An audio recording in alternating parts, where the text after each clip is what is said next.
somewhere rock bottom. He is the rebel. What you know, good? It's been a while, but that's nothing new here. That's what happens when you're constantly busy, constantly doing something. You know what? At least you know that when I'm busy, I'm getting work done. I'm getting a lot of stuff done. Case in point, a little bit of cleaned up a little bit here. Normally you're seeing behind me like a computer that I'm working with, as well as some posters here and there. But you never saw what is going on, on the other side. What it actually looks like behind the camera, behind the computer screen. So this is what it looks like on the other side of this bunker that I'm stuck in. How's it looking? I did a little bit of cleaning up ever since I landed here. Things been a mess, but look at that now. It's not looking too bad. Got a few goodies here and there. Nice couch over here. A couple of tools in case someone sneaks into this bunker. Some lockers, storage. I even got myself a flat screen. It's mainly for display at the moment. I don't necessarily have anything to connect it to, but we're working on it. I mean, if I can get this computer working down here, I can get this TV working, as well as the console right there. Still don't know what's going on with it. If you see that door over there on that side, that on the left over there, my left, that one. I haven't been able to actually open that. I don't even know what that is. Got a feeling that I don't want to know what's over there, but that's a mystery I'll solve later by myself. But let me stop stalling. What are we doing tonight? I found recently that this is supposed to be what Japan calls a Golden Week, and a close associate of mine posted something on Twitter about apparently there's a meme going on about certain swimsuits. So the one who put the idea in my head, we're gonna go ahead and use that. We're gonna draw that person. Someone I've actually done plenty of artwork for in the past, Shima, who apparently wanted to be part of the meme for the Golden Week swimsuit. So that is what we're going to draw tonight. I don't know how long it's going to be, but I'm going to see if I can get as much done. I'm going to see if I can get it done by tonight. Might have to stop because I'm expecting a phone call, but at the same time, they might not call. They might call tomorrow. We shall see. But we'll get to that when we get to that.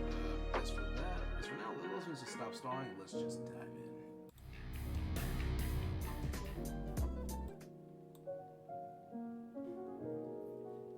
All right.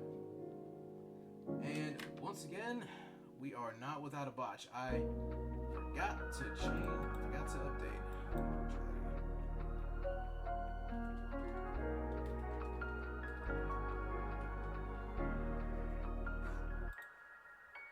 Yet another stream where I messed something up right at the beginning, but whatever. Let me not worry about that right now. Right now, we are focused on getting some illustrations done. It's been a while since I've drawn live on Twitch. It's been a while since I've done any live streaming. But then again, I am still trying to shake off the absurd amount of rust. It's like every time I think I've got a good idea, every time I think I'm getting into a groove, life gets in the way. But I got time right now, so let's get back to it.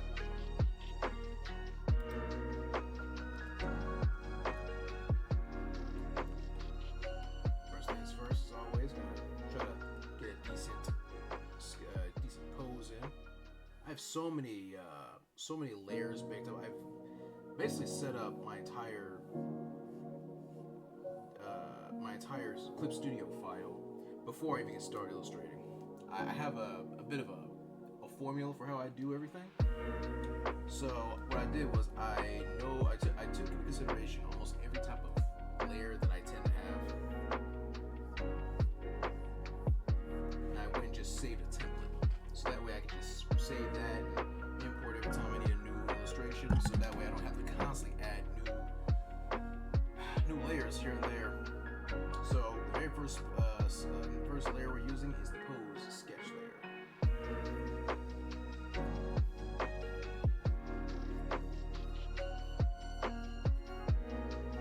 Now I had this idea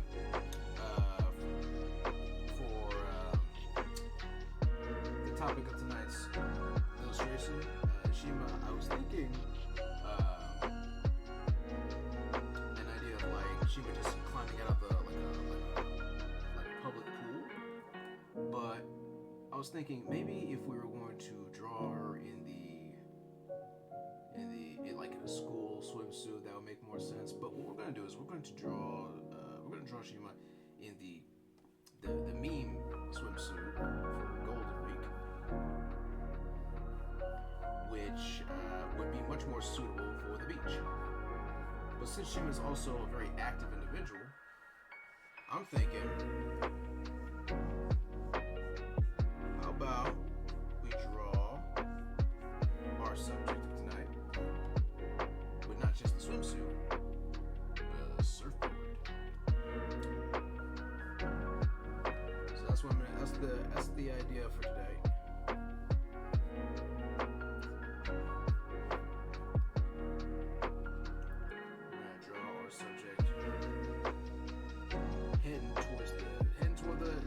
Ocean, surfboard in hand.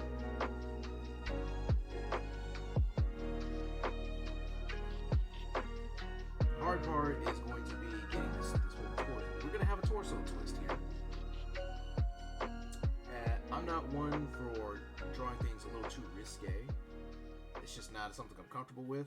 But I do know Shima is very proud of her physique. So, screw it.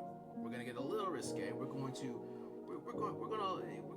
go ahead and let Shima flaunt it a little bit, let it show off. It's like that song in the game from Knockout Kings 2000. If you got it, flaunt it. If you don't, go and get it, because you know you want it. That said, I might have a little bit of trouble getting just the right angle. That's what these pose sketches are for.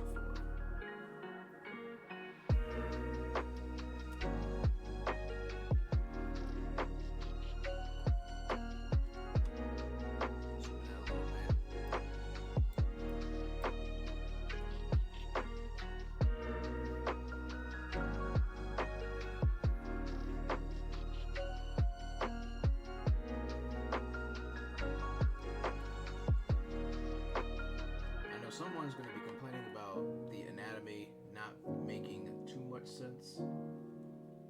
That's usually what happens whenever I draw stuff like this, where there's an exaggerated twist. But that right there is the key term right there. Exaggerated.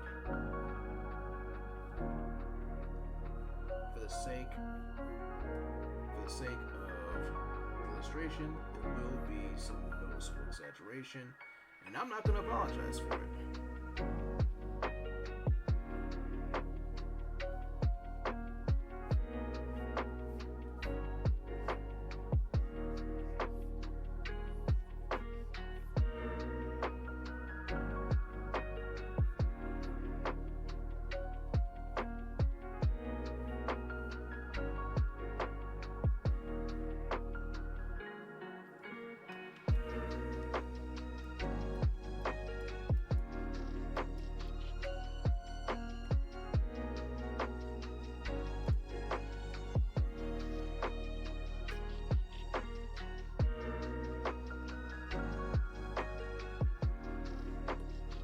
Going to try to get it at a bit of an awkward angle, like at one of those, not exactly a Dutch angle, but something to help with a little bit of the dynamism.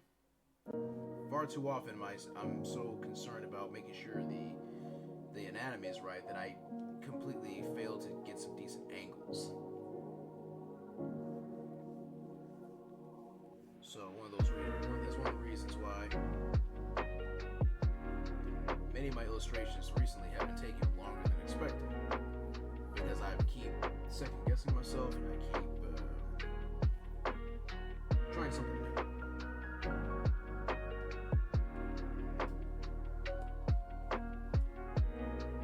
Proportions are going to be a little janky right now, but right now I'm just trying to get the pose in.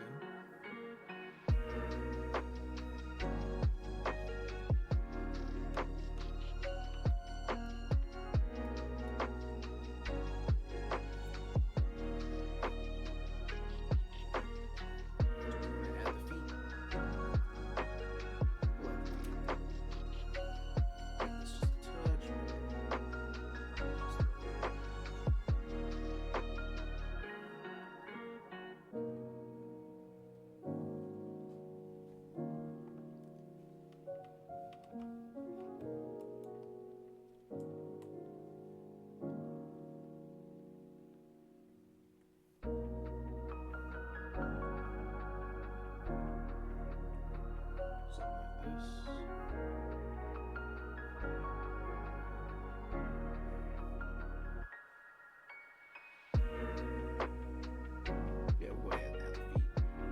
At least 1 foot up.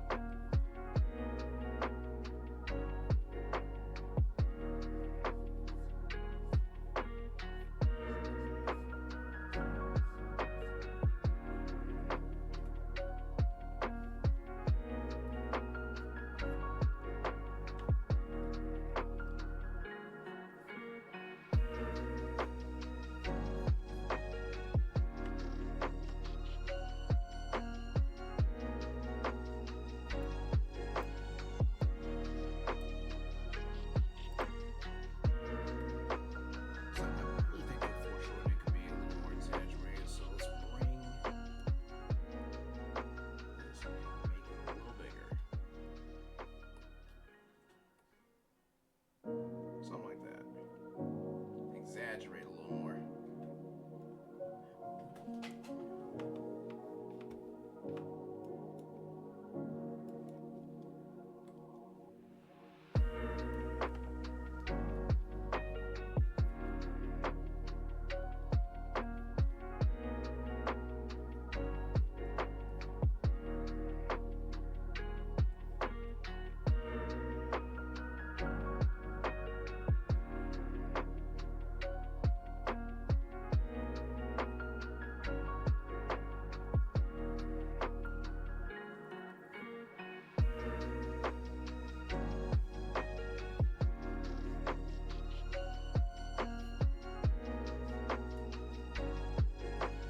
Twist somewhere around here.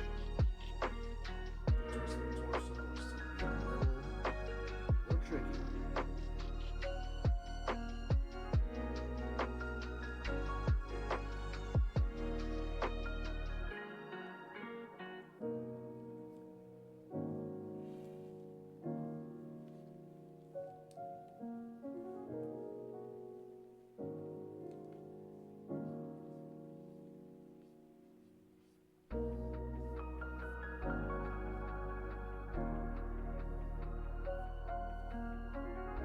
Maybe a little thicker. Just a little thicker.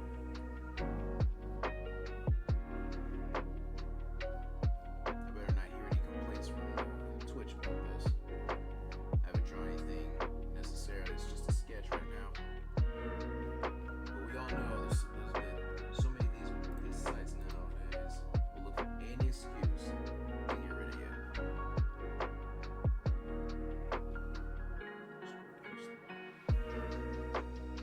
Scroll down a little bit.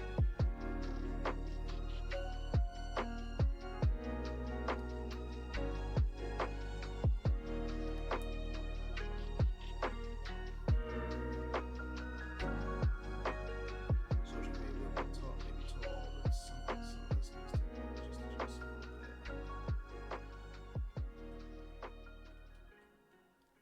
Something like that, I think. Again, right now I'm just trying to get the pose. We're going to be adjusting this in a little bit.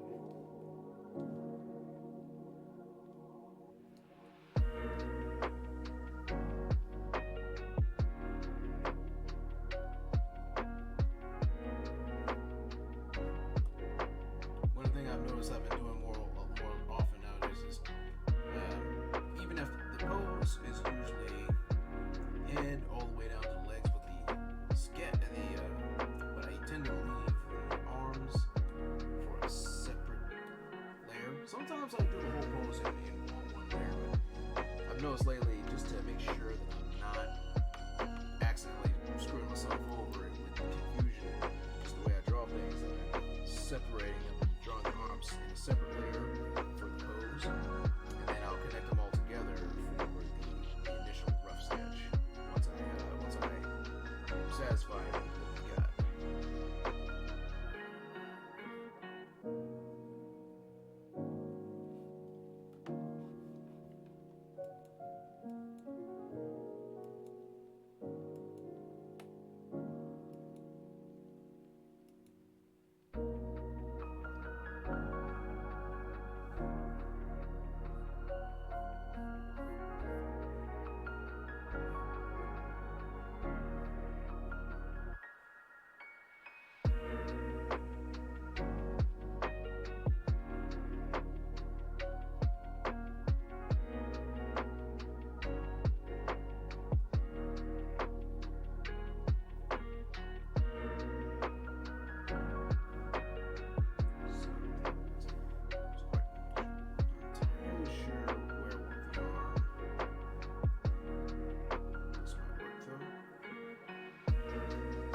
Basic idea of what I want for this illustration, but sometimes I'll start immediately second-guessing myself and start trying something different. So far, I think we can make this work.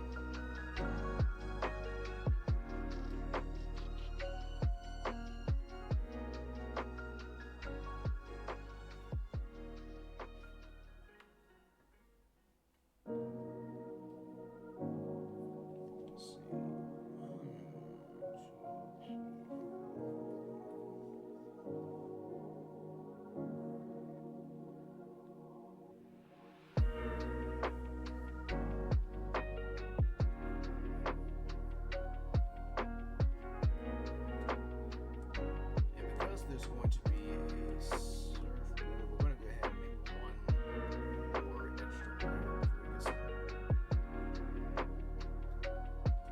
we really start finalizing everything.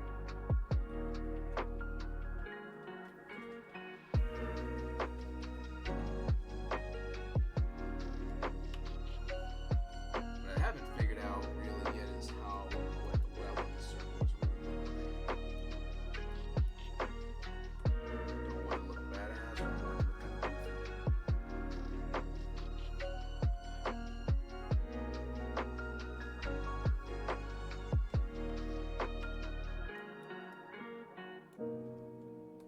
the surfboards to really look like. Let's go for something a little goofy.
I do not draw feet that often, so let's make sure this at least looks somewhat believable.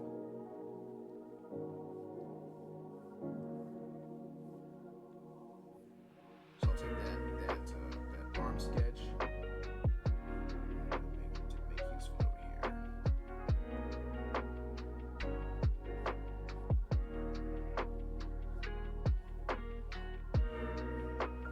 Another reason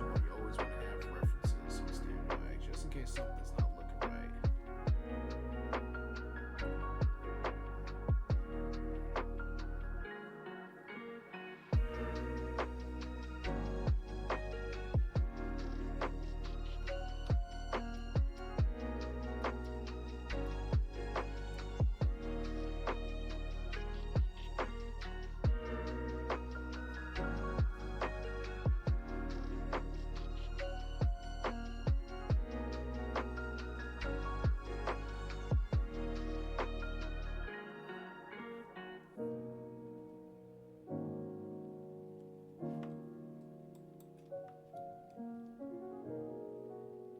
Got something okay with the hand here, but the position for the forearm is really bothering me.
It's been a legit rough week.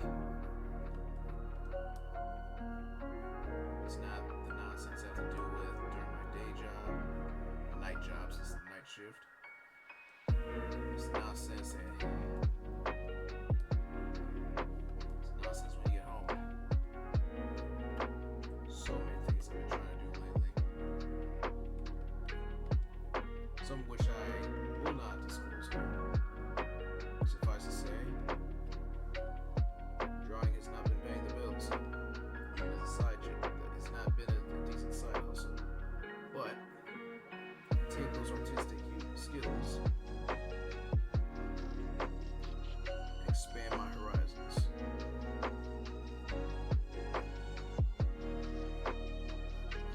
So I'm doing something a little out of my comfort zone, but includes learning a few things that I should have learned a long time ago, or at least been practicing a long time ago. Things that I knew how to do, but I just didn't really practice. What I will say is that it definitely rekindled a desire to learn a few things that I wanted to learn for a while, but just kind of put that on the back burner. Can't afford to do that now, though.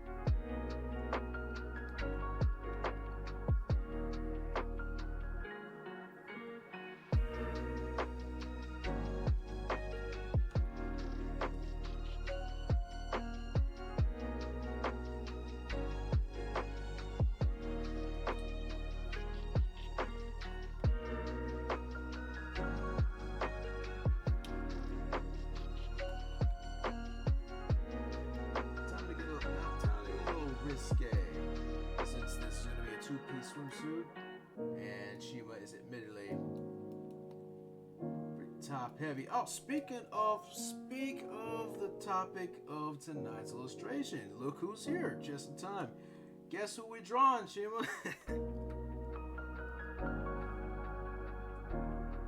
Just in time for me to point out your anatomy.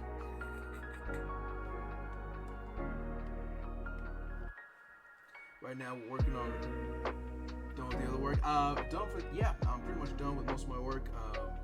I've been working on several things related to side projects here and there, and I've wrapped up all my stuff for the month of April for my Patreon. When I'm up the mic, just a second. How's that?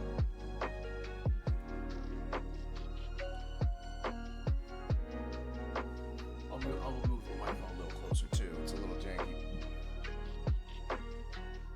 So what we're doing right now is we're drawing you, actually. We're drawing you. I know you mentioned something about Golden Week, so I figured before the end of said week, I'll go ahead and try drawing you, being part of that the swimsuit meme. But since you're pretty active, I know you do baseball, I figure let's have you go surfing.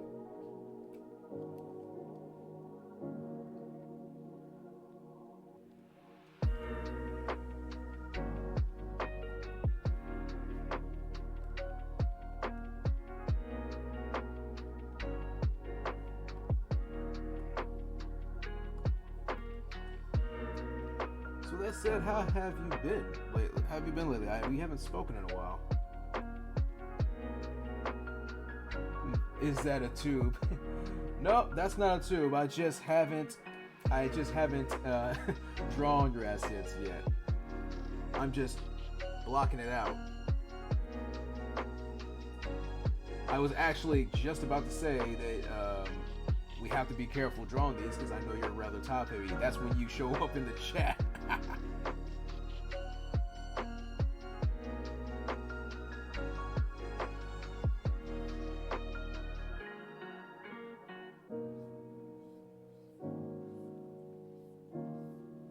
So right now I'm just gonna go ahead. I'm gonna block these out, and it's gonna look a little janky at first, but right now I'm just trying to make sure that they're properly in the right angle, and we'll after done blocking them out, music is still a bit loud. Hold on. It's never without a botch. There's always something going on.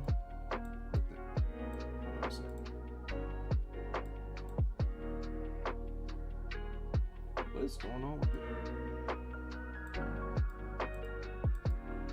I think I see the issue. I think I got my music's. Yeah, the volume was locked. How about that? I completely forgot I locked the volume.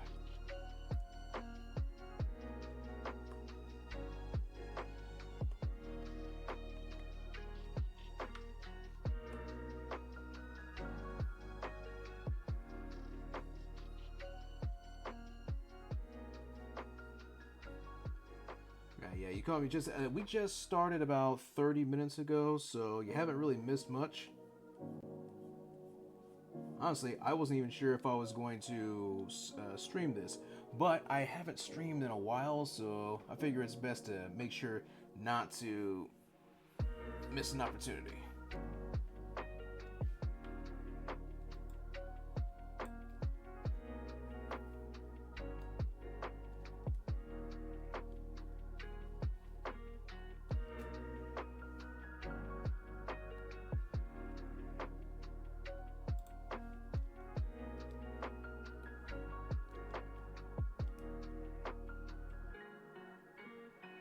But no, like I was saying earlier, now that you can properly hear me, it doesn't seem like a leech. Oh no, it's not that. And don't feel like that you're necessarily leeching off of me. There are some ideas that you suggested that I haven't actually done. The reason why, honestly, if rest assured, if there's an illustration that I feel like doing that has you involved, it's because I personally want to. Sometimes you give me some ideas, some good ideas. That happens with a lot of people on social, like the people I follow. Sometimes you guys give me some good ideas. Sometimes it might take me a while to get to them.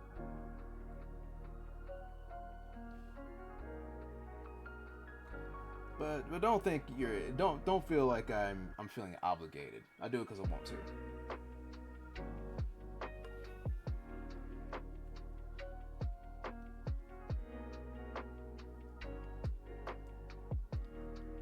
In fact, after this one, there is another VTuber who gave me a good idea. They retweeted some work I did earlier. I was like, Yeah, I had a feeling that you were gonna say that, Shima. I will not. I'm not gonna push the envelope, but I will at least allow people to see what you're capable of. Like I said before you popped in here, like the saying in the song "In the Game" from the PS1 game Knockout Kings 2000. The opening theme song has the phrase, "If you got it, flaunt it. If you don't, go and get it, because you know you want it." So if you are proud of your physique, I'm not judging. I just want to make sure I don't do anything. I just want to make sure to be careful not to piss off the folks on Twitch. So it's not gonna be modest, but it's not gonna be too risque. Maybe, just maybe, I'll make an alternate version and just send that one your way. you know, after this one's done.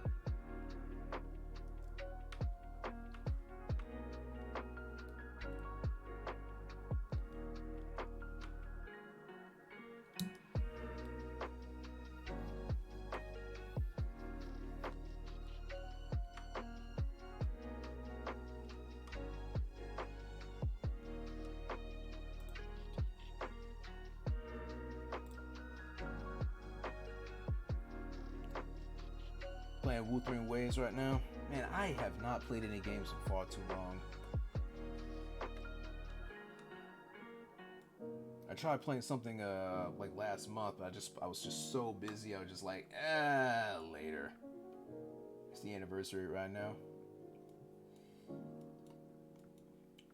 I have I don't have Wuthering Waves, but I do have Genshin Impact on my PlayStation. I know I have not touched that one in a while. I'm still in the freaking Tower of Millipede.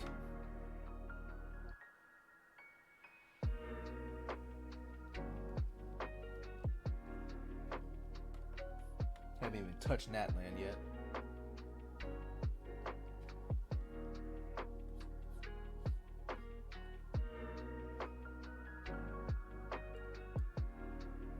I've gone through most of Fontaine. It's just that I went back to finish some extra missions, including helping this little chick who's in the tower for some reason, who became friends with a very questionable individual. I think right now we're in the middle. Last time I stopped, we were in the middle of a prison break, so we're in the middle of sneaking past the guards. I just haven't done that yet.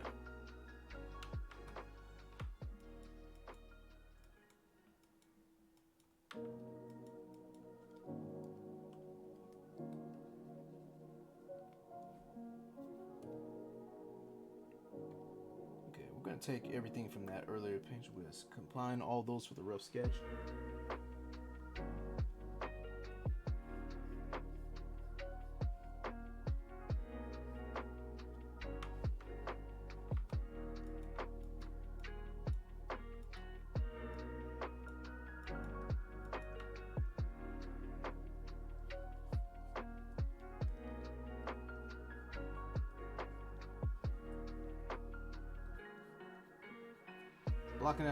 Blocking out most everything right now. The proportions are going to have to be changed up a little bit. I can see some inconsistencies here and there, but I'm trying not to get too irritated with myself with things, because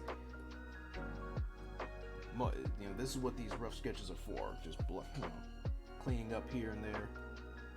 So it's gonna look a little janky until everything gets good and clean, but They'll be all right.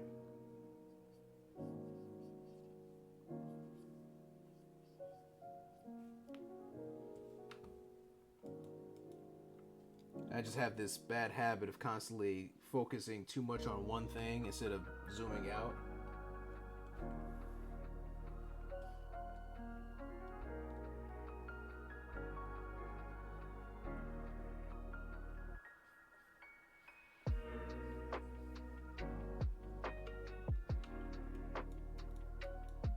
It's a good thing I have a lot of like um, different reference images to get the pose just right, give me different ideas of what I want the facial expression to be like. Because sometimes you have an idea in your head, but then the more you think about it, the more you're like, nah.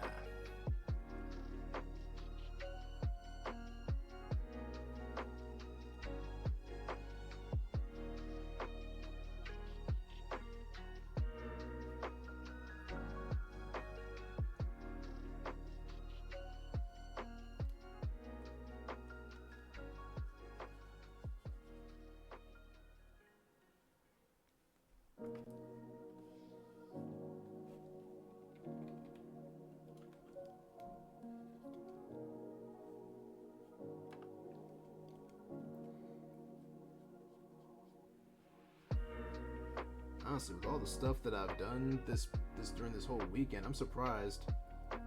I actually got a lot more done than I thought I would. When it comes to the rough sketch, I always get the main body done first, and I make add the extra stuff like the clothes and the hair in a separate layer. So things will look a little weird at first. It's one of those trust the process kind of things.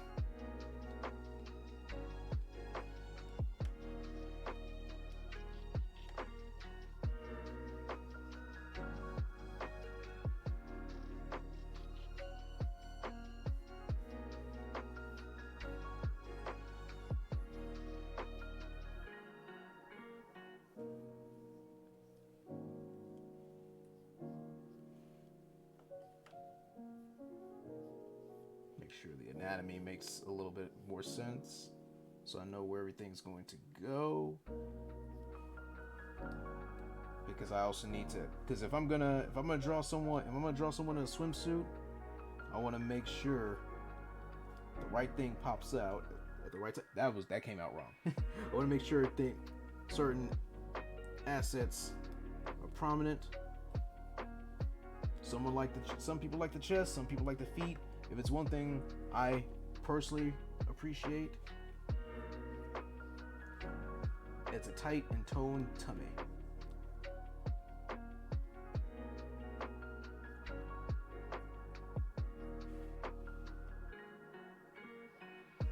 Save enough for Changyi. She should be available in the second half of this patch.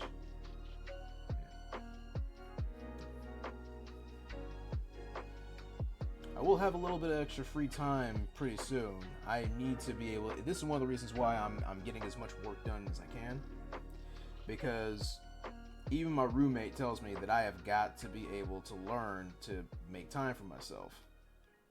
I'm just not used to doing it.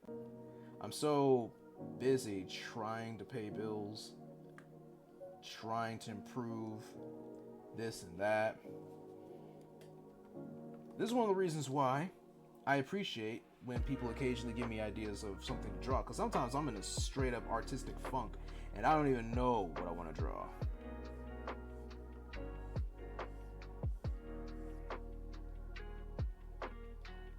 And it can be really headache inducing. I don't even think it's a burnout. I think it's just one of those occasional funks. So when I get some free time, I definitely need to return to some gaming. And because I'll have a little free time, maybe I'll stream that too. Oh, speaking of which, I just remembered. If it's one thing that I will also need to do though, Shima, you know how I surprised you with an updated 2D model? Well, I'm about to start designing some more live 2D models. Someone has officially commissioned me, so that's gonna be awesome. uh, I'm working on their current design right now. She has a 3D version right now, but she's been wanting a 2D one for a while now. But she didn't know who to properly, commission for this. And I reminded her, you do know that I've I've done a few of these before, yeah? Why didn't you just ask me? So much like you, I decided I just surprise her with like an attempt at like a redesign. And after she saw what I could do, she's like, yeah, go for it. So that's what we're gonna do.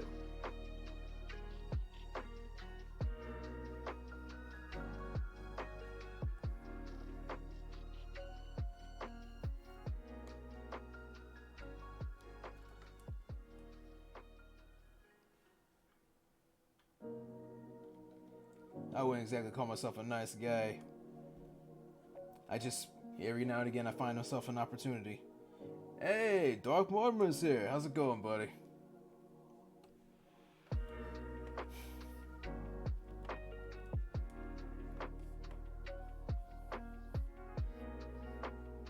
You know what? We're gonna try. You know what? I'm gonna try something. Since you mentioned the hair, I'm gonna do something that's a little. I got an idea.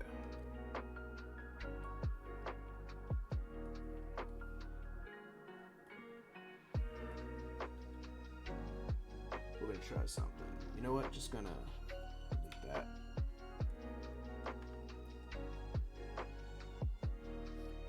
And we are going to move the hand here. And we're gonna move some of that hair out. We're gonna do that pose where the hand kind of brushes the hair out of the way. Listen. What if hand on hip? Well, it's gonna. Well, the hand. Well, you're in. Well, the pose has you kind of running, so it wouldn't be a good idea.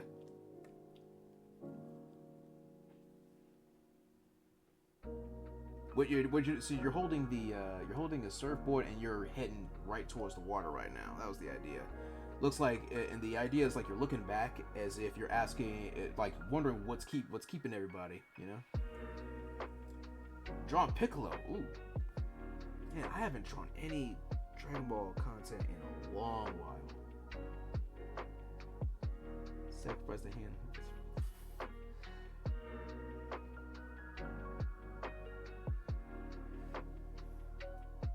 Piccolo Day. I swear, I'm always like the last one to know about these holidays. One of the few things I appreciate about the internet is that people will let you know that other drawing is done. Casual captivity. We got a first time chat and they're nothing but a bot. Ooh, man, when I get the chance, I'm gonna have Sin go ahead and start finding these guys and eliminating them. We're gonna repurpose these bots.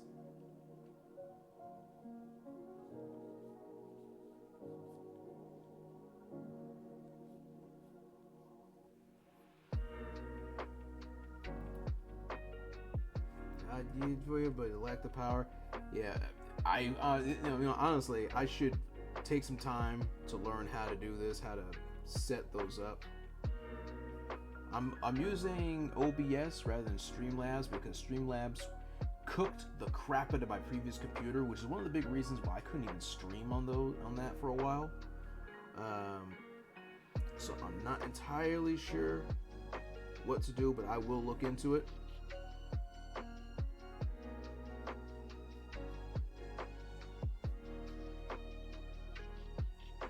Copy the name and type.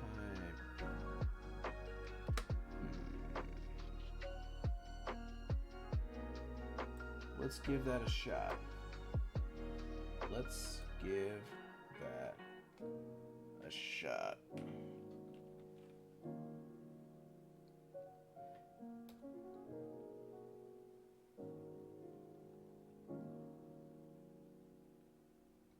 Glow days on the 9th.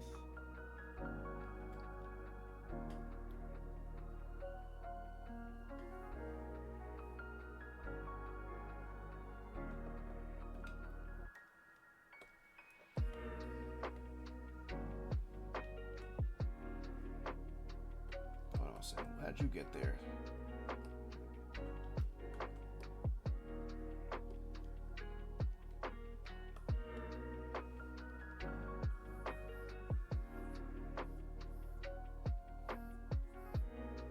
Look, here's a little trick I learned recently. Take the shoulder, take where the wrist is connected, find the alignment in between, extend it, and you get a basic idea of where the forearm, the bicep will be. It's not perfect, but it does kind of help you get an idea of where these are supposed to go.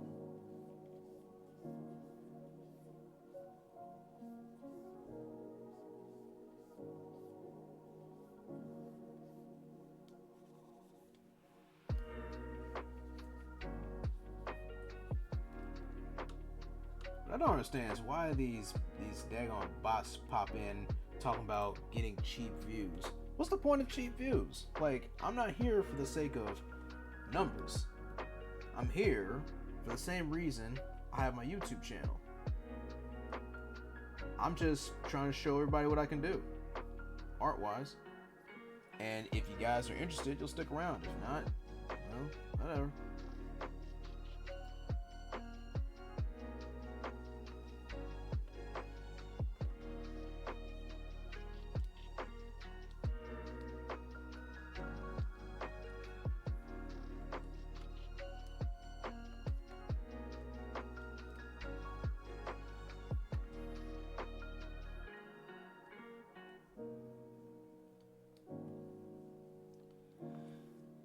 If you're gonna have, it's all about that the quality over the quantity. It doesn't matter if you have 500 people watching if they don't care about what you do.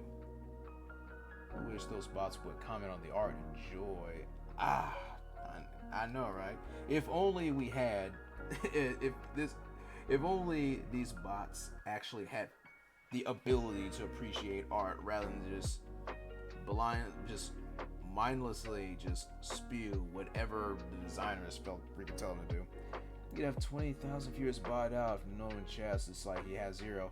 Pretty much. And honestly, I'm used to a time where I always had like 0 here. It didn't stop me from streaming. And even when there's no one here, it's when I stream, it gives me an incentive to practice on my speaking skills. Like, even if there's no one here, I won't just stay quiet, you know? I'll just keep rambling. You know what?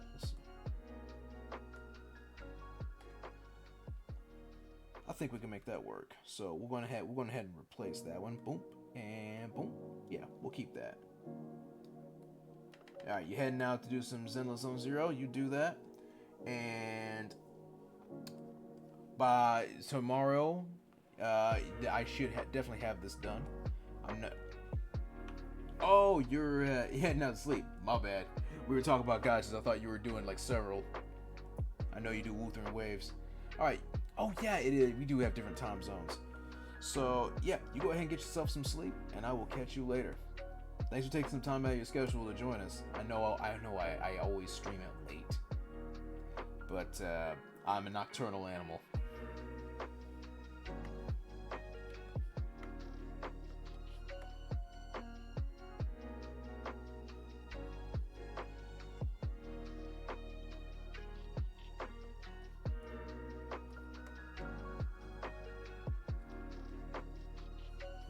there's no one here, like I have a habit of just go ahead and speaking like I'm still talking to somebody.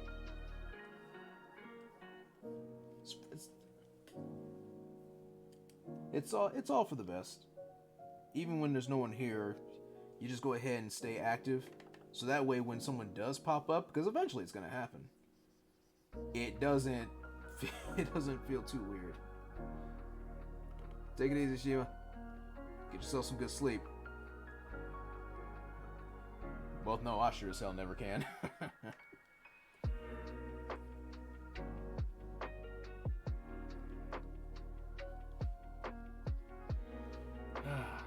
Dark Mortimer, you mentioned Piccolo Day. Man, back in when before I moved to my current location, I came across a decent amount of co-workers at my previous location that were fans of Dragon Ball.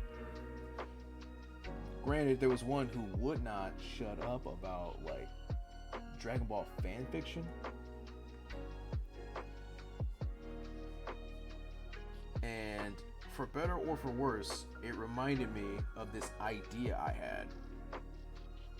Say, around that time, I was also learning about people like Plague of Gripes, who has drawn a few buff Saiyan women, and claimed that he may or may not have helped influence the idea of cauliflower and kale. I'm sure he's exaggerating, but it would be fun. It would be hilarious as hell if he did have something to do with it. But it reminded me of one of the several ideas I had back in like high school that I never let go of. And I finally brought it up to them, and they were like, "That's actually not a bad idea." And it was slightly reinforced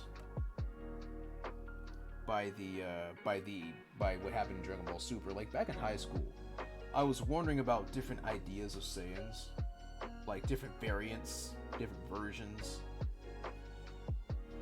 Like, what if they weren't all just wiped out by Frieza, and they had the chance to have different evolution lines and branches, kind of like how we have different monkeys here on Earth. And after, I kind of just forgot about it during high school, but once Super showed up, it started to really drift into my mind a little more about what I used to think about. And then when I was watching Plague of Gripes doing his like illustration time lapse of the Saiyans he was coming up with, I was like, I really, really need to go back to that. That would be a really good idea to try to really finalize those ideas I had for those Saiyans. And I think I don't want to go into too much detail, but I will say the idea I had in my head. An idea of it was very similar to the crew, Turles' crew from the Tree of Might.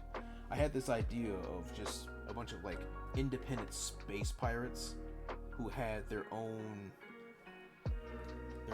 like space territory out there. Like there's some stuff there are certain aspects of the galaxy that were clearly owned by Frieza and his crew, and then there would be certain territories that even if it was technically under Frieza's rule, everyone would know it's those Saiyans' territory, quote unquote, because those were the Saiyans that no one dared cross. They were just vicious space pirates that got away with so much stuff.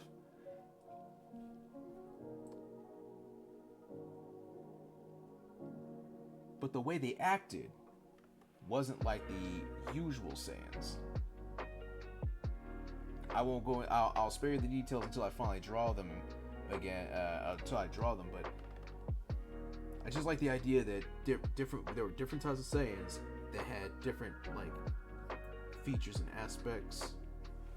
Like what if some had tails that would always regrow no matter how old you are? Or what if you had those who didn't transform during the full moon but had something else happen? Stuff like that.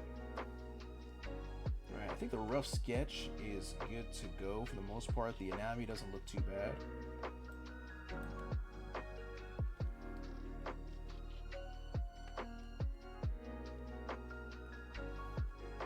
So let's go ahead and get started on the hair and the clothing. And since this is a swimsuit piece, this won't be much. The hair is probably going to be the most headache inducing because for some reason drawing ponytails is tricky to me.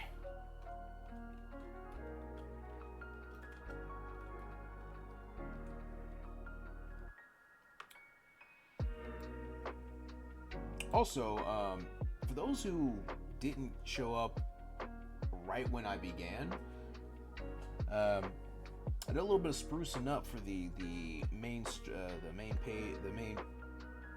words. I know how to use them. The opening screen, like right when I show up and do my little intro. Normally, you guys see the my workstation, some posters on the walls, but you've never seen what's on the opposite side. That little room right there is where I'm working. That's my little workstation. But you never saw what's going on. That's the end of this little bunker location. You never saw what's behind it. So do a little bit of cleanup, and if you guys want, I'll just go ahead and show you what that looks like after this.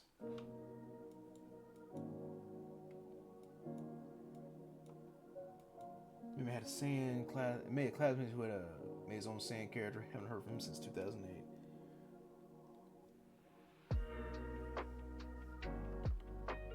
Man, I remember when Dragon Ball was like the one thing that everybody agreed on was awesome. Like I was one of those nerds that no one wanted to talk to, but even those jocks who acted like all they cared about was rap music and cars and all this crap, if someone said anything about Dragon Ball, oh yeah, they'll go ahead and admit they were fans. That was like the one thing that was acceptable to talk about and not be like outcast.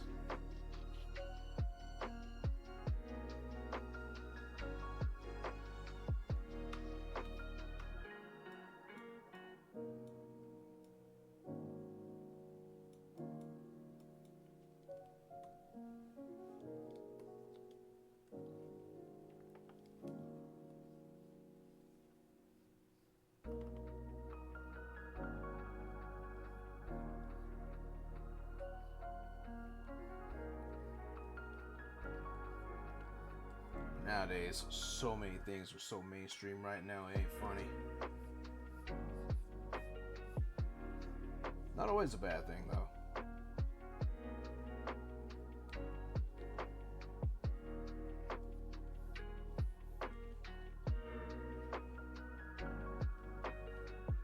Maybe I cannot for the life of me figure out how in the world do people wear these things?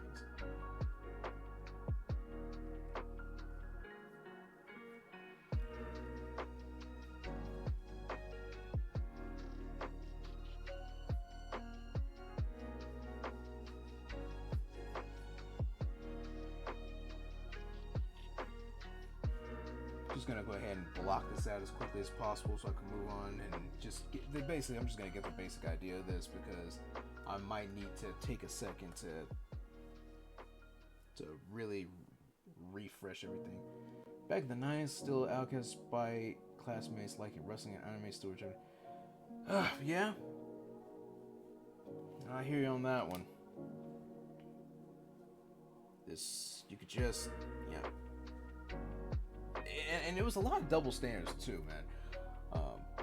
Well, I was saying, like, Dragon Ball Z was still the one thing that everyone was able to talk about and not be like insulted or mocked. If you're one of those like outcasts that they didn't like no matter what, they could agree with you, but still remind you that they want nothing to do with you. Or, and this is the one that really annoyed me. They want to pretend that because they didn't like you to begin with, that you're just a poser and you don't know anything about Dragon Ball anyway. And then when you do show that you know what you're talking about, they'll shut right up and then remind you that they're still not interested in talking to you. And next thing you know, like if they do mention anything about that content or anything nerd culture related, they got to make sure you're not around. I hate it when that happens.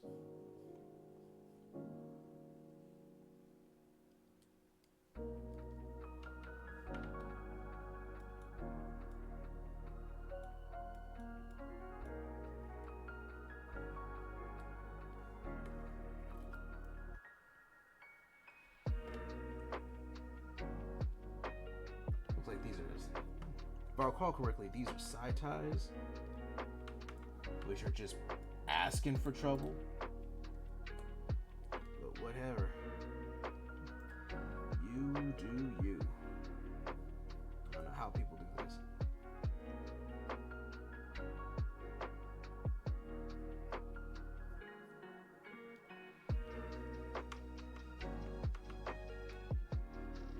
If it's one thing I never really understood about how, people decide to outcast others is when just the sheer confirmation bias of it all. They decide from the outset that there are things that you don't understand, or that you're this or you're that. And then once you've actually proven once and for all that all these negative things they say about you just aren't true, or that there's more to you than that, like one or two things is going to happen. Option A, they get over themselves and acknowledge that you're actually not that bad. You might be cool after all. Or two, they'll just double down, triple down, quadruple down, and insist that there's nothing you can do to change their opinion on you.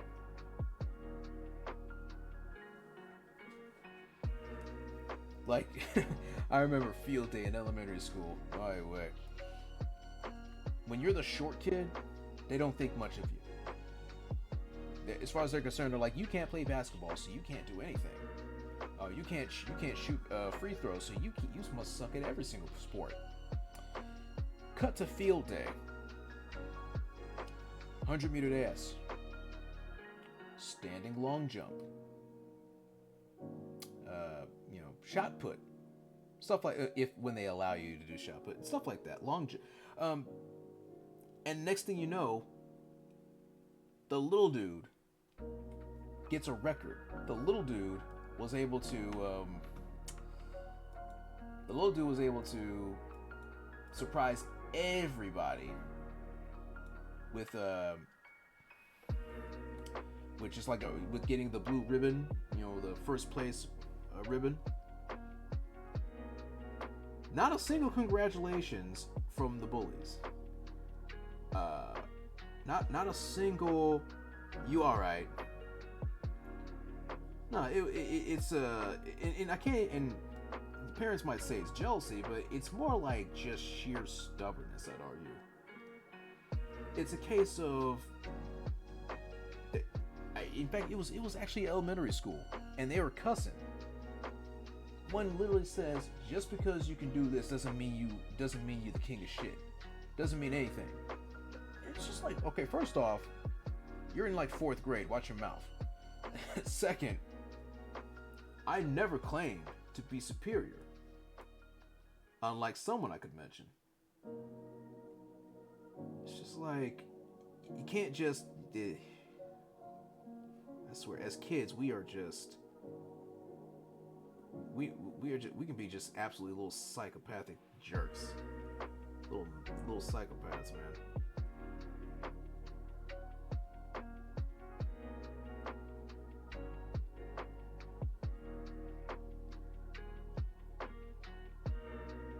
And I won't necessarily blame the parents. Not deliberately, at least not entirely.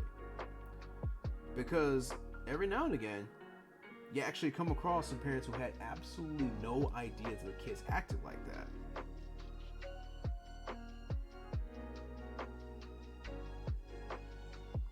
Got into a fight, injured the kid who started it, and he wanted to start a fight, I finish it.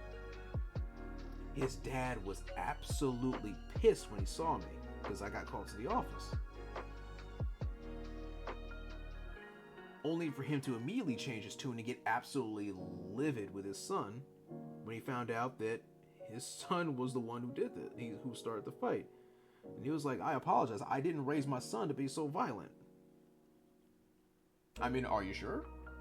I mean, what have you, man? Like, I'm not gonna jump to conclusions. What I'm gonna say is that he learned it from somewhere.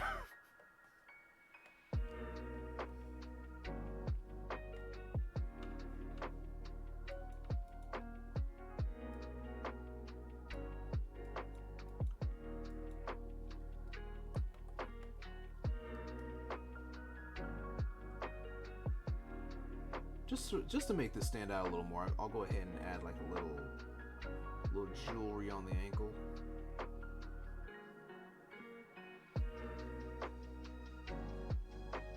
Just to sprucing things up a little bit, lighten things up a little bit.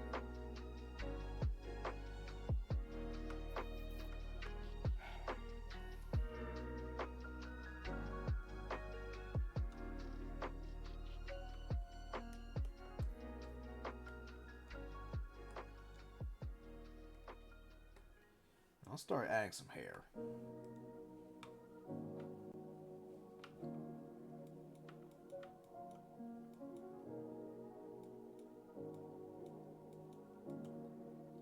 It's a good thing I've drawn Shima several times, especially for when I designed her VTuber model, because not gonna lie, drawn hair has been quite the headache for me. I'm always second guessing myself when it comes to drawing hair.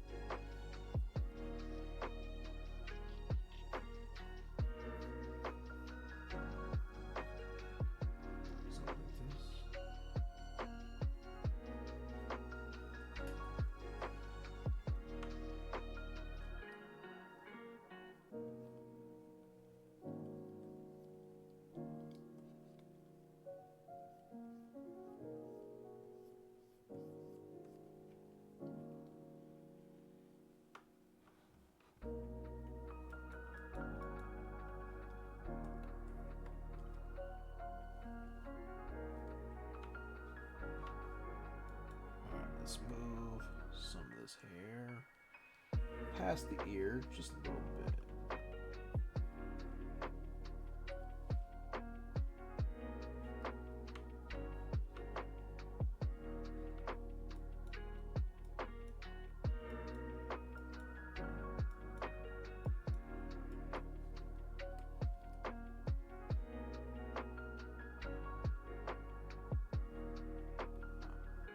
Sure if I should keep the hair clip in there. I don't know if that hair clip of hers is waterproof.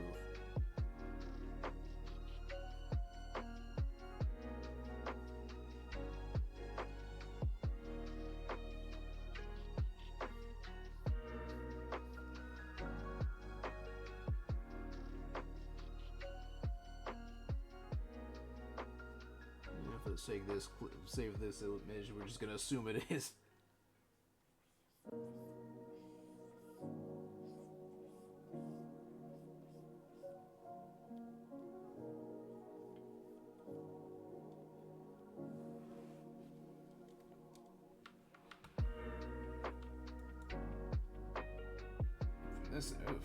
From this angle, kind of looks like the Fate Grand Order version of Miyamoto Musashi. Not my intention, but definitely appreciated. I like the design from Musashi. Then again, I just like sword wielders.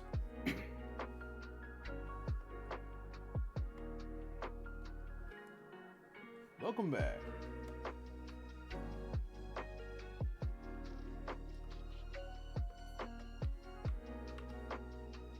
Help the wife out. Hope everything's alright.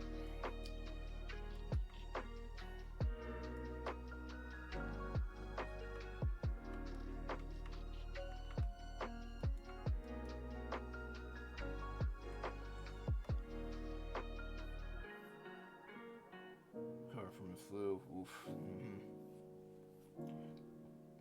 I got a feeling I'll be doing that pretty soon for Rumi. It's not the flu, but she's been hospitalized for a bit. Turns out she has a serious autoimmune deficiency situation. And she's been actually living with this for a while now. It's just that we're part of the same family, so this is just us, but even when we're a little sick, we just kind of tough it out and just don't think about it. It's like, we'll be fine. She was in fact not fine. We had to get her to the hospital, and yeah, autoimmune deficiency. The doctors took a while to figure out what the problem really was, but now that we know, it's definitely a lot of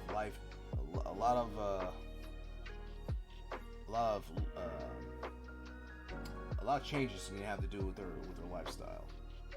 But as long as she takes care of the medicine properly, she's gonna be all right. And she's of course she's gonna have my help. You know, she needs some help from me. She's got it. Nothing to worry about.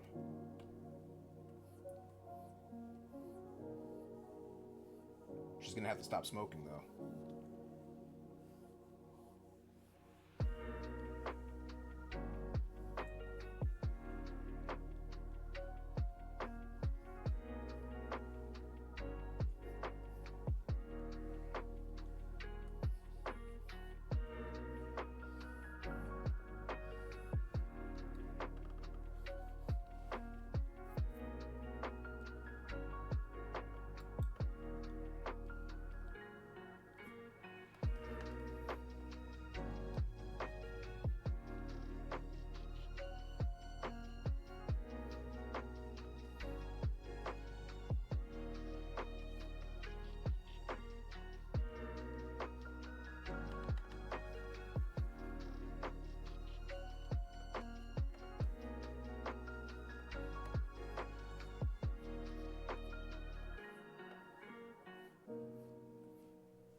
Just realized the hat she was always wearing this red like bow in here to tie the ponytail back.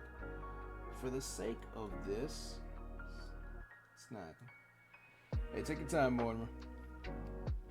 You won't be missing much. I'm just trying to figure out exactly what I'm doing here.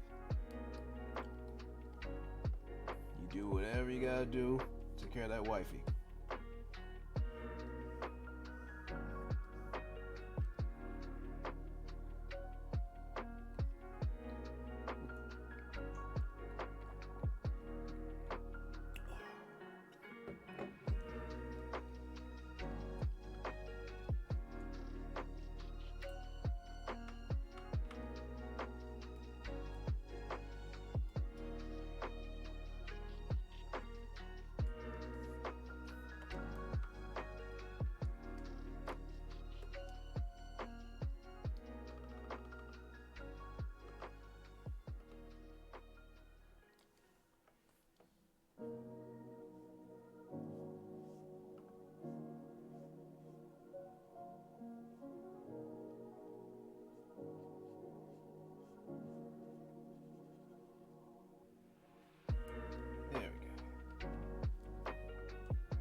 Thinking we could add a flower here, but that would not be a good idea if you're surfing. So what we're gonna do is we're just gonna make a smaller, like a little side tie like this. just let people know that she's still tying the hair. That ought to do.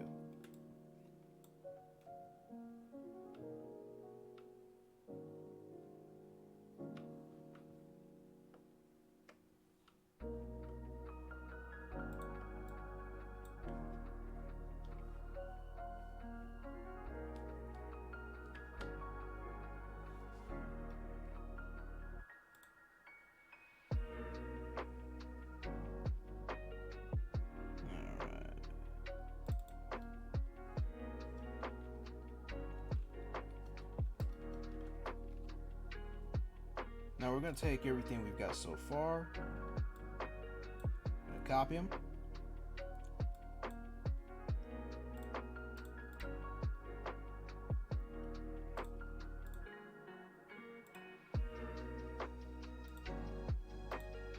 combine it all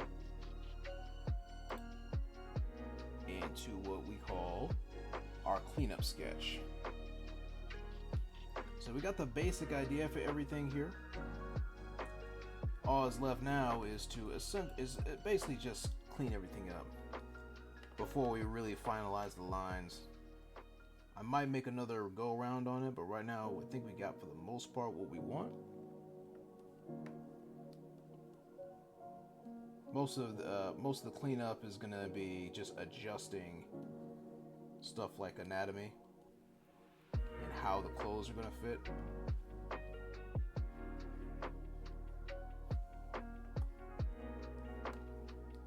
Erasing any of the parts that will not be seen.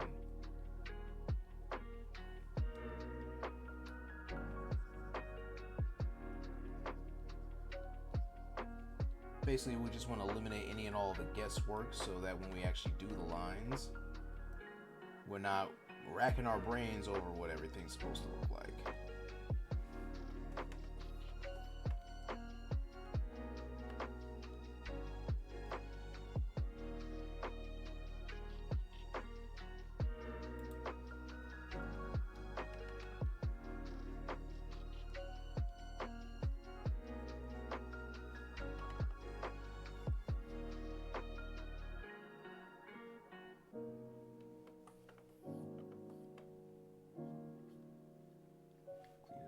Bit.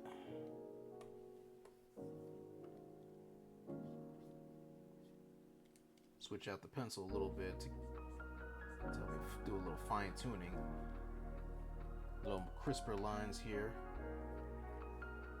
Still technically a sketch, but it's like switching from a number 2 pencil to like a mechanical pencil.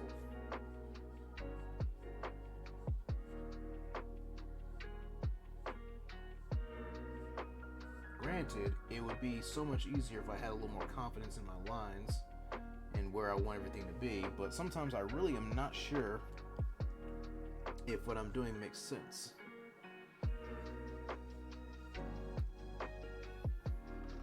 I like to build that, I like to build confidence like one of my favorite artists, Stanley Lau, who also goes by his pen name Art Germ. He knows exactly where he wants his lines to be. It's already in his head, so it's like a game of connect the dots for him. It's like he knows that's where the line's supposed to go, so boom, he knows where this one goes, boom, he knows where this one goes, boom, he knows where this one goes, boom. He just does it so quick, like boom, boom, boom, to the point where his sketches and his doodles look like finalized line work, and it's just like, damn.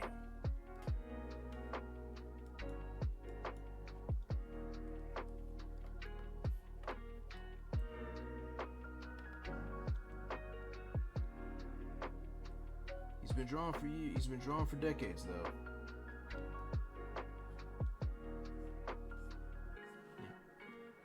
Yeah. And I think, and while the concept is really simple to pick up, I think one of the reasons why I always struggle with that type of, I occasionally practice that, visualize exactly how I want it to be in my head and drawing it. I think the big issue that I've got is that I sometimes really don't know how I want it to look. I always second guess myself. So even if I have a good idea in my head, it starts to change when I look at the canvas. It's just I can't really. It's almost like I can't commit. It's like you know what you want to draw. All you have to do is draw it, and then my brain's like, actually, no, that was a stupid idea. We need to change it.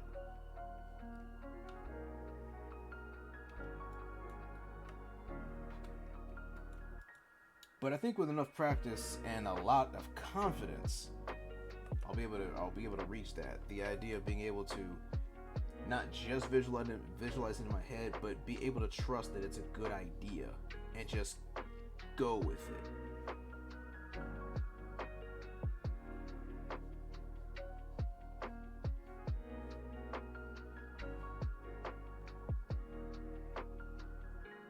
It might be one of those situations where I'll have like that mental breakthrough and I'll start to see things a little more clearly. But I think it's going to come with a lot of practice because part of the reason he's able to do this is because he's drawn so many things. And admittedly, he's drawn a lot of the same thing. Like he's really good at portraits. He's really good at single character designs. He's really good at just this one particular thing that he's got it down like a science. And because of that, he knows exactly how to do it every single time. So he's eliminated the need for any guesswork. But if he steps out of his comfort zone, I think he'll be in the same situation as anyone else. But he doesn't have to do that. He knows what he's good at, and so does the rest of the world because they are paying him, especially DC. He makes some lovely cover art for so many like DC comics. He's recently did some stuff for I think Supergirl. And he's getting better too. His grasp of color theory is just phenomenal. Very smooth, very soft, very lifelike. The lighting is just. In fact, that's one of the things I was looking at when I was recently drawing my my illustration for Mortis. I was trying to take what I know and kind of follow a method that's similar to how he does things. Still not very good at it, and I was also combining that with a method I learned from Mark Brunet, who I also follow. He has his own YouTube channel where he provides advice, and he also, if anyone's interested, Mark Brunet also has his own. He has his own like purchasable course that goes from start to finish. If you're an illustrator.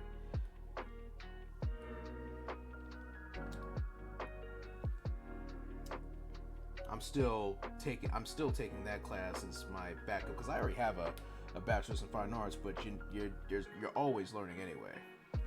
You never stop learning. Wanting to improve my illustration skills, he and I don't draw the exact same way, obviously, but I can still learn a lot from how he does things. Okay, this hand needs to be fixed. This is looking janky.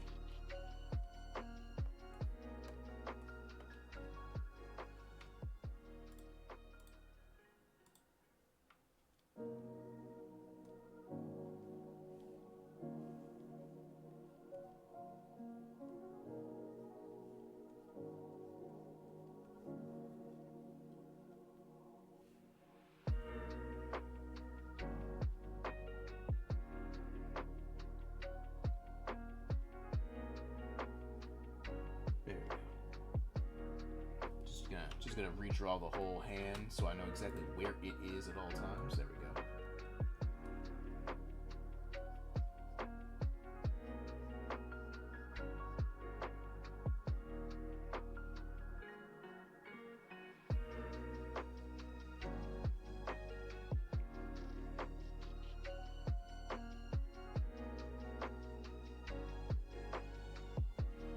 Something like that. That will do.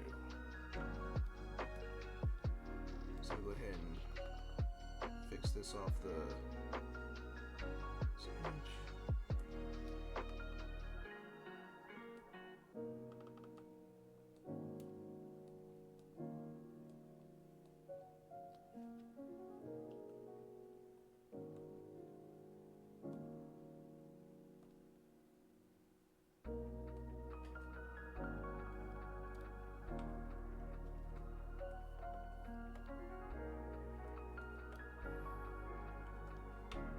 It's not bad. It's not bad. Now, for the last thing, before we really start finalizing everything, we want to get an idea of how we want the background to look. I'm just gonna do a legit roughsy Dusky because it's just gonna be in the water for the most part.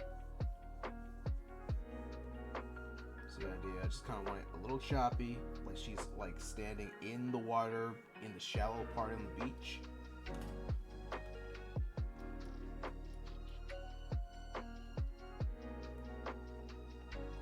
Maybe a little bit of splash here and there. Since she's running, there's gonna be some splash here. So maybe something like this.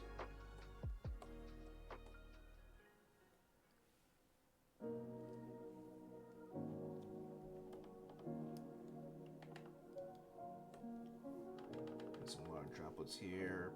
A little bit of the spray of the water. Something like that.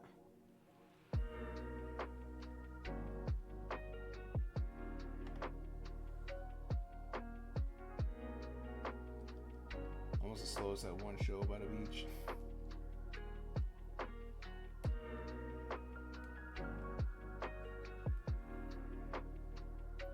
That one show. Oh yeah, is that the one with David Hasselhoff?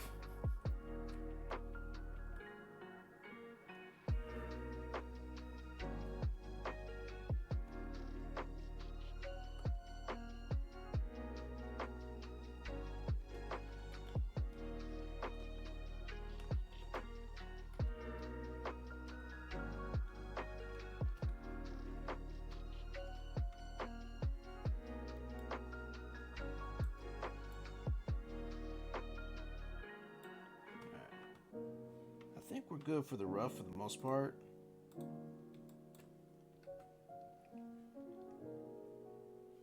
If I need to adjust something, we'll see.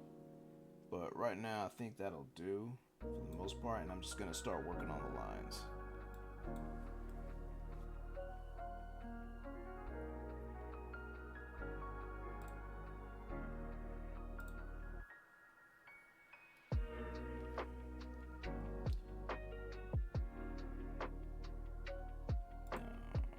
What pen do I want to use?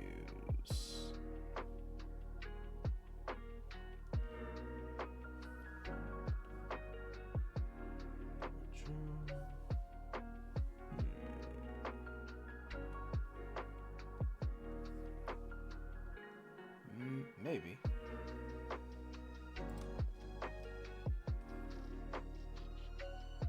This one. We'll try this one. I got several different pens for several different styles. I think this one would do.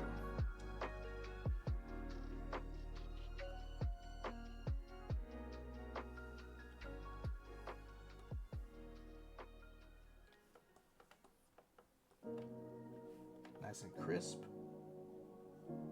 But I am definitely going to have to make sure I apply enough pressure to close the lines so when I add the color, it's not it doesn't bleed out.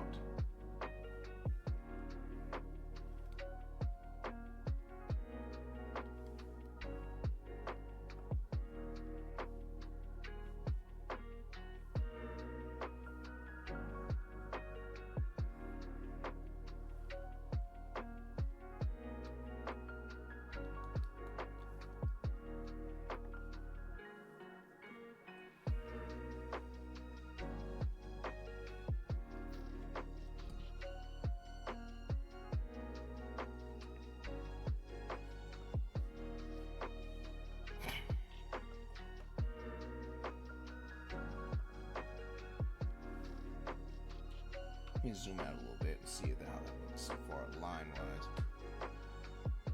I think, yeah, we can definitely make that work. When it zooms out, it's not going to be as...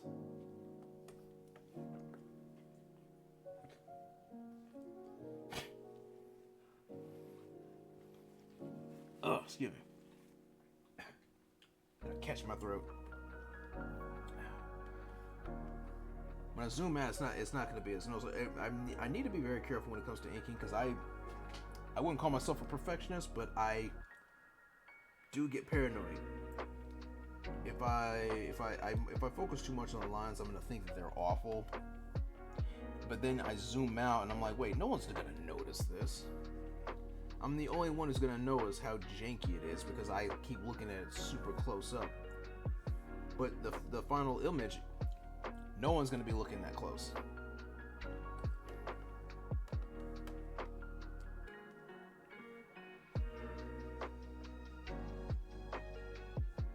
So I hope not.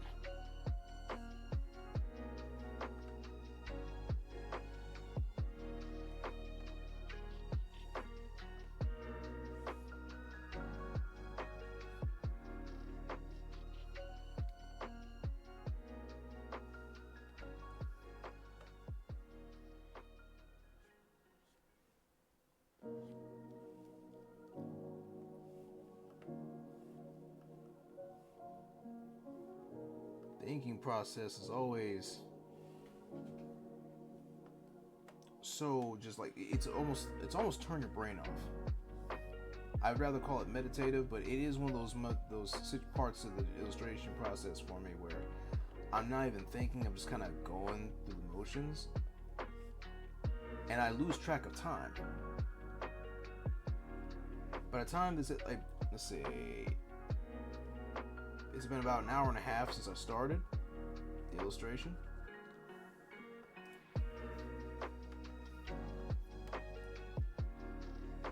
If it takes me an hour to do the line art, I wouldn't even notice until afterwards. It feels like, oh, it was only like 15 minutes. That was quick. What do you mean what do you mean I've been doing this for an hour? Damn.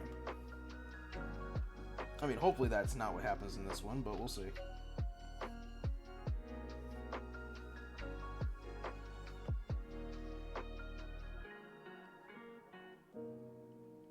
Add a little bit of ambient occlusion here. The light's not going to get anywhere near here, so we're just going to go ahead and make that a little darker. And by that I mean we're just going to block out all light.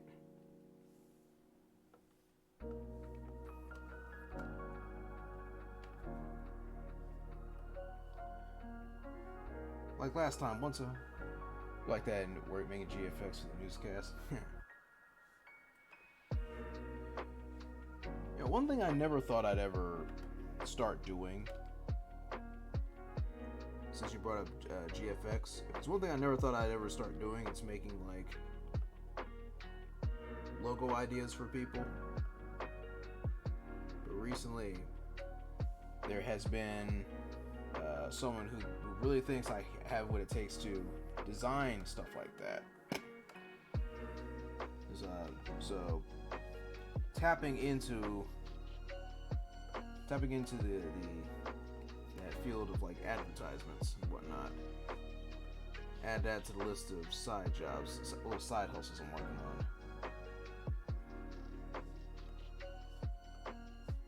Dog Mortimer, if you don't mind me asking, how'd you get into working for a newscast?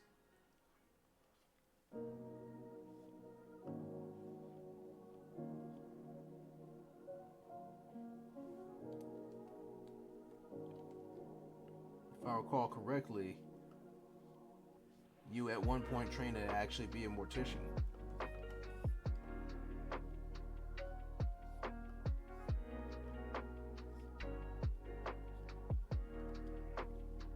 Oh man, life really keeps just... Life never goes the way we originally think.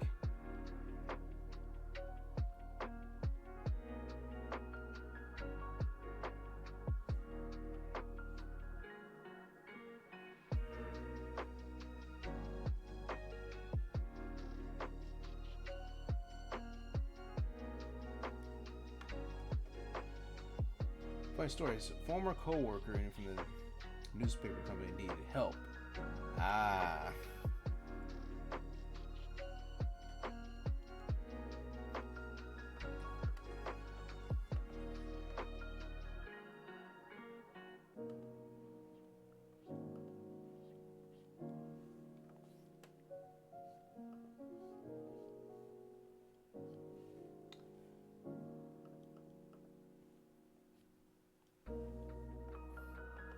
entirely sure, but I think that might be part of one of the reasons why one of my cousins actually became a firefighter.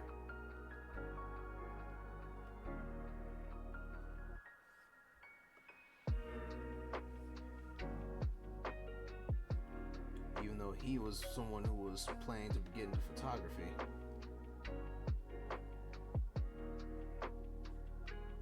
I swear, we never know what in the world life has in store for us. As someone couldn't get in unless I went to a mortuary school in Texas.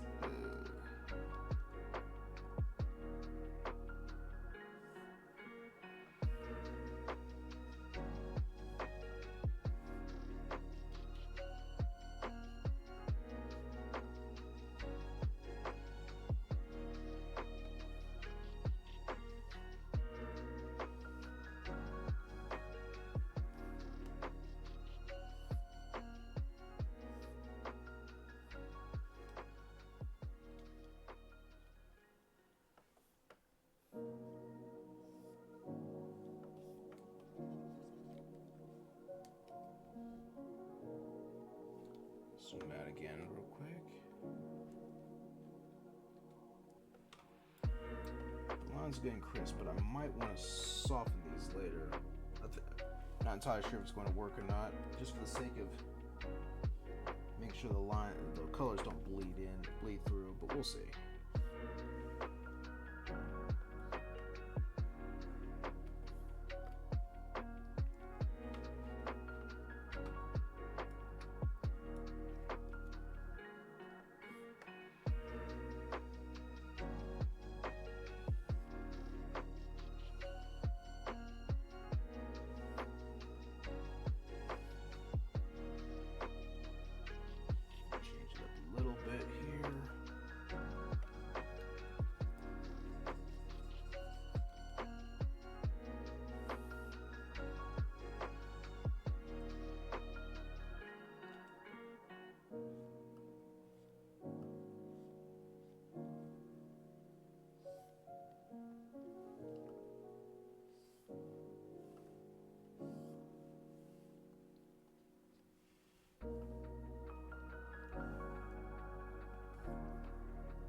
After I finish the lines, I'm gonna take a break after I do the lines and punch in the color, blocking the colors.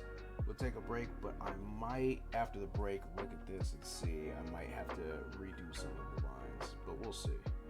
So I wasn't able to keep that license when I moved out of Texas. I went for architecture, ITT Tech. All right. Can't keep the license if you move out.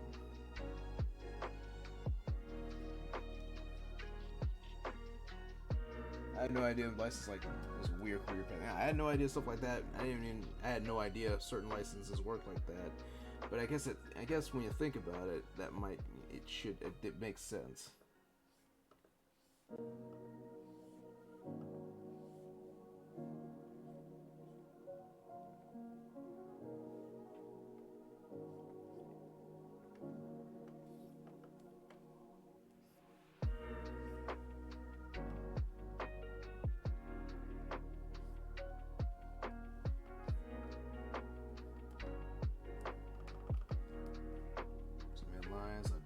Myself to do just right, so we're going to use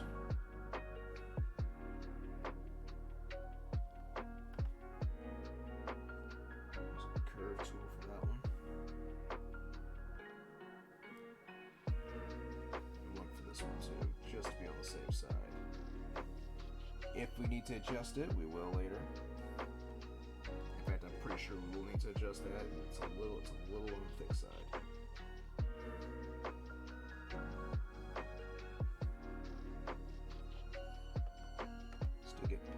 TV station still get paid guard. Yeah. I don't understand how in the world they expect people to survive. You would think being with the fact that you have to provide important, vital information, it is a newscast. You'd think they would actually make sure you guys are all getting proper pay because you're providing information that the world needs to know.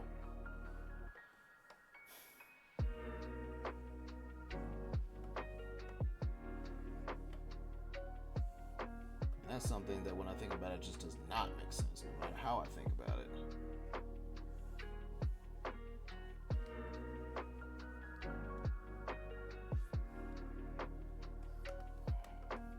It's getting to the point where everyone's going to need a side job just to make ends meet. It's ridiculous.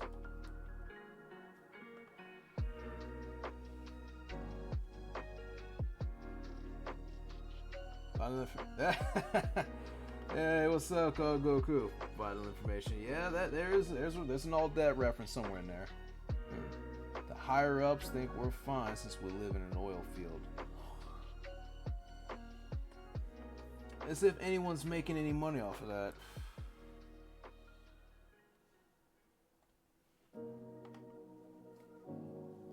Hanging in there, Call Goku. How you been, man? It's been a minute.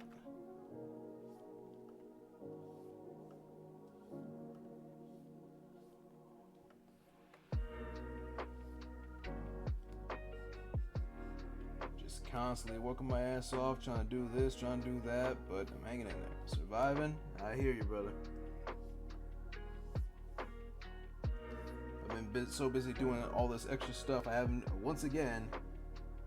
found time to just relax. But hopefully, if everything goes as according to plan, I'll have a decent side job that will provide me the funds I need. And Rumi and I are definitely going to need it because we have got to get out of this apartment complex that we've been renting. The prices have just been steadily increasing over the years. We've been here for almost 3 years, I think, and it's getting to the point where the prices are just going up, and that's just not okay. The price of everything's going up except everyone's wages. They'll stay the same or they'll go down, and we're just gonna have to. We gotta find another spot.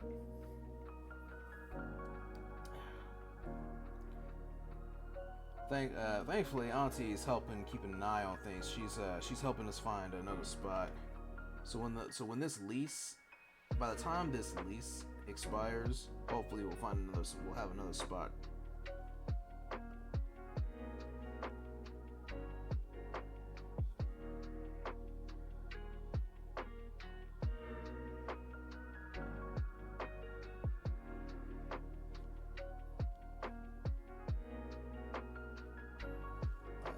Everything gotta be so high. What are these people using all that extra money for?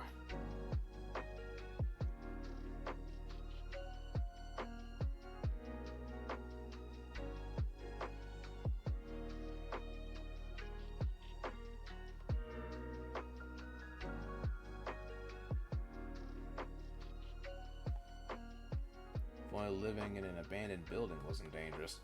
I know, right?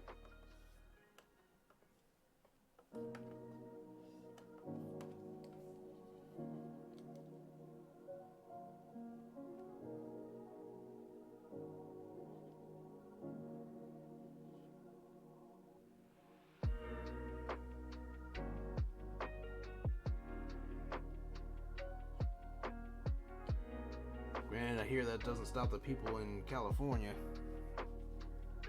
My co-workers was talking about the way things are handling over in California. How the homeless, some people who are homeless are somehow better off than the people who actually afford homes, just from the way the wages are, the way the taxes are held. And I mean, I don't really buy it. I think he's exaggerating. But he was suggesting heading to California and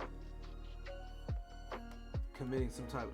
I think I'm hoping he was joking. I think he said something about heading to California and stealing a certain amount of money from like convenience stores and like general goods stores because it got to the point where people were so in desperate need that they wouldn't even bother calling the cops as long as you didn't steal over a certain amount of money worth of goods. And I'm like, what are you supposed to do with all that stuff? I think he said he was gonna sell it back to people and eject their prices. It's just like this, you're just being silly.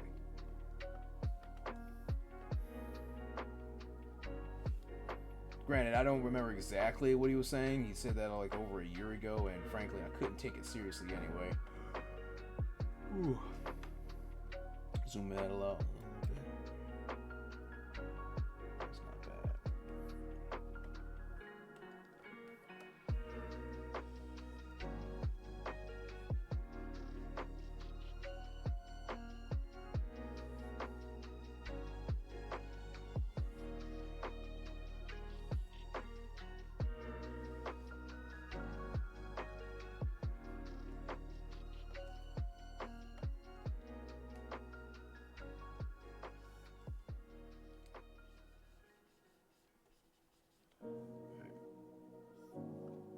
The way this meme swimsuit is designed, it's just weird. So I mean, it's gonna be.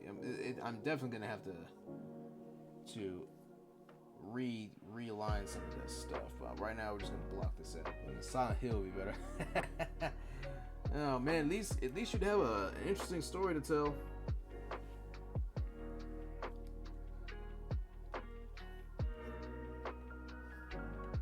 If you survive.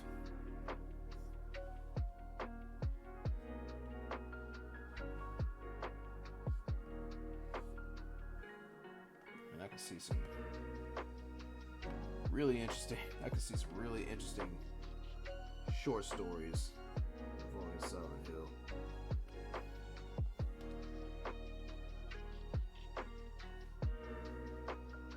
If the monsters in your head don't bother you. It reminds me of when Nathan Jones said that if you're not satisfied with yourself, the voices in your head will eat you alive. But he happens to like what he's thinking.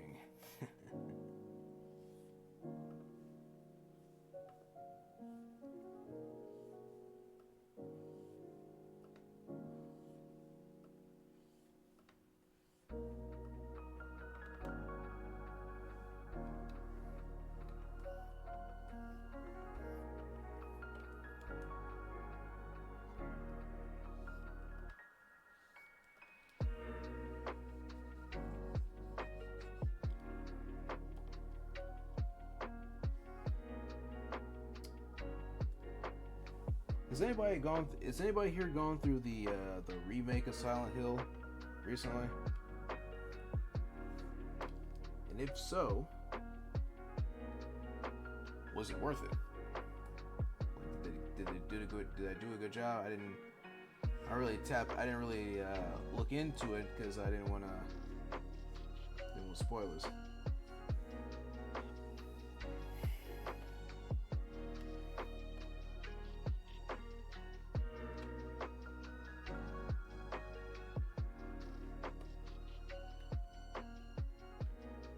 I haven't played it, but a friend of mine has. The game looks good.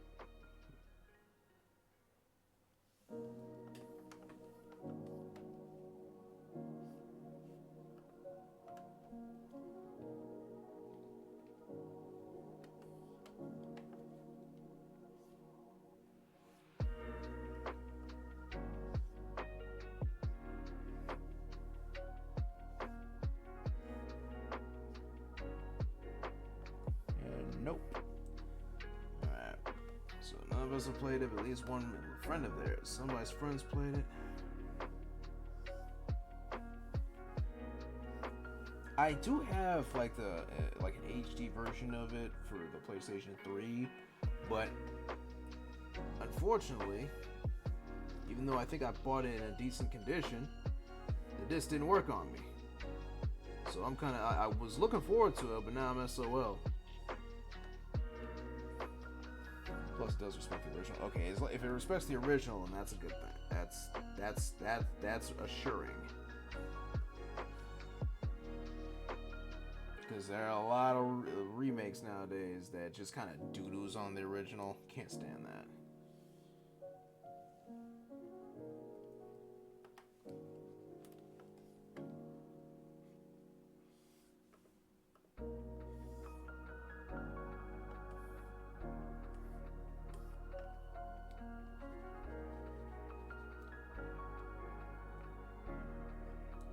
honestly, there are a few remakes out there that I honestly don't think are necessary.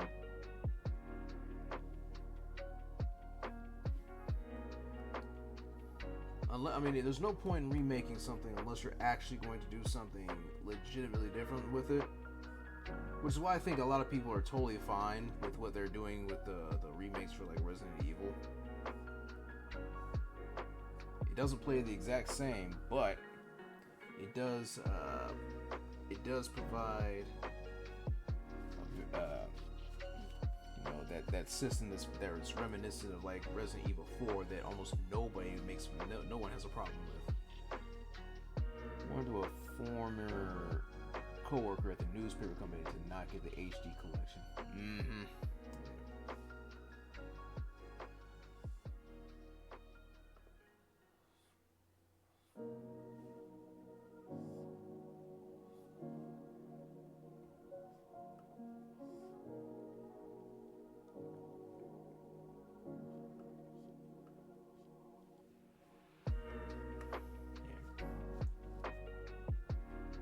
Oh, Sam, you okay? You say your back hurts. Thought you were getting some sleep. Is everything all right?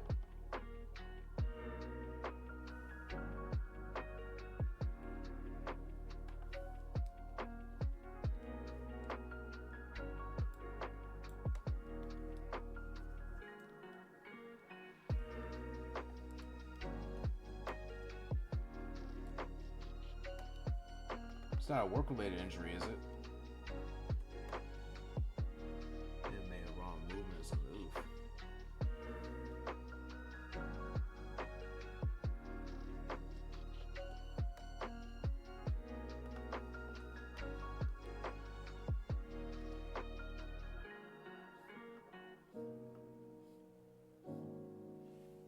I have for the past few hours, but tried to repress it. Oof. The last thing you need right at the end of a weekend. But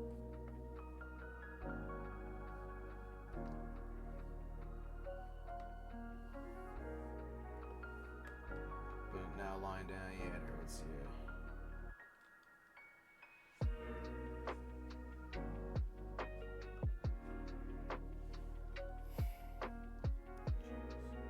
Is it in the upper back or in the lower back?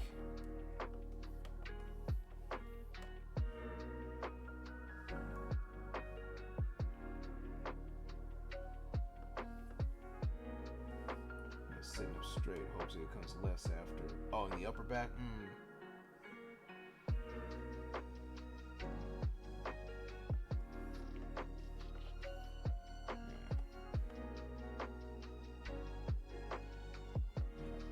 Hopefully that doesn't last much. Hopefully it doesn't last too long. Back pain, man, that's usually a sign. That can always. It's almost like a roll of the dice. Like left back, left shoulder area. Sometimes it can be just a simple little twist here and there, and the next thing you know, it's just it leaves you out of commission for like a whole day. So just you never know what it is. So just be very careful.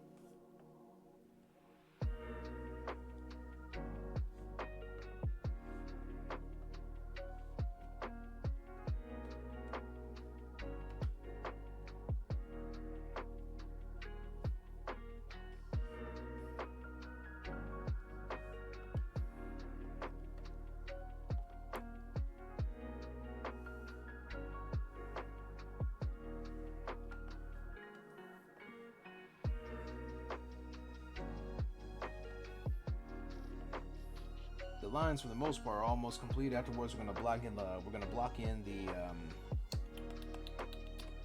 words. I know them. The colors.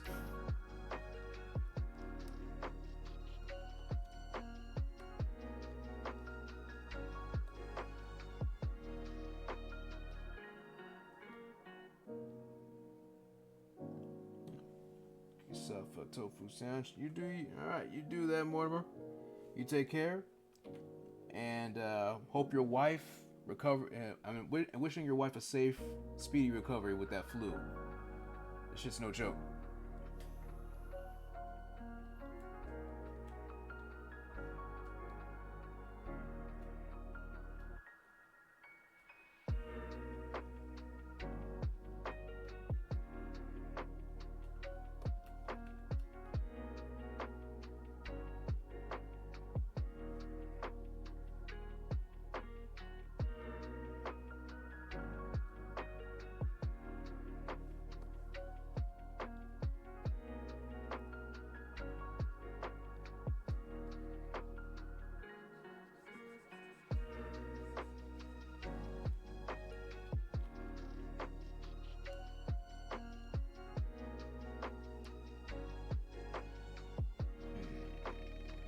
that didn't work, but I have an idea. We're gonna have to take it. Hey, you do you, Goku. Be it talking, lurking, doesn't matter. I appreciate you being here. I'm gonna try something. While everybody's doing what they gotta do, I'm going to try something that may or may not work, but we shall see. Boom. I'm gonna try something cheeky. See if I can get this. Yeah, we can make that work. Just gotta make it bigger. Yeah.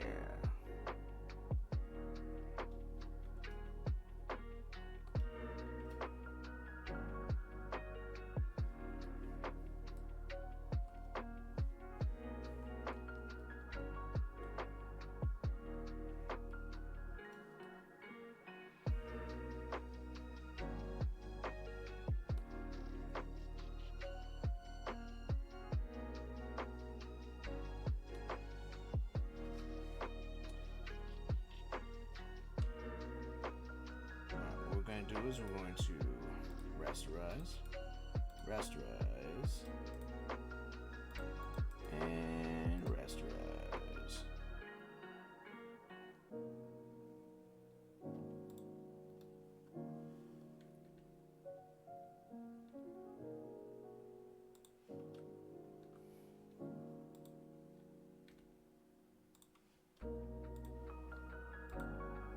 We're gonna take. We're just gonna force outlines for these.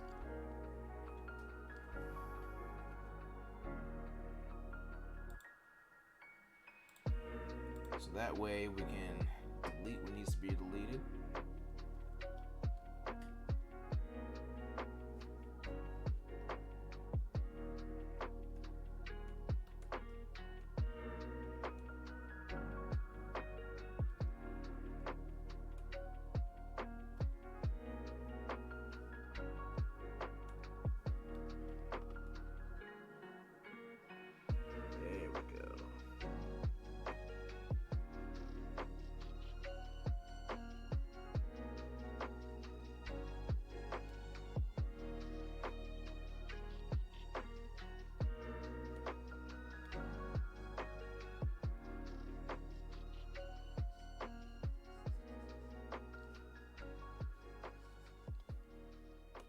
It's a little unorthodox, but it gets the job done.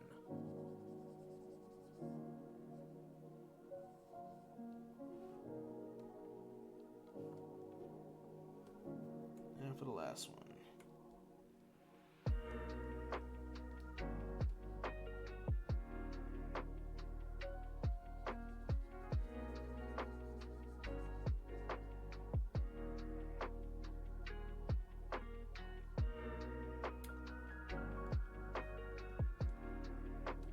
Boom, baby.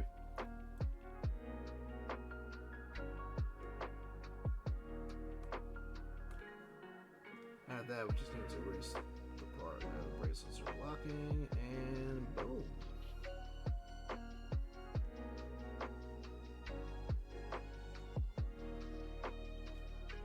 Working smarter, not harder. Clean up a little bit, and yeah. I was gonna make some sandals, but since you're gonna be heading in with the surfboard, I don't think that's really necessary.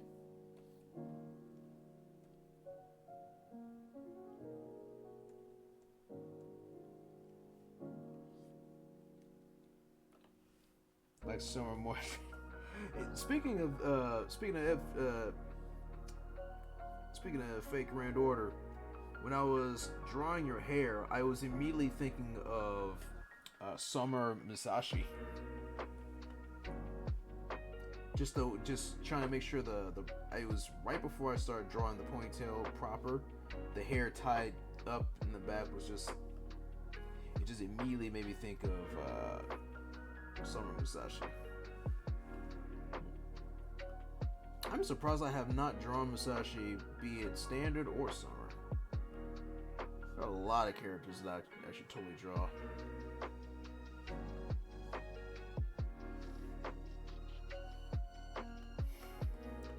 But much like the Toho project, FGO's got so many characters. It's gonna take forever.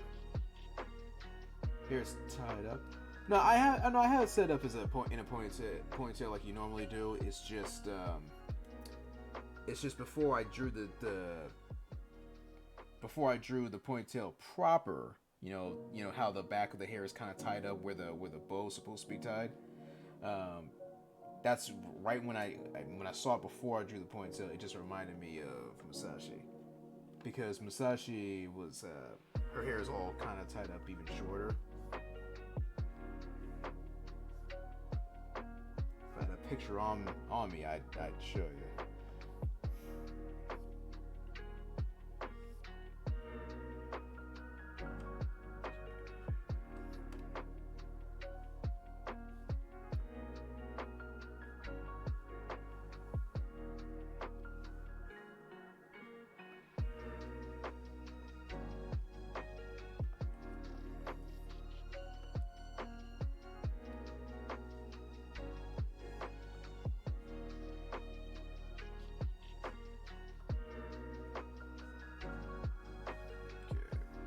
Almost there, almost done with the lines. Yes, very sure. Yo, I'm fully aware. You need like a giant. You would need like a giant like cap to contain all that hair. But but then again, if you tie it up in a really thick bun, it could be possible. But that would be a headache and a half, and it'd probably be a big weight on your head. I wouldn't recommend it.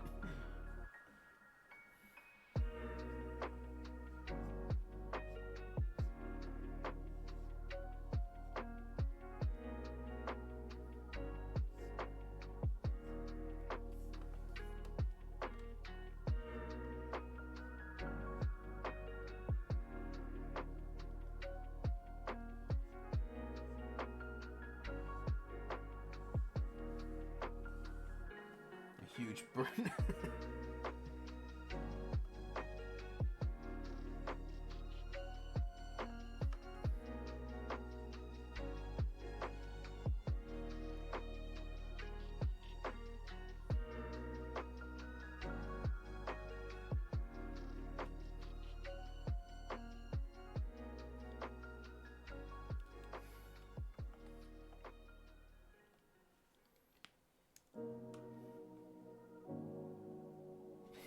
Hairdo that can pick up radio waves.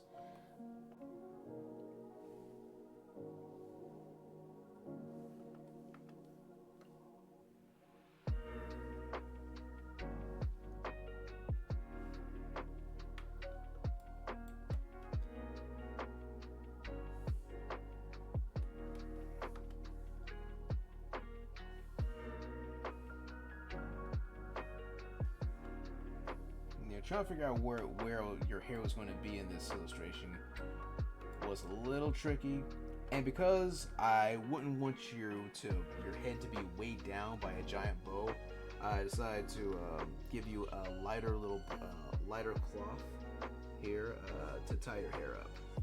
Something a little more beach friendly.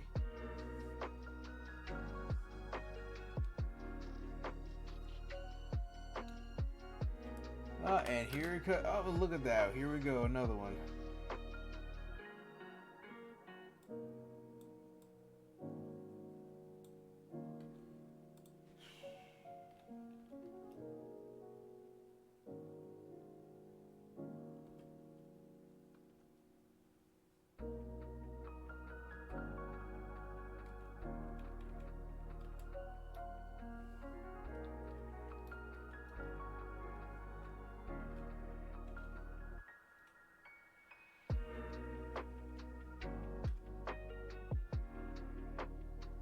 Yeet. To the graveyard of obsolescence you go. And since the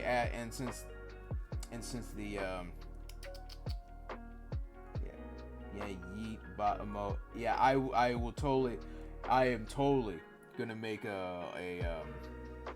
I'm definitely going to make an emote I actually have some mute mode ideas right now. I just don't know how to implement them in OBS. But yeah, I am definitely gonna make something for getting rid of bots. I think Sin will be perfect for that. She can personally off them. He actually emotes. Yeah, you and me both. I have ideas, but I need to figure out how to properly sub badge at least. Nice. Back when I was using old Streamlabs, I even had little like animated notifications. Granted, they were the stuff that already came with like Streamlabs, except for one that I made myself. But yeah, I gotta get back on that. The only reason I haven't really figured it out was how to. Yeah, it's because I never know when I'm gonna stream. Hence the fact I keep calling these surprise gorilla streams, because I don't know. Your bow in different colors.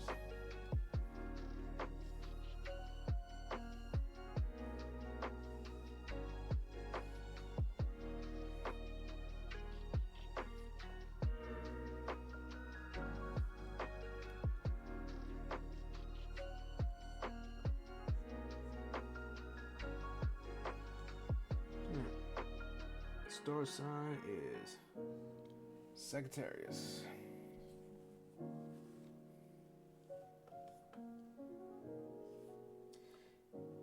Stars apparently, according to Rumi, star signs are starting to change due to just different positions the planet is now.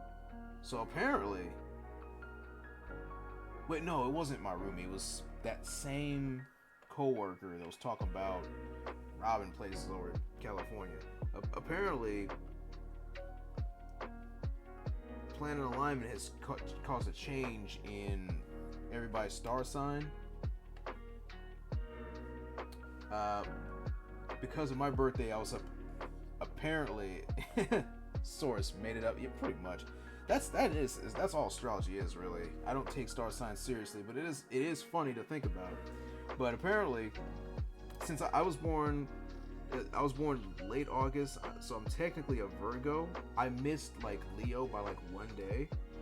But apparently now with the new updated star signs, I'm a Leo. So what the hell does that even mean? Like a lion that's stuck to virgin for the rest of their life? I'm not quite sure what you mean.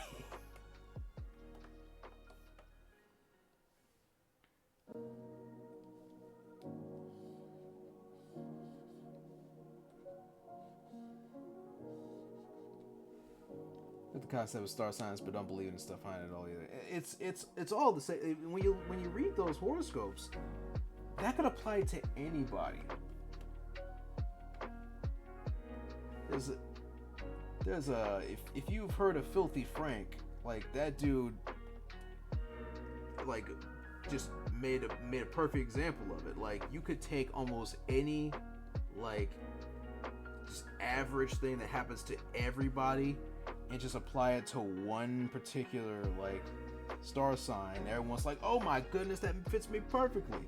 Of course it does. It fits everybody. It's just that not everyone's reading that particular horoscope is all.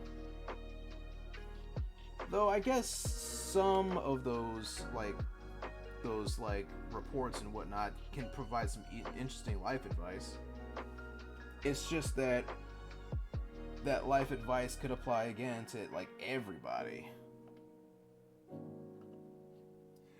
In fact, I'm just gonna go ahead and be stupid for a second. It reminds me, I don't know if anyone remembers the show Cartoon Planet, but I had an audio, like a comedy CD on that, like growing up, and they did a joke. They did two jokes, two horoscope jokes. One was Libra. It's like, I'm sorry to report that in the next few days, if you're a Libra, you will notice a large, ugly lump on your neck. It's your head.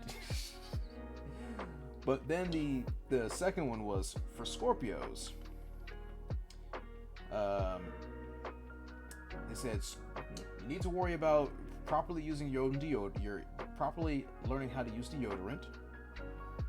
If spandex no longer flatters you, you've probably been eating too many cheeseburgers.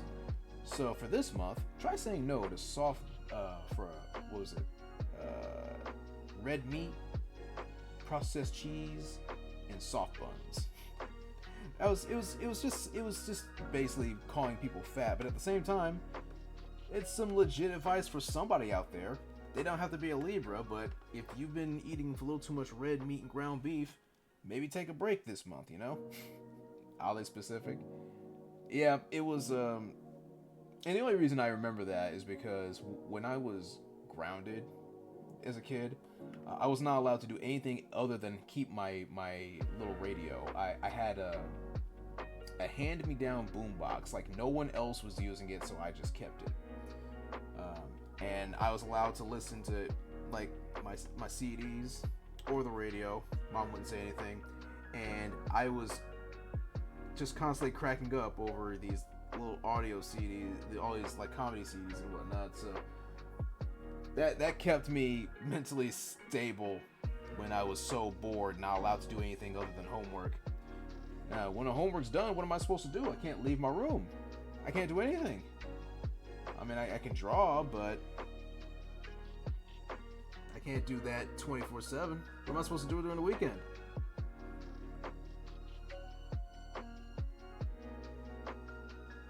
Thankfully, Legos. Oh man, I had Legos, but nothing big. You know, I had like a bucket of Legos, and I could totally do something like that. But when it comes to Legos, you already know that you had some friends over, and next thing you know, all those Legos you thought you had, they're gone.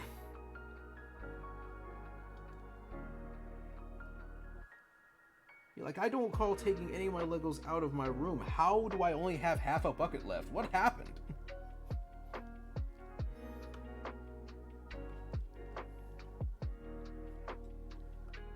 It was like a precursor to always missing a sock after you do your laundry.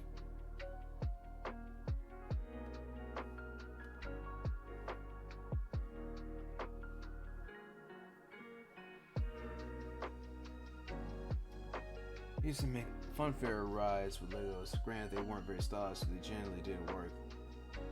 That sounds freaking awesome.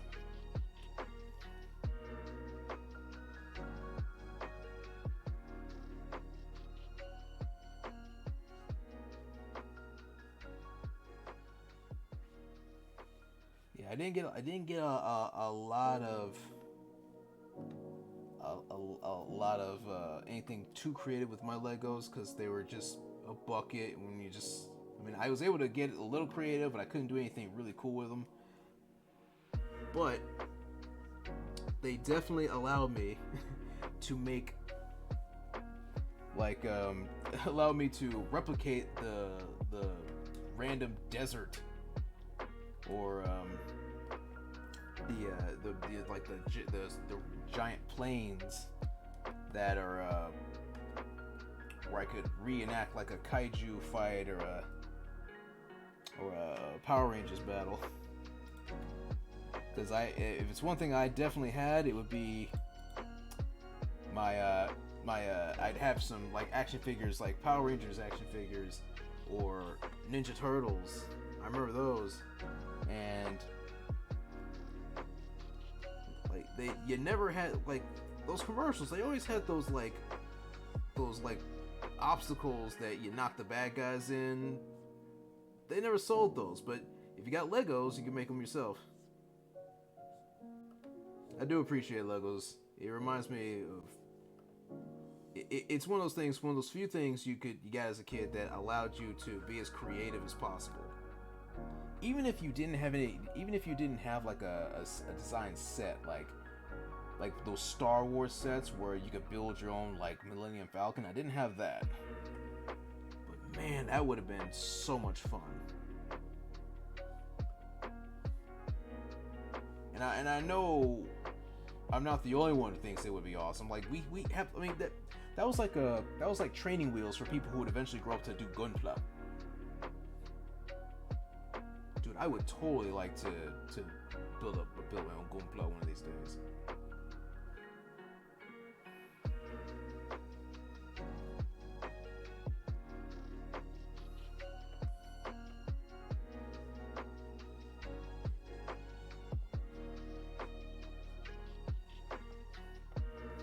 I draw Shima as a Sith Lord.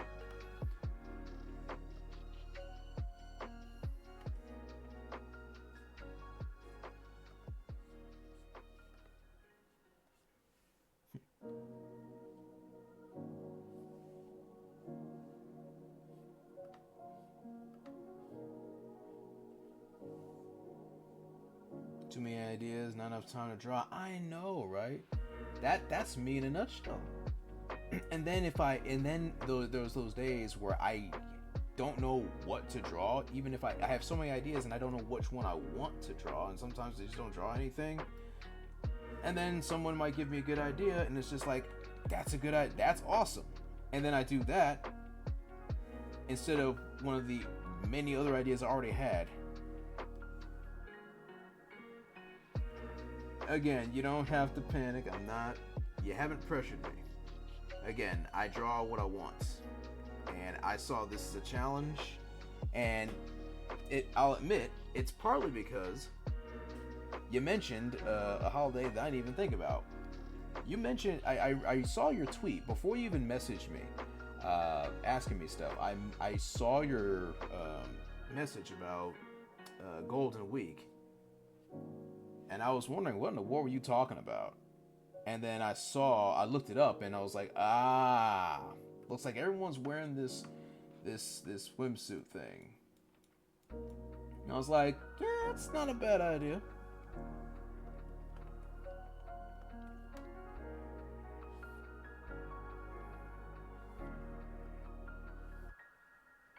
But the way this thing is, you would think that something that's got so little fabric would not be so tricky to draw, but the way it's shaped, it looks so odd that I'm not quite sure. Like, I'm pretty sure that after I'm done with these lines, I'm gonna have to redo some of this.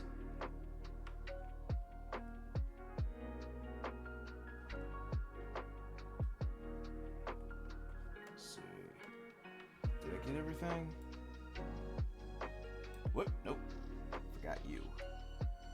A few stray strands of the ponytail.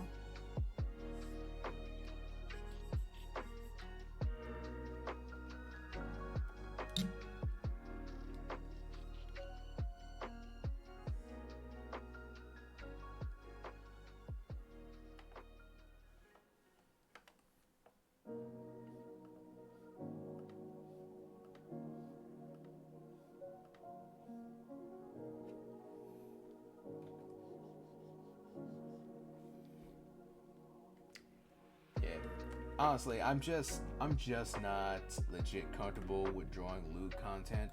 However, I'm not gonna lie, there has been a decent amount of people who have suggested I try it, and just not my thing. But I will admit this, that doesn't necessarily mean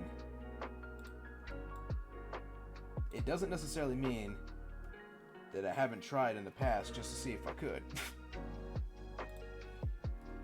It's not that I can't. It's just it's not my thing.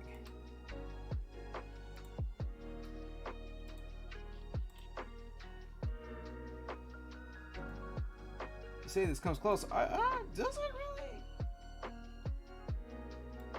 It's just a swimsuit. With a little bit of booty. Ain't that big a deal.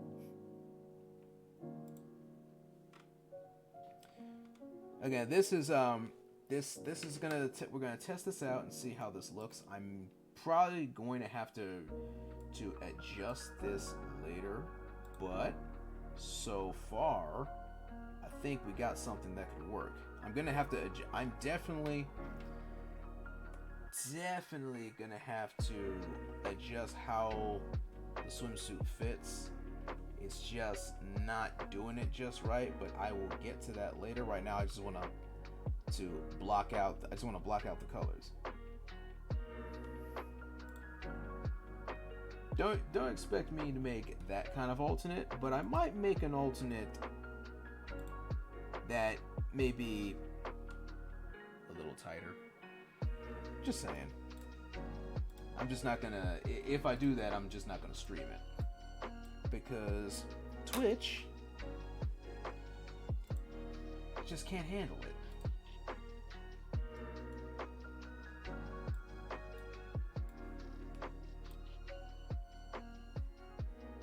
Give me just a second. I want to check. I just need to.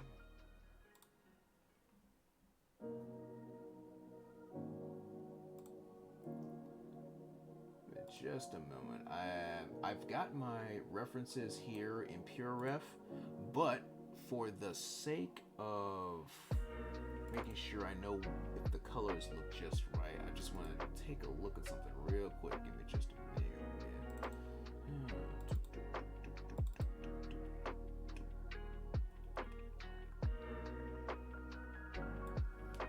Bring that this way. There we go. Okay. Let's get back to it. So we're gonna use this.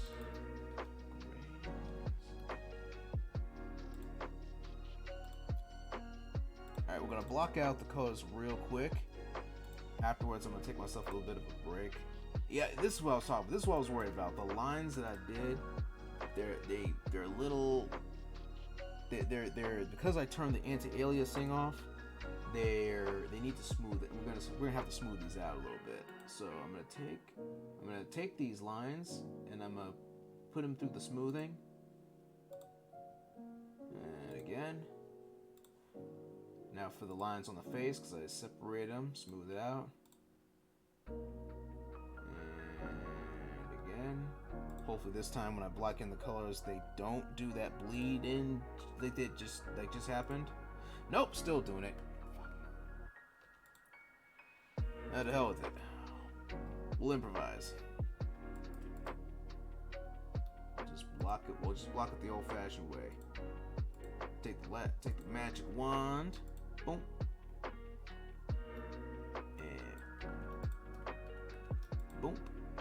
And don't think I didn't notice you. I see we didn't catch you for some reason. I see that little gap in the line. Ugh. This is why I don't want to rush, but sometimes it happens. I didn't mean that magic wand. And the only reason I even know that some people call it that is because I saw some people reacting to the one scene from the game on my side. Apparently, that massager tool is sometimes referred to as a magic wand.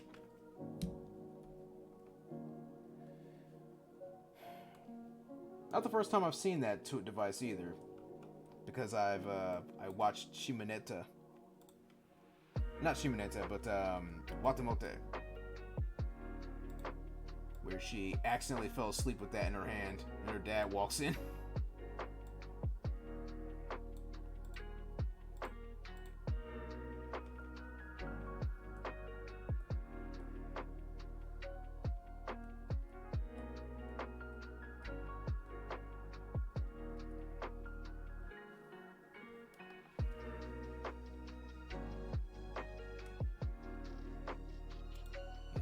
This is the dangerous part for the line arts, because recently I've been making my lines thinner and thinner because I want to be able to blend it in pretty well, but sometimes this kind of stuff happens if it's too thin.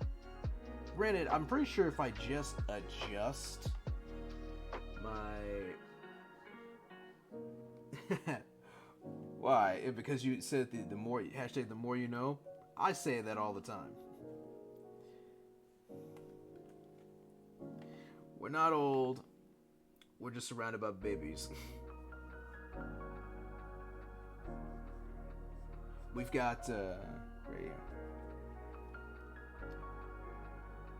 Ah, don't sweat it.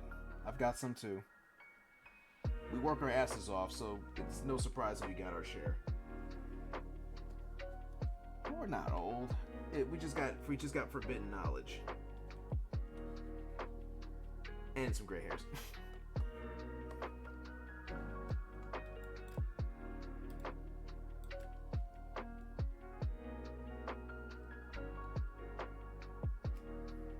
Ah, you're talking about that.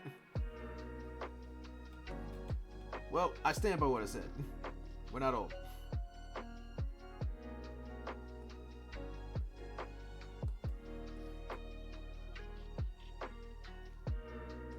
Let me see. I want to make sure this color looks right.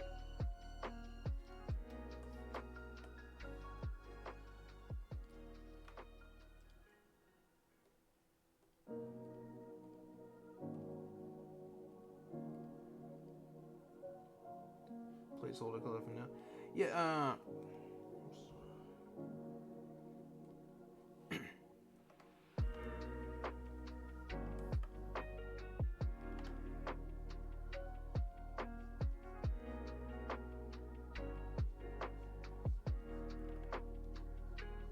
I'm using it.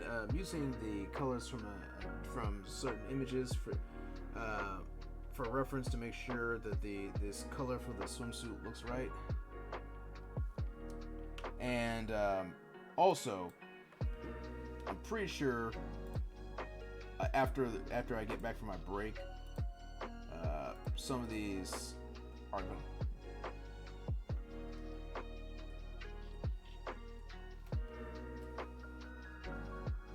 You want to sound like you're complaining about what? Are you suggesting that the color of your hair doesn't look right? Because I'm actually using the same color I used for your model.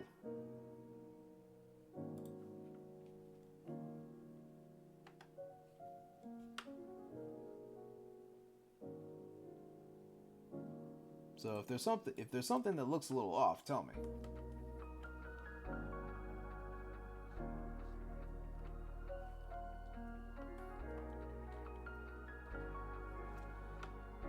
It'll probably look a little better once I start adding the detail. Also, compare it to the sky. Once I start blocking out the sky color.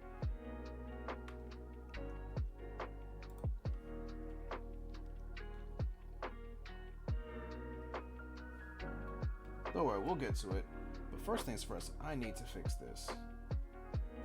I need to fix this. You. We need to fix you.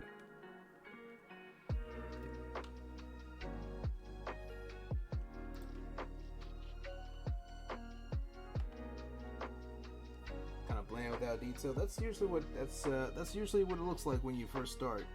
That when you put in the flats, everything looks, well, you know, flat. But it's alright. It's one of those trust the process kind of things.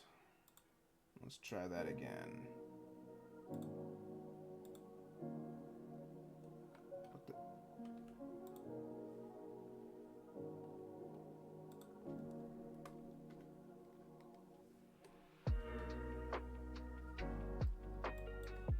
These colors flat. Bro, if I didn't draw you properly and provide, well, you know, that just wouldn't be respectful at all, now would it?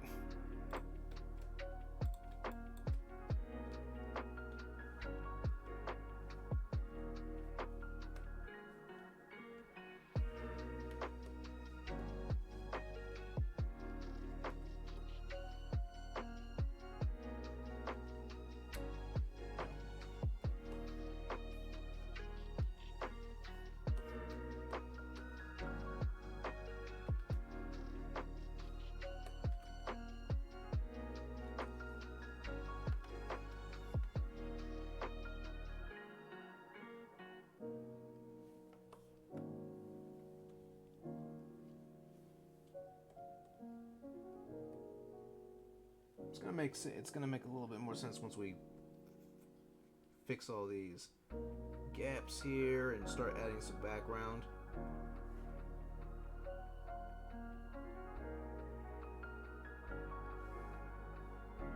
Fill this in. Now let's try that. Boom. There we go. Light it up a little bit.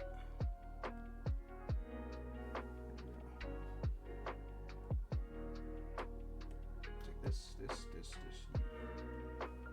You, and you, and you, and you. All of you. Boom, boom. And we're gonna make this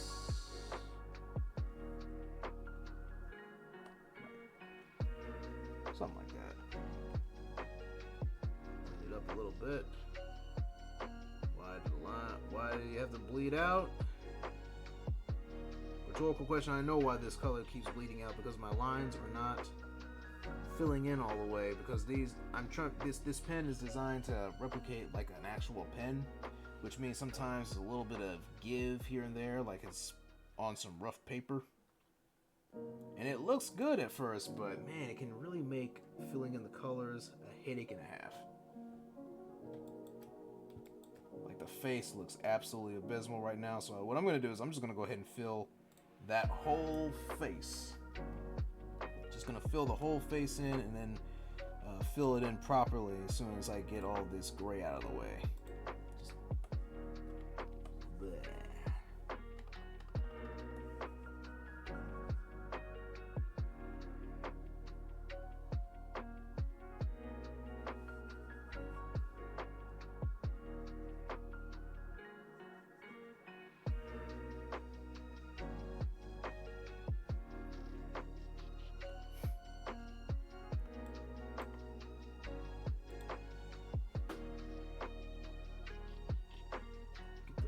clips in.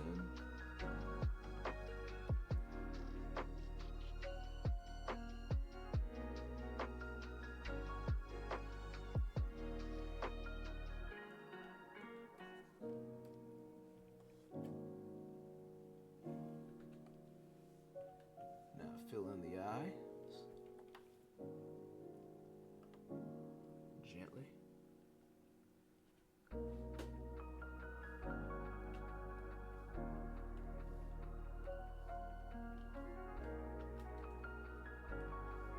Ooh, that didn't look right. And neither did that. Come on. Again, gotta fill it the old-fashioned way. It's alright. It's a small detail.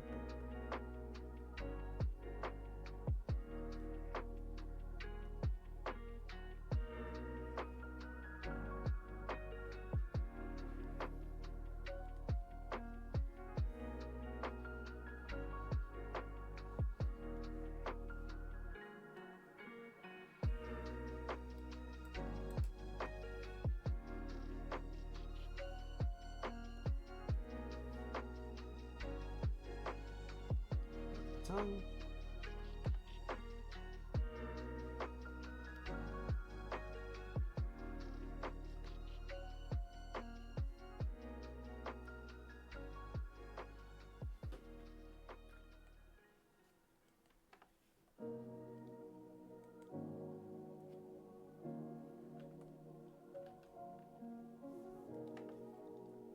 Teeth.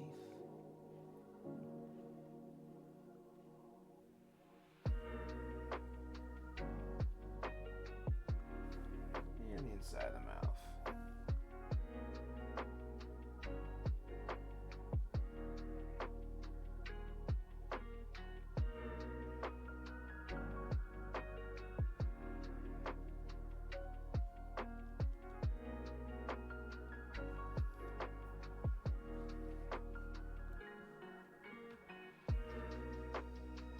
Some of the face lines don't need to be like, well, I don't know what you're doing here. Get past, get cuffs on the eyebrows.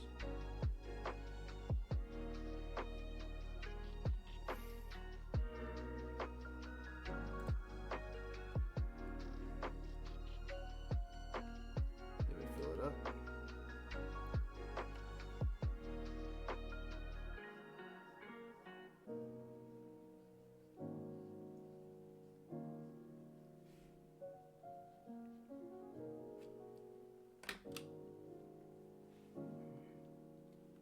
Alright, you go ahead and get yourself some sleep if you can. And I'm going to go ahead and see if I can finish. And I'm going to work on finishing these flats, take a quick break, and then I'm going to get to the real meat and potatoes coloring this. So, if we don't hear from you again, we're going to assume you got some sleep, and I will catch you later.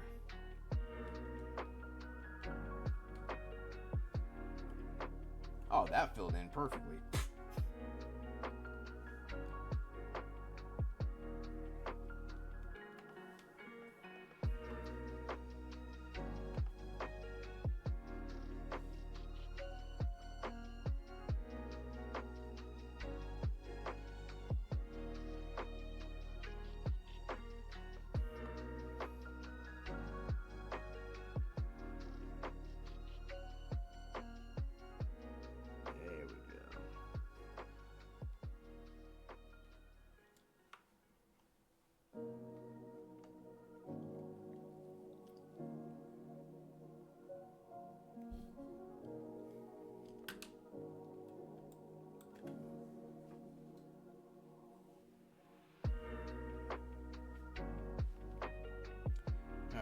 out of the way, we're going ahead and we're gonna we're gonna turn off the color for now.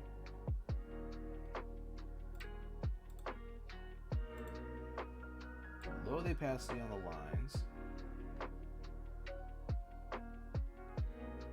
And we can, so that way we can focus mainly on the water. Time to work on the background. I'm gonna start with the sky, just so I know what angle we're working with. And I'm not even gonna lie, I'm also gonna make it, I'm gonna be real quick with it too. I'm just gonna drop in a quick gradient to get an idea before we just start adding some, yeah, real freaking simple. Not even gonna try to get too fancy with it. But I am gonna see how thoroughly do I want to. Yeah, okay.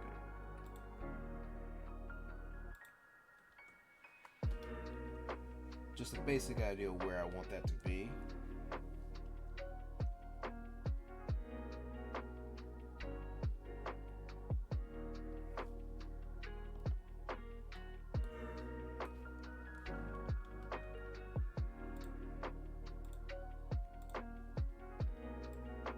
Drop in a line here, and that's going to be block out our water, and then we're going to block in the clouds. Super simple, just to get an idea of where things are going to be before you get into the nitty-gritty.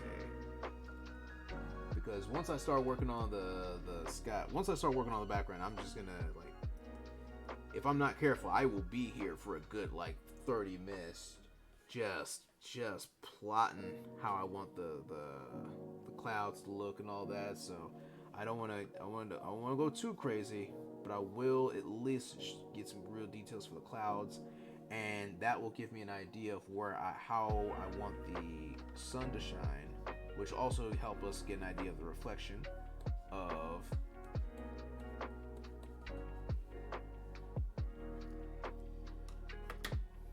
waves.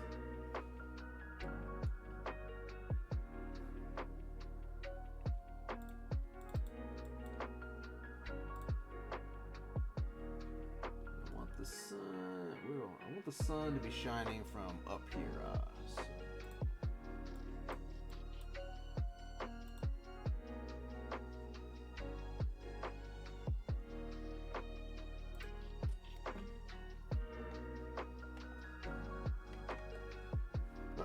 Wrong brush.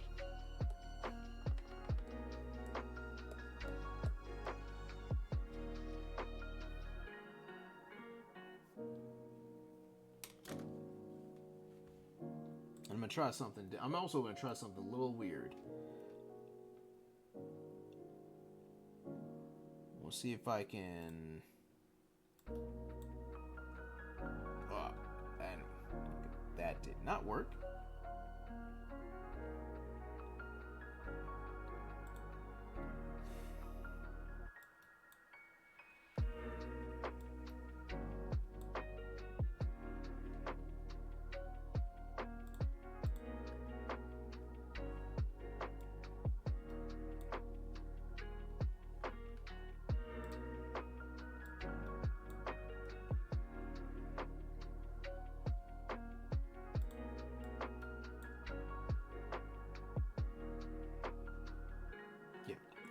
Okay, I don't think that's gonna work.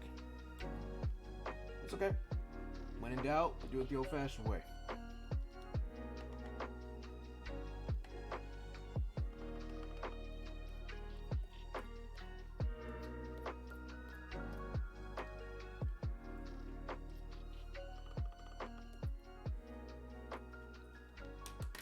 Simple.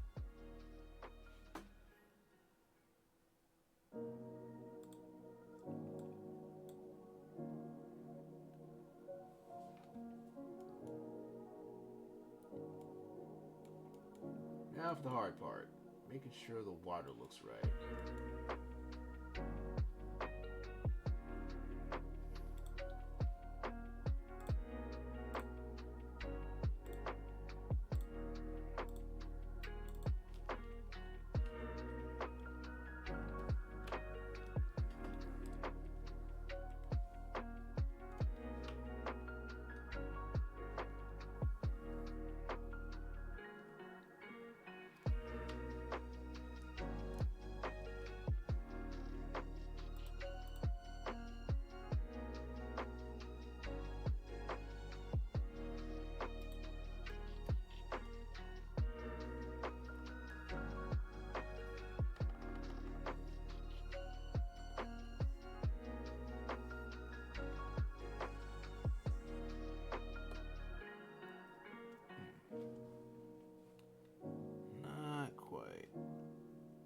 got several different.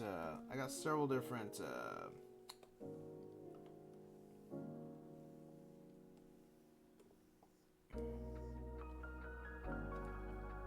Several different brushes to help kind of replicate the idea of waves, to help get an idea of what I want to do, and I'll take that as a starting point, and then I'll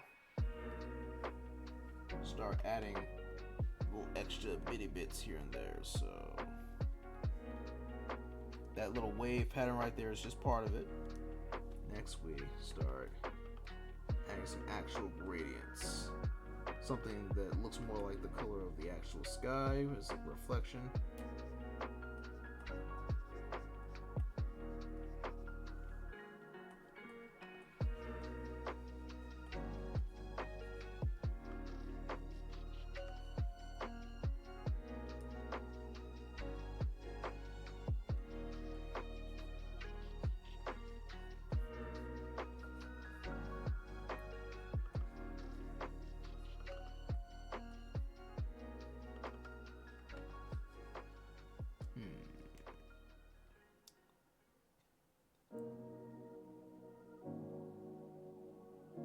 Screen out it. I'm switching up the type of layer style, so that way we can properly apply that in a way that it doesn't block the wave patterns. If it was on normal, I'd be accidentally covering these lines. We don't want that. I want to blend this. I think we got something with this.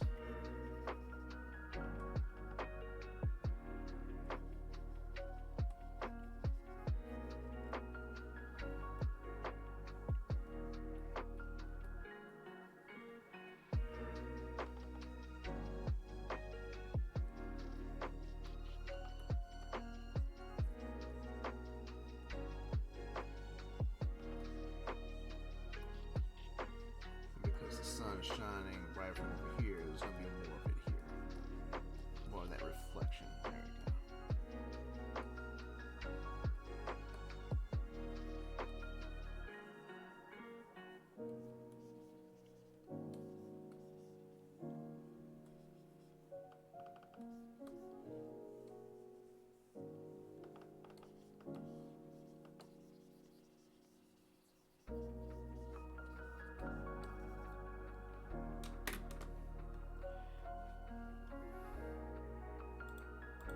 I'm gonna try something though. I don't know if this is gonna work, but I'm going to blur.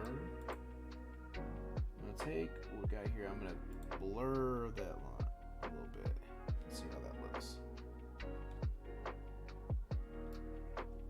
That might be a way to go, but not too much.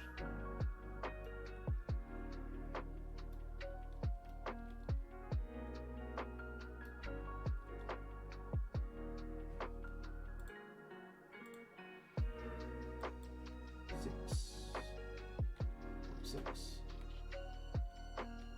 7, 8, 8.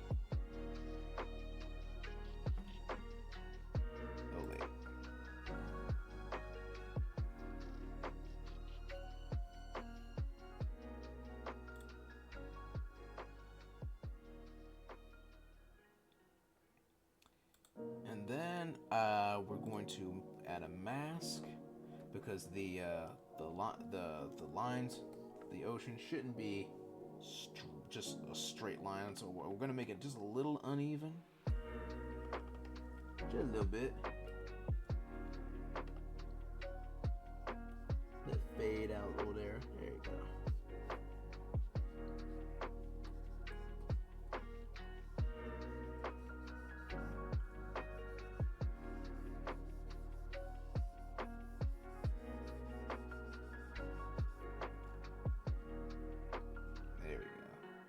Something like that.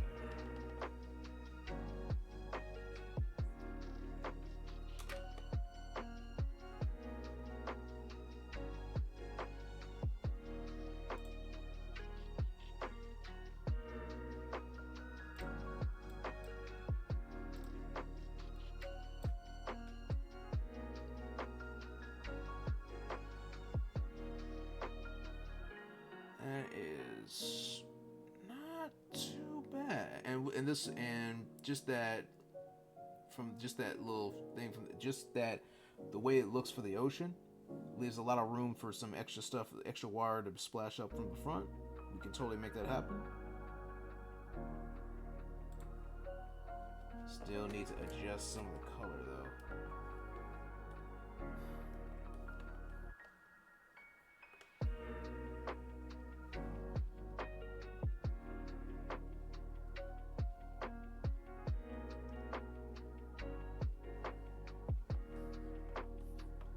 What's left is this part here.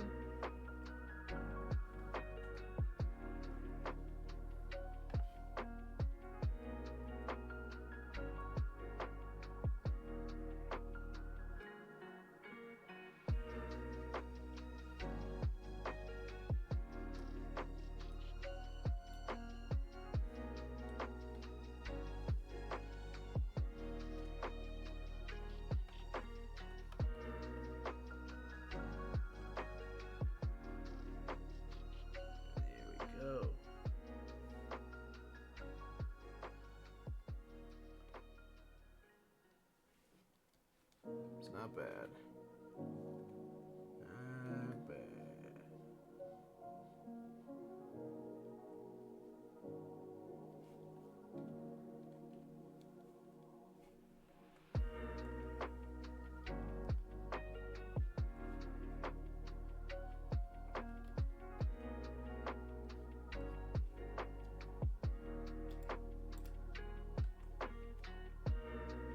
Okay, I think we can make this work.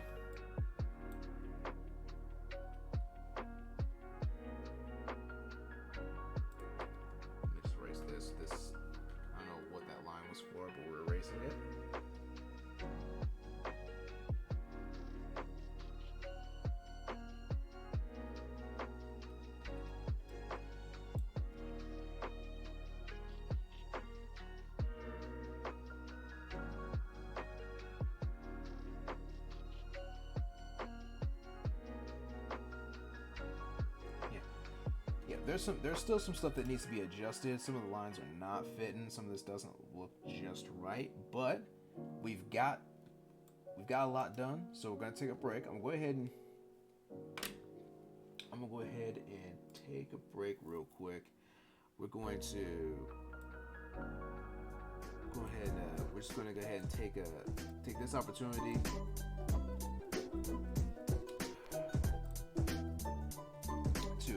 To recover a little bit. I'm a little out of it right now. I've been working for almost 3 hours, but yo, we the hard part's over. Well, actually, more like the fun part's over. Like the fun part is actually prepping everything. Next comes the coloring. I'm just never that good with coloring, but hey, it's gonna be all right. We're gonna get it done. I think this is gonna come out pretty good as soon as we really just buckle down and figure out exactly how I want this to look. We got the light source, so we know where the shading is going to be. At this point, we're just going to relax and just take our time with this. But right now, we're gonna go ahead and take a few minutes as a break. I'll be back in 5, maybe 7 minutes. We'll see. Get yourself some water if you need it. I sure as hell need it myself. Vanish.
And we're back.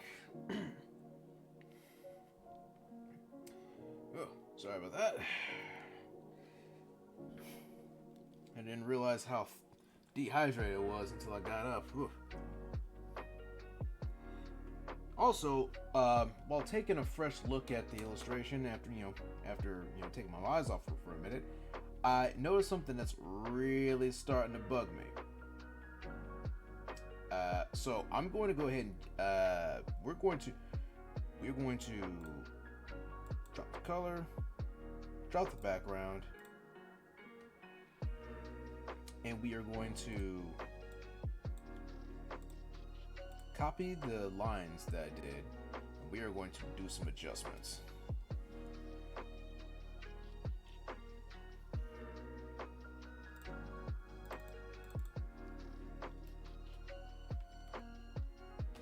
I'm also going to make a separate layer. I'm going to call it check as I adjust what we've got.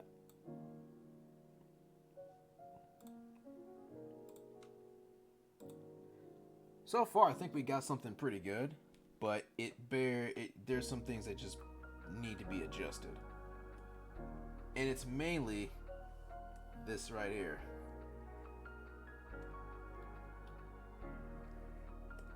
Wrong color. Mainly this right here. This just does not look right at all. So I'm going to take my time and adjust.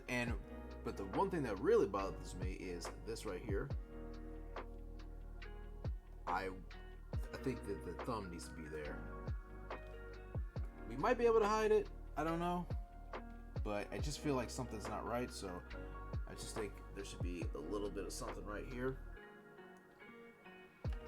But now it's time to do some last minute corrections before we fix everything, because we got something good, but it could be better. So I'm breaking out the sketcher again. Now I'm just going to do a quick block out to see what needs to be fixed.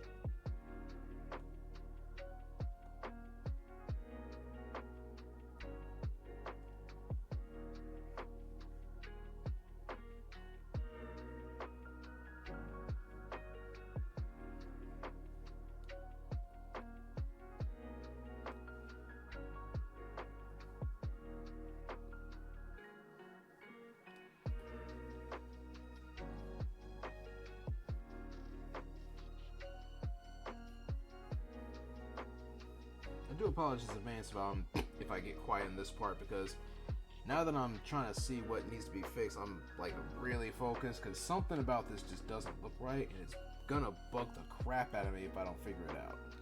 I mean, I think I know exactly what is bothering me. The problem is, am I gonna be able to fix it without having to redo like damn near everything? I don't think I'm gonna have to. But we'll see.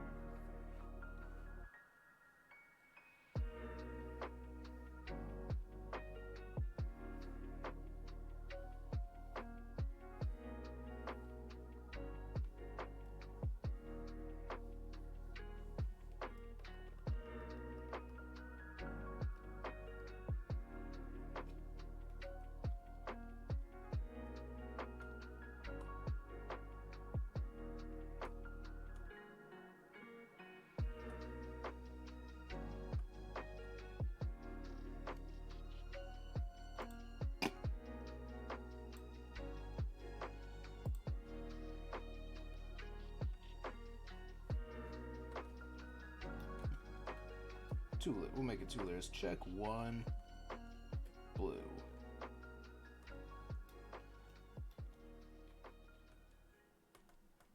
Check 2 is red. And hopefully, after we do our quick check, or quick anatomy check on this part, as well as this part here, we won't really need to do a lot of adjustments, but it's really starting to bug me, so I just need to get this out of the way.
I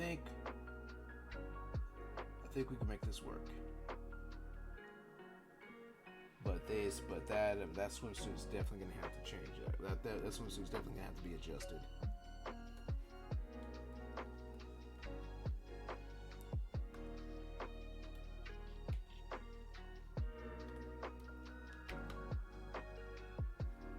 So we're gonna take all these and we're gonna move them down back into our rough layers. Check 1, 2, and 3.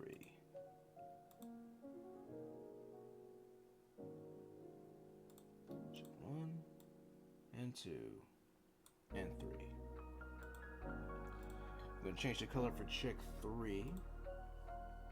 We're gonna make it purple. Since we got a red and a blue, a couple pieces stand out a little bit. And we're also gonna turn the lines off real quick, so we can, or at least turn it down so we can focus a little bit more on the rest of this. Clean up sketch, bring that back a little bit.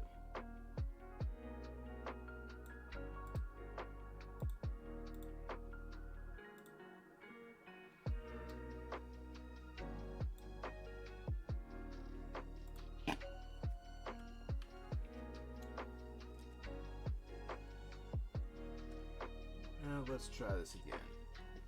If we could just adjust that, we're gonna have to adjust this out. I might need to get myself a few more pictures for reference, but I think we can manage.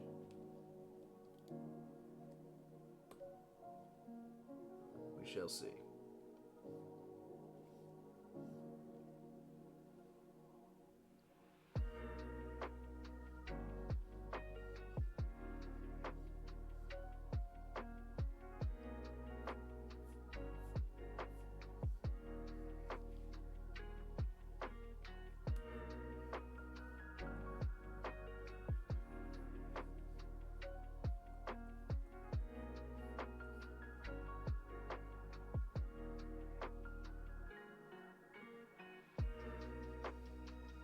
It's already looking to make a little more sense.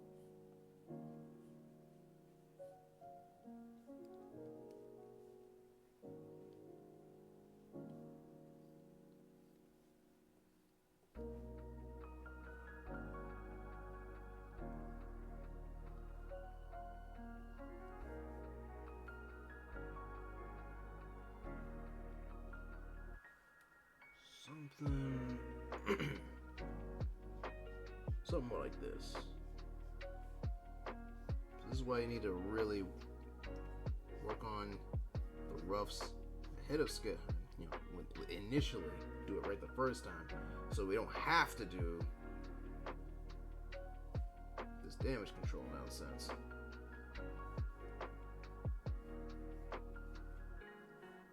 This is one of the reasons why I think I need to try streaming a little more often, because this will encourage me to not make these boo-boos as often.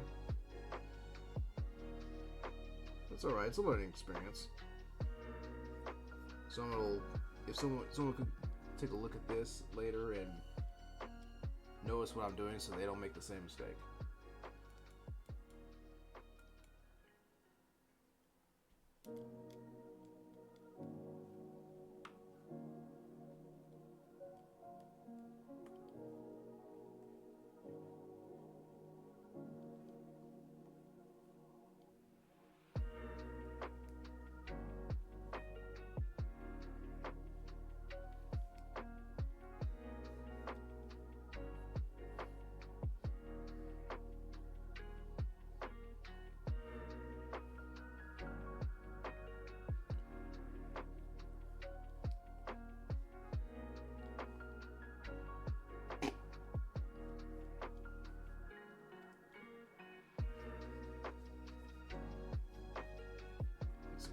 To show a little bit of tug, folds here.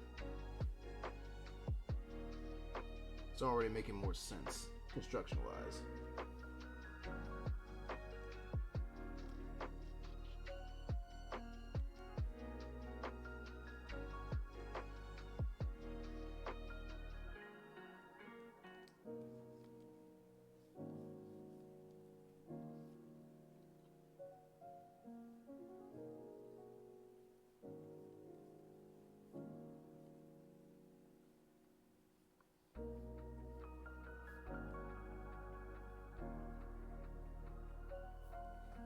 We didn't go backwards. What I did was I just, I set it to head back and just readjust this. What I did is I just wasn't liking what it looked like earlier, so I decided we are going to just readjust. Don't worry, I still kept the lines. They're right here, but they're going to be adjusted in a minute. Like, construction-wise, this already looks better than what we got earlier. And I just noticed I think I might have made them bigger.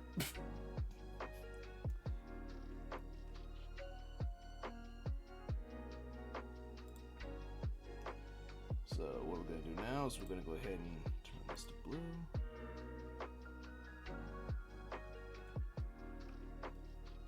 I And I've already saved the lines. I got a backup set of lines in case I mess up, but I doubt I'm gonna mess up.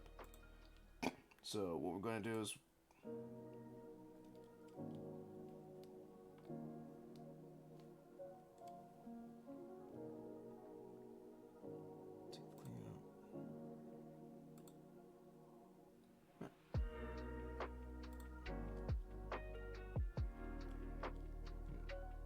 and the fact that your back tells us you're probably having a little bit of trouble sleeping still.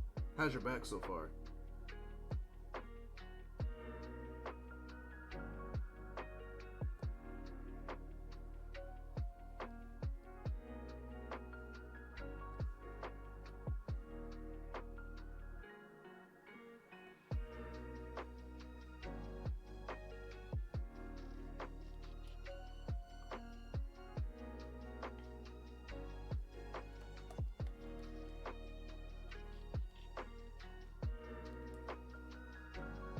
We are gonna this. Unfortunately, this does mean I'm gonna have to adjust the daggone.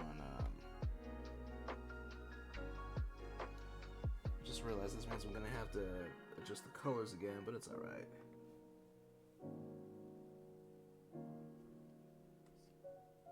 What the? There we go.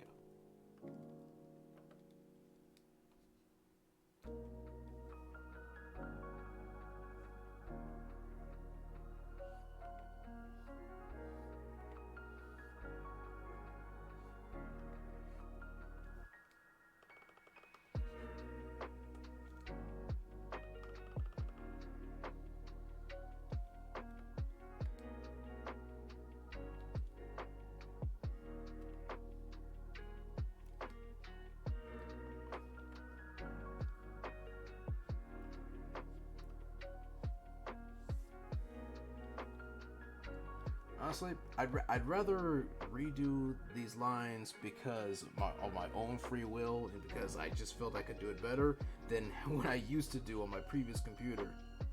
I had to redo stuff because the computer crashed on me. I didn't get a chance to save.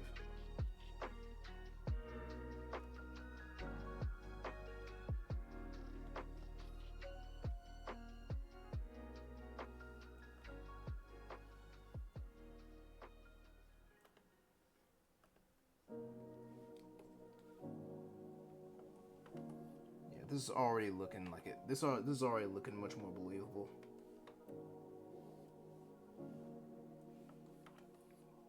It's partly because I actually put in the actual detail for the swimsuit. There are these little folds here, little creases here that I didn't add last time.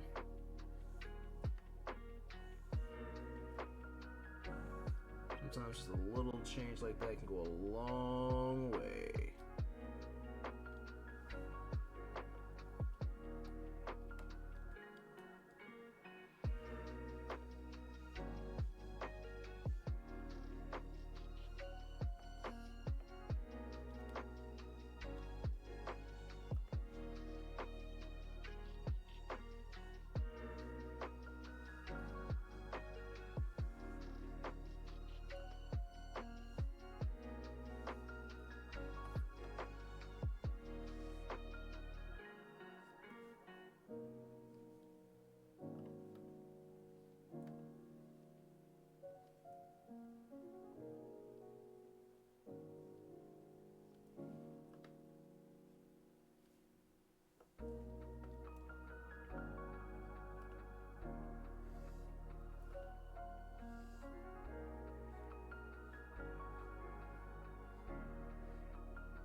Here, make it look so connected to it.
zoom out a little bit. Yeah, that'll work. That will definitely work.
Almost done.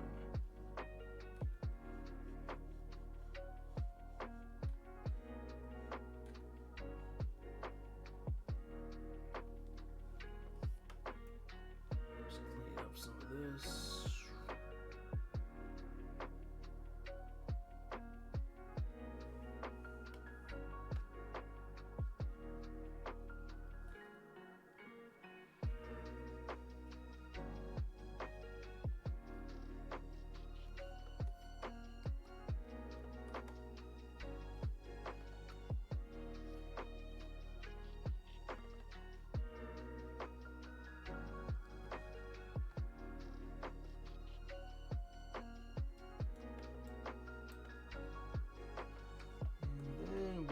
This little line here to let people know that your thumb exists.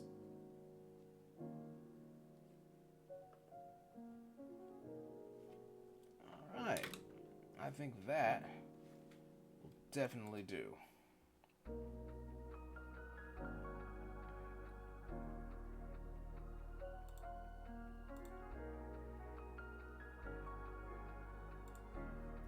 Alright, we'll go ahead and use that. Delete the previous lines.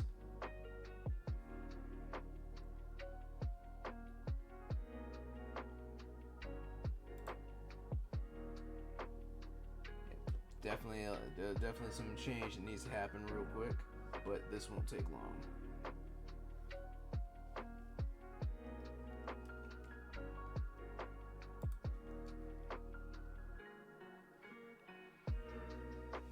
Ah, wrong layer.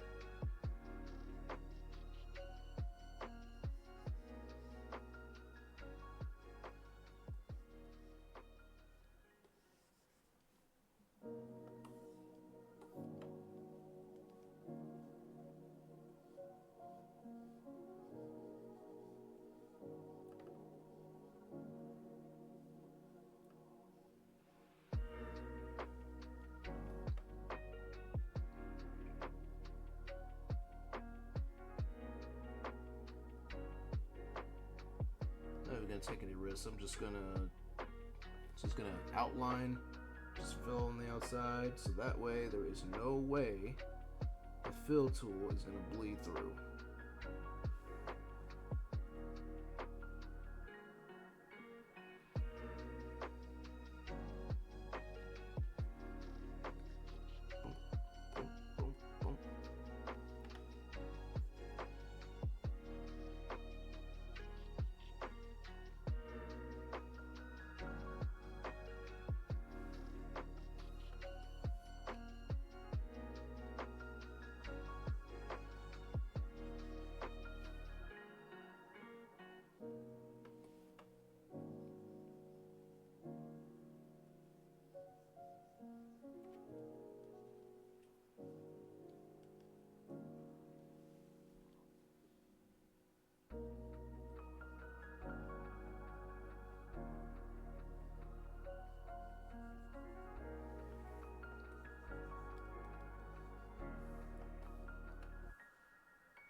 Okay, all right, we're back in action, guys.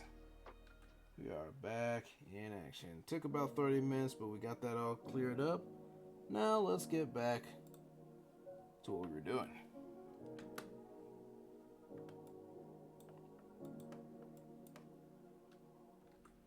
Yeah, it definitely makes a lot more. That definitely hits better.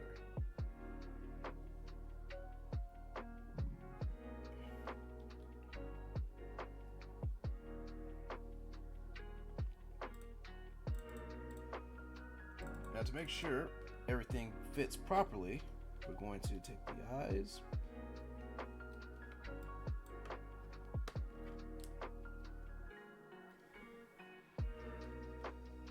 Now I'm gonna take the eyes. I'm just gonna head and paint these in real quick.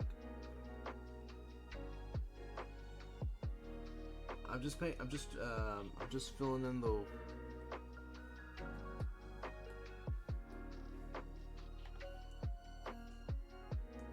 Filling this in just so I know exactly that we're not bleeding over anything, because these are going to be where the whites are.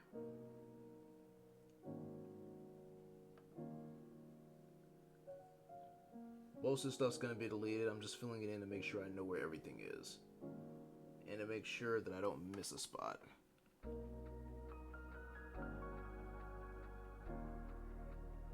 There's several ways to paint the eye to make sure you're blocking the eyes properly. This is just the way I do it.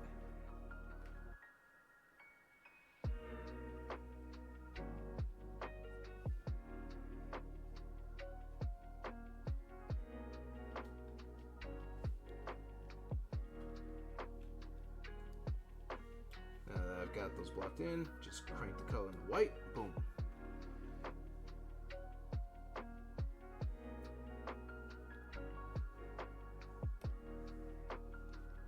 Take this spot where the red is.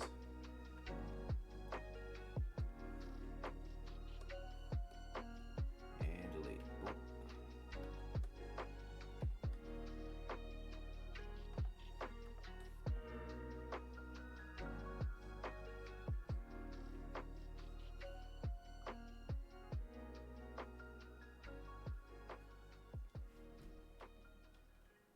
Boom. Easy.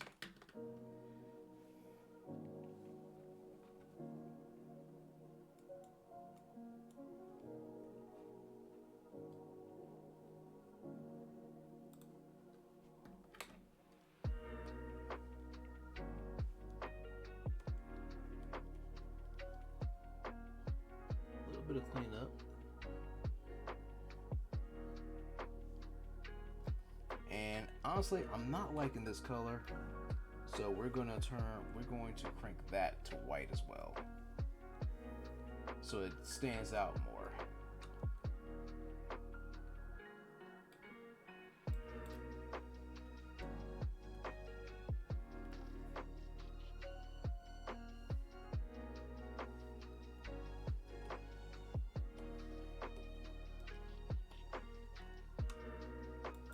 I think we're set. I think we are set.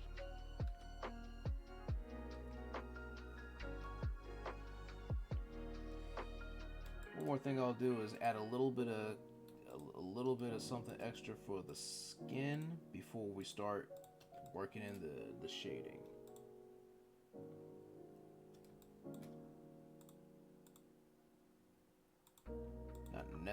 Not exactly necessary, but I think it'll help in the long run.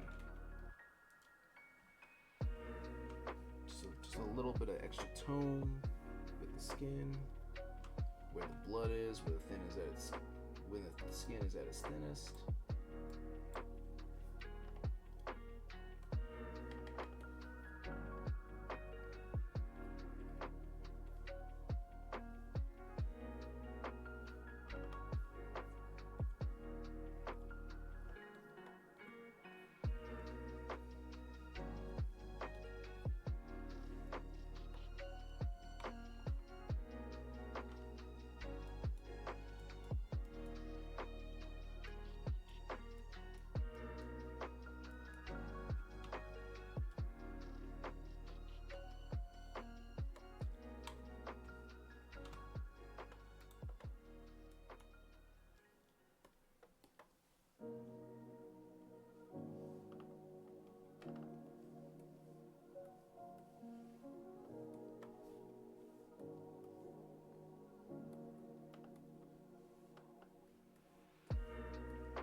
all these we just worked on.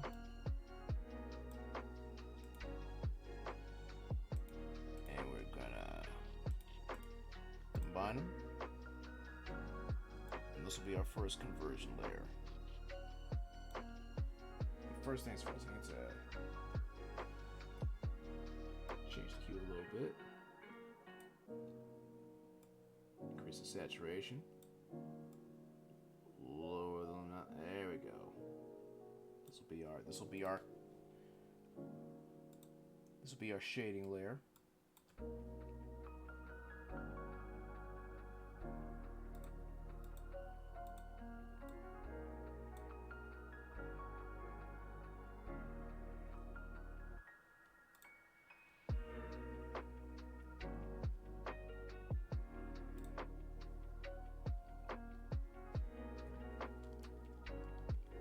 Gray layer, and this gray layer is going to be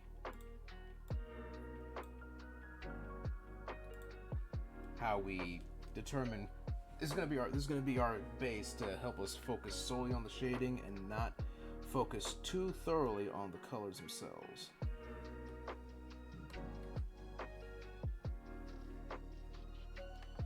Whew. Ready.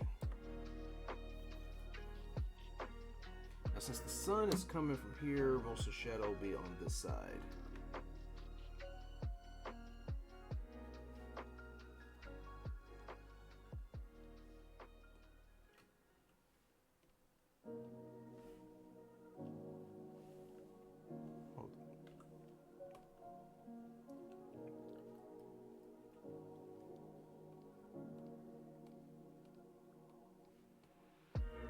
Block out some of this shading now, like so, just to get an idea of where everything is.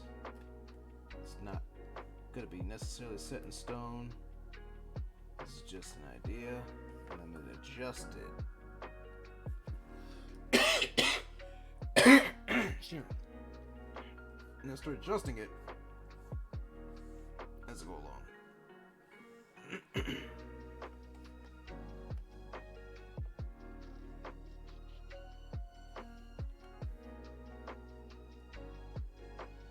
Different ways of shading, and honestly, I can't seem to figure out which method I want to use most of the time. If I want to make it more cell shade, if I want to make it more realistic. Usually it's a combination of the two, but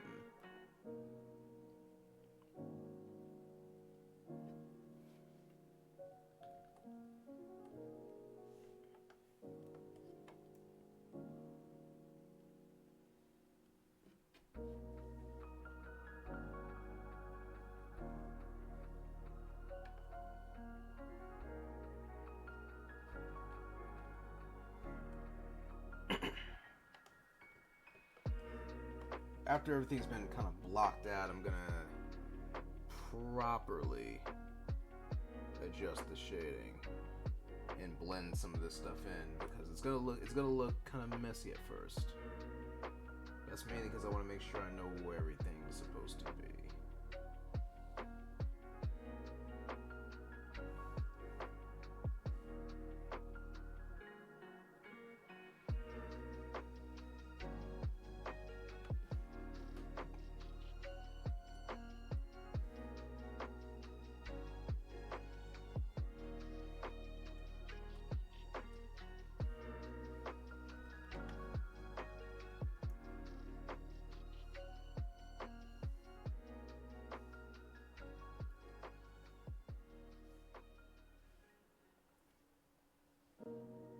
In fact, because our character is out in the sun, there might be some strong contrast for one of the layers, but the rest of it's probably not going to be that strong.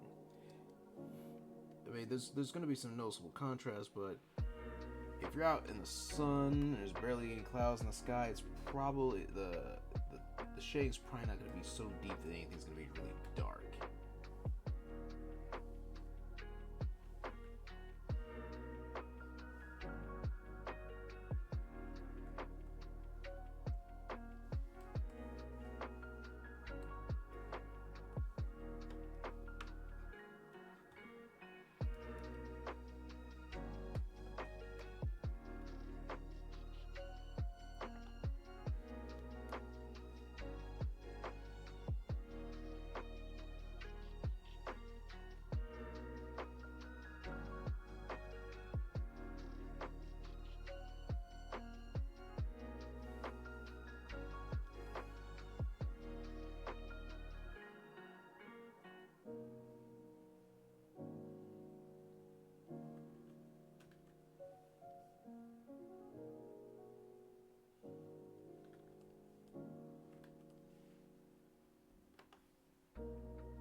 noticed I just missed. I noticed I missed a spot.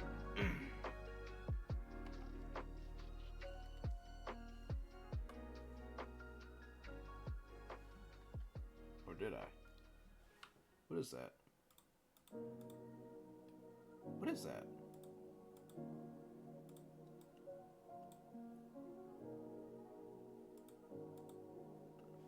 That. What is that?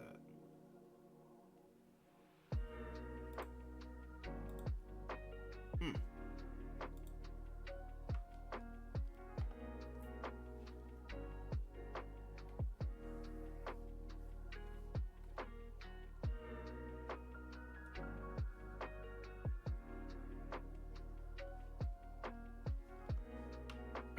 Missed a spot.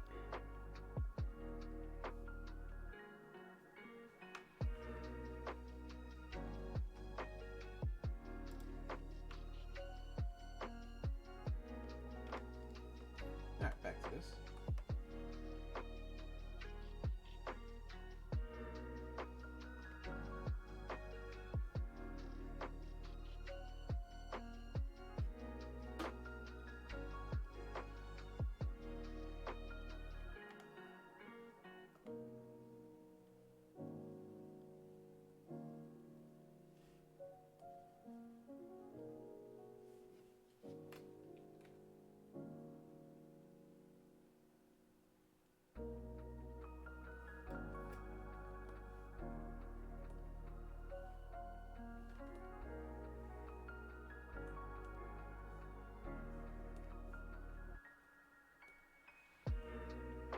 Wait. There we go.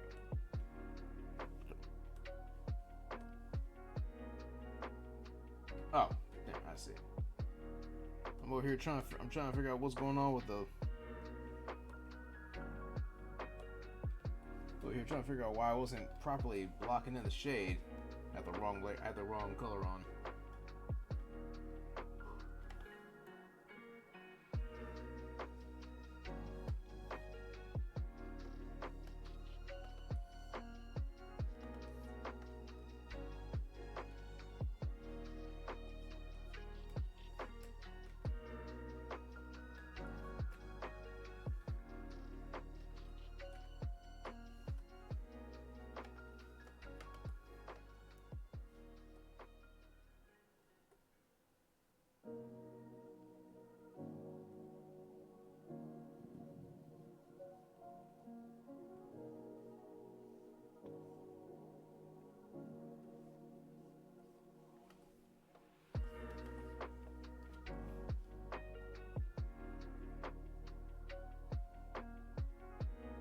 Shade here between the fingers.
Basic idea has been blocked in. Now we're gonna go ahead and we're gonna start blending.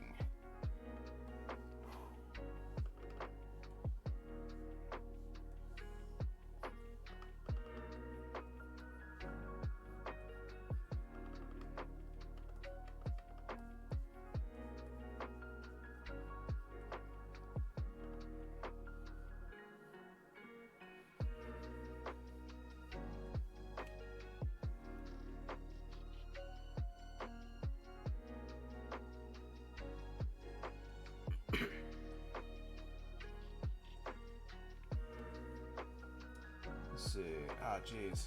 It's an hour to midnight over here.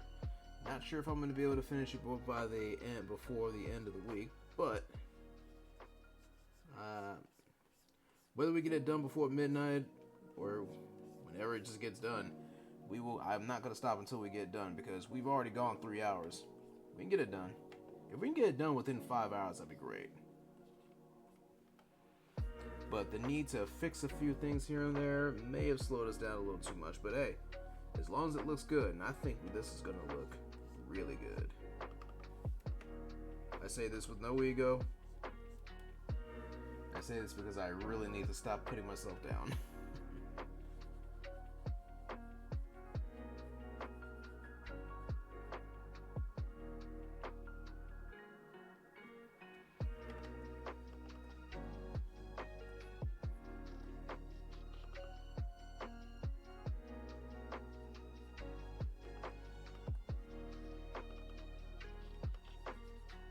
Now we got a basic idea of where these are going to be. I'm not even going to try to keep it.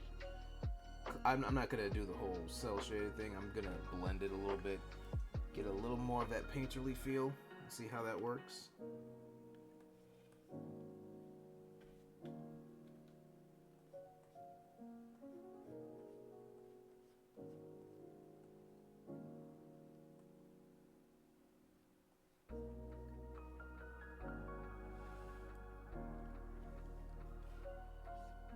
It'd be great if we could do everything in one shading layer, but based on what I want to do, there's gonna be another shading layer, but it shouldn't be much.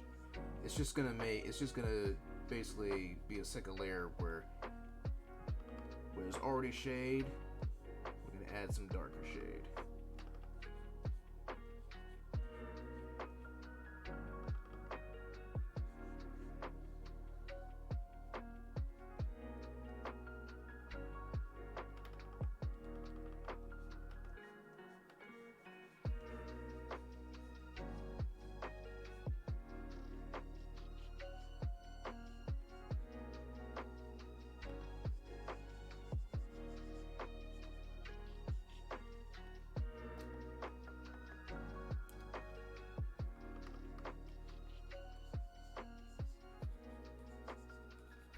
Blur.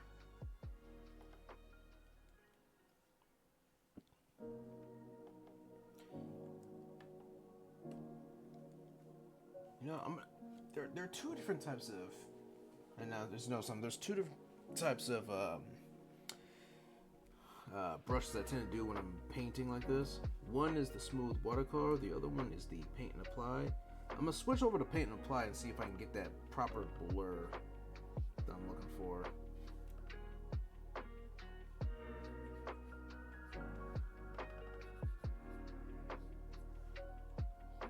Helps me blend in things a little bit more.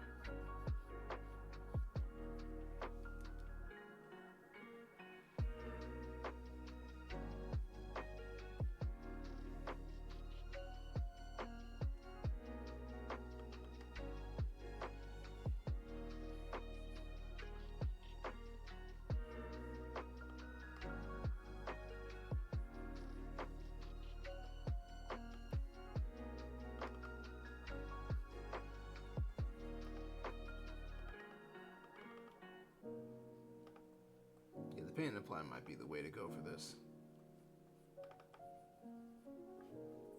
It's also what I was using recently in the earlier in my Mortis illustration.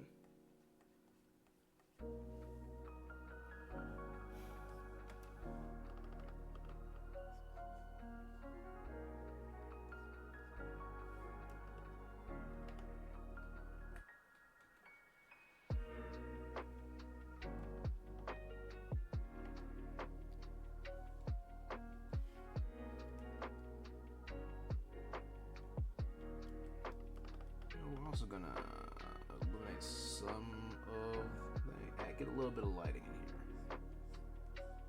A little bit. Something like that.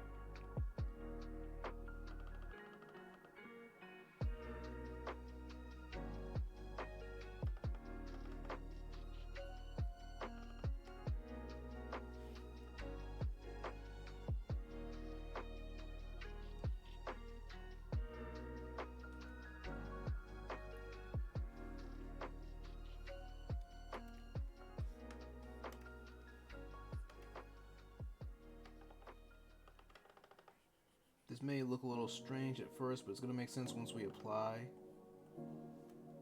our shading layer. I mean, this is our shading layer, but once we apply the converter, where we turn everything that we're painting right now into the proper color that we're looking for. We might still have to adjust the shading colors that we used in the conversion layer, but we'll cross that bridge when we get there. Right now, we're just trying to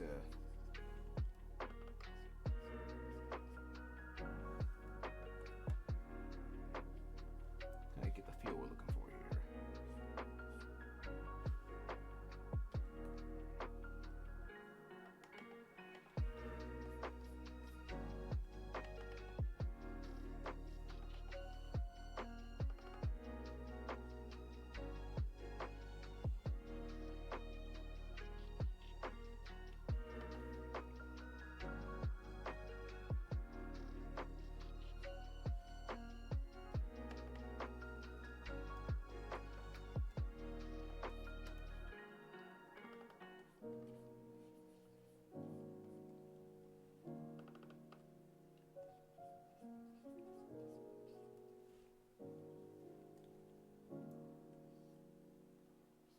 Some of that, but not the whole thing. Just a little bit.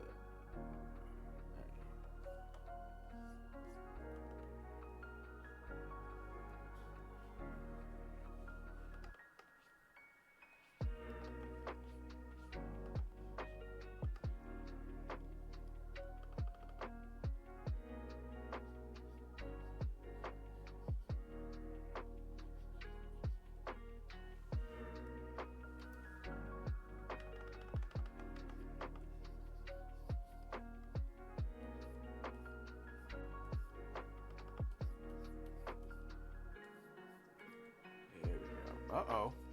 Uh-oh. We got ourselves an interesting little gradient over here. Getting a little 3D effect in here. That was not my intention, but I will take it. That doesn't look bad.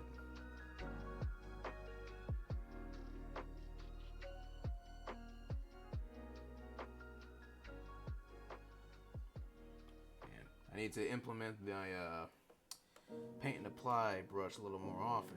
Haven't gotten that. Haven't done this in a minute. But I think we got something pretty good here.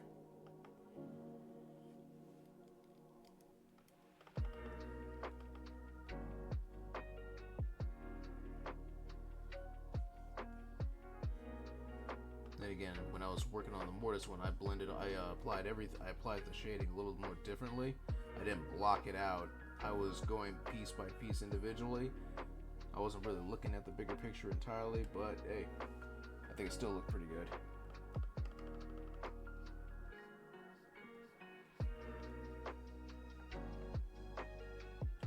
Probably could have used some more reference pictures though. If only to make sure to get the detail in the outfit just right. Morris's entrance gear was cool, but it was tricky to get just right. Especially his armor, his shoulder pads with the skulls and all that. It was worth it, man. It was fun to draw those skulls. Then again, if you see this jacket I wear, you can tell I'm a fan of skulls.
Missed the spot. Oh, there we go.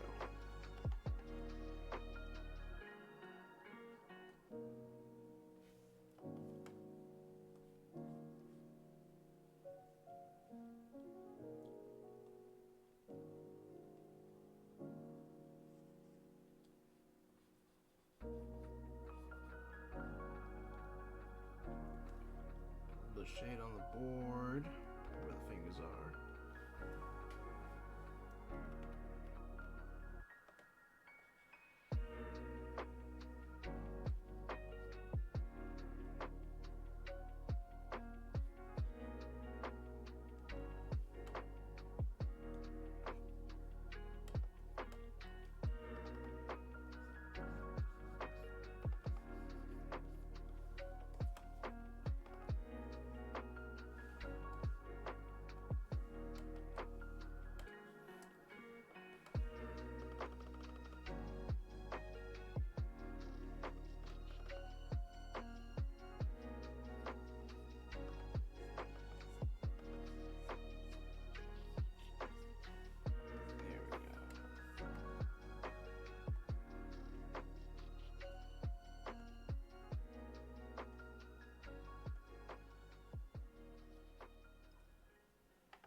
Okay, we're almost done with the main block out.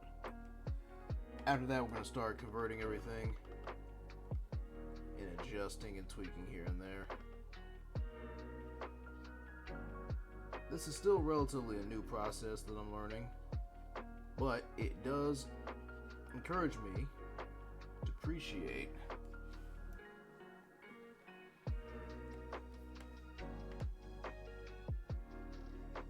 the ability to show simple value. This is essentially a black and white image right now. It's not exact. It's just, except yeah, it's shit. It's gray and a weird desaturated purple, but the same thing applies.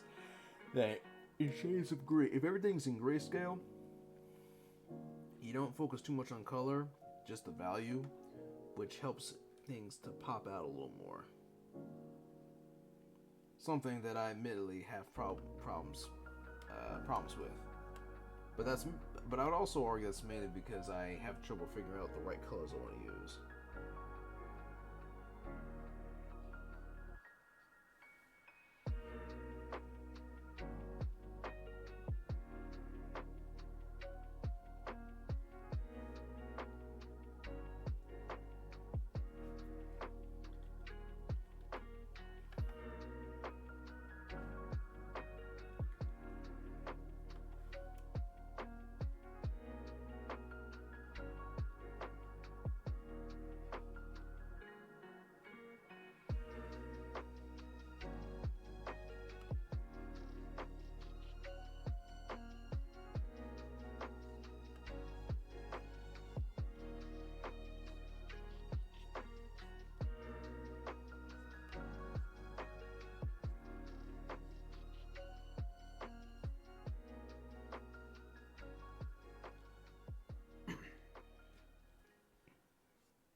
Closer we are to the sun, the less shade's gonna be, so some of this I'm not even gonna bother with too much shading.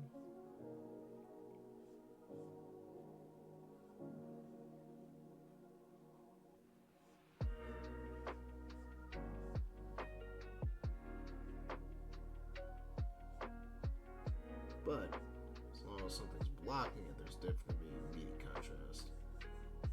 It's just a case of knowing exactly where everything is in comparison, in relation to everything else. But I think we got a basic idea that will work.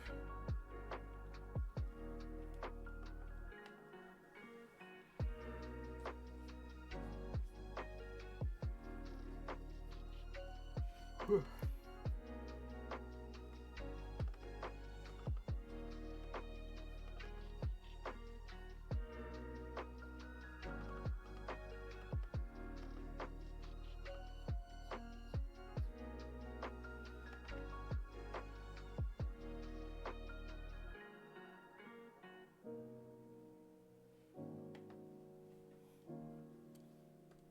next to the watercolor,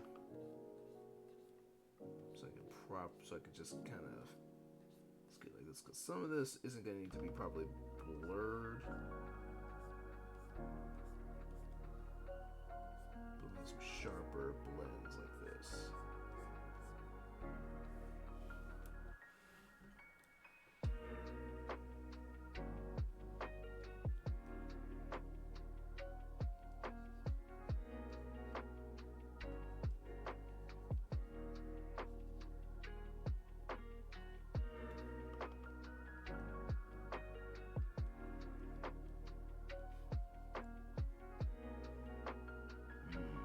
Almost.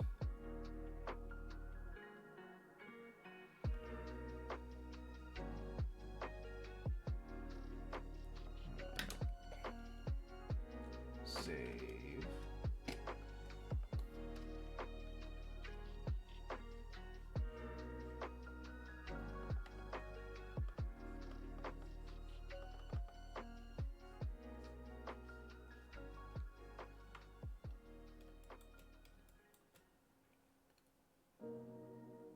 And let's turn on the converter.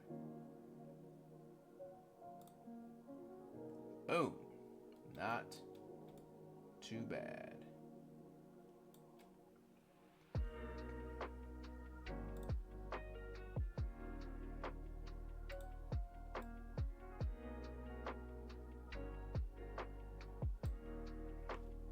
That said, the color's still not very good. But it's okay, because now that we've got it, because thanks to us using a converter layer like this, we can just adjust.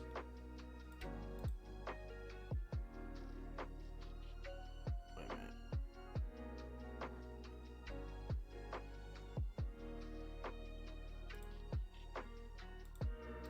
Ah, see the issue. There we go.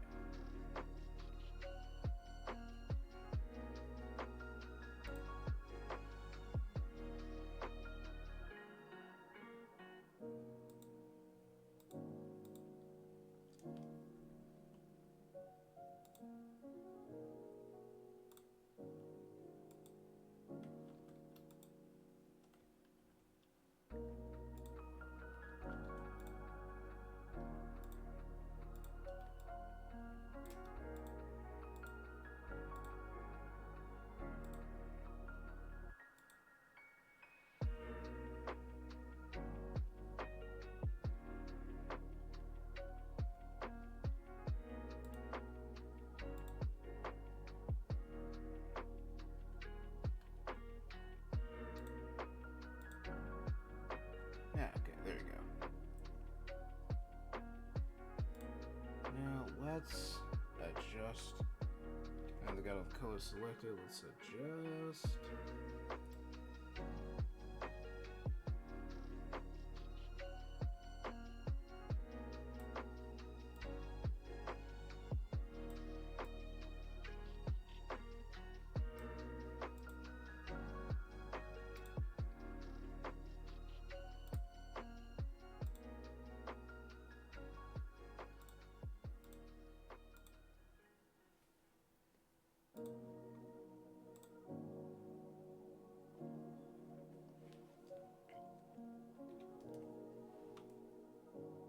Almost there.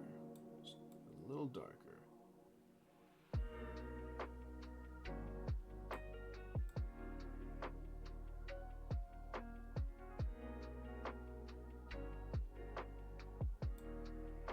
There we go. Something like that.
this point, I'm going to go ahead and keep the colors on.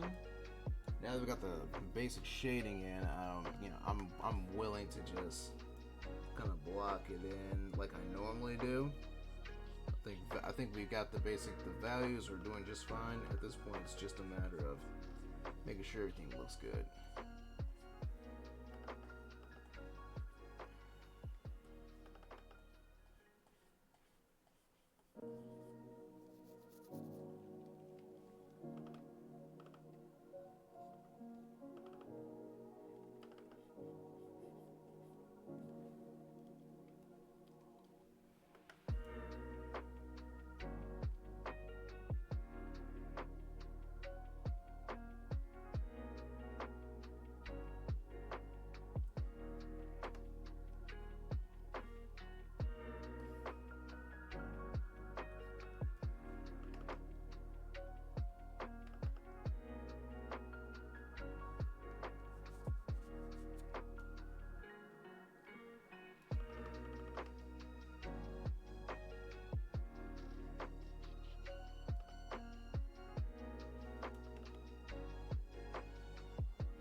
Now for the swimsuit,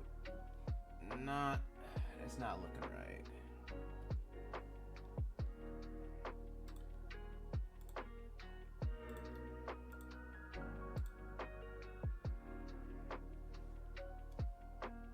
So let's go ahead and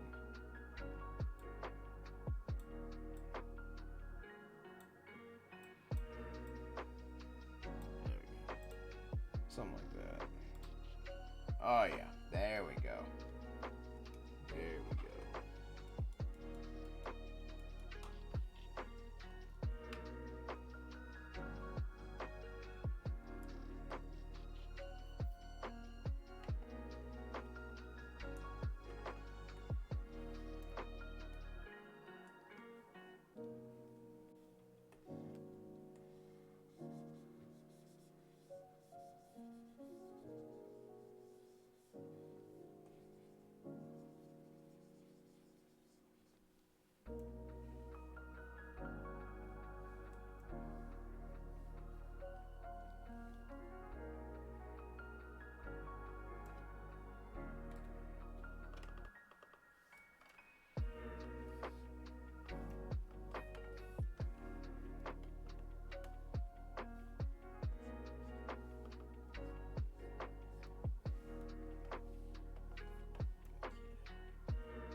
shading is pretty much done. Afterwards, we're going to add a second layer of shading. This is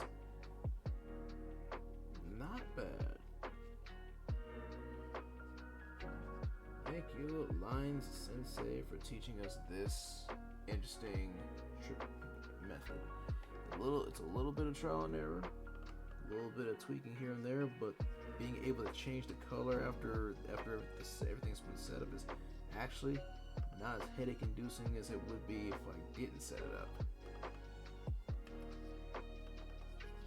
In time, I'll be able to know exactly what type of clothes I want, no matter what. And this won't be much of a problem at all.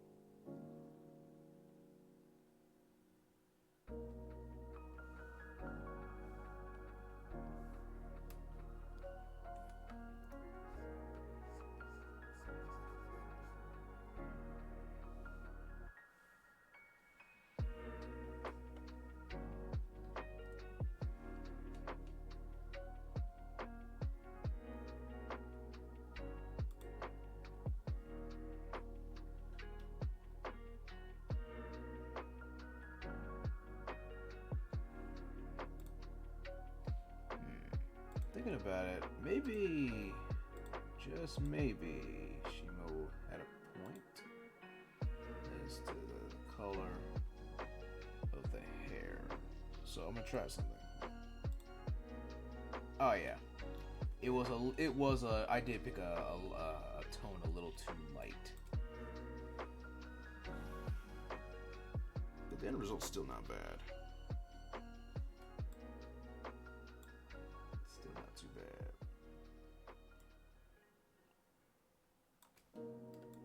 What is bad, however, is this color here. This needs to change. I'm not feeling this.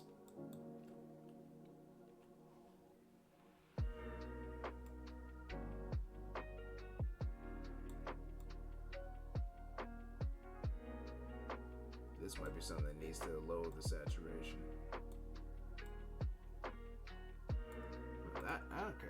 That's more like it. Yeah, that'll do. That will do.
It's actually not looking too bad. Not looking too bad. Still some issues here and there, but nothing we can't fix.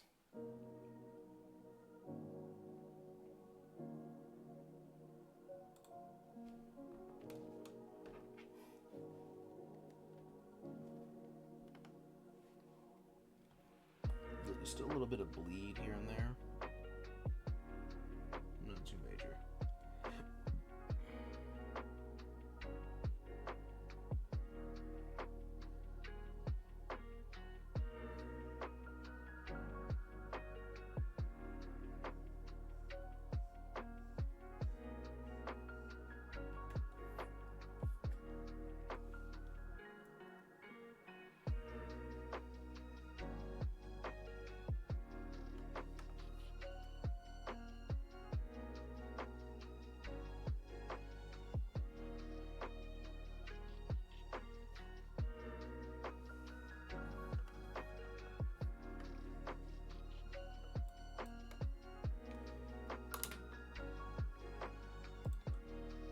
Now for the second layer of shading. For the second shade,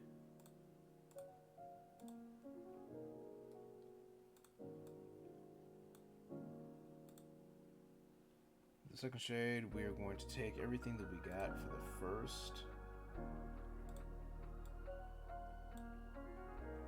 the first layer, make it its own. Use that as a new mirror. Use that as a new mask, so that way we don't accidentally apply a new shade where there is none.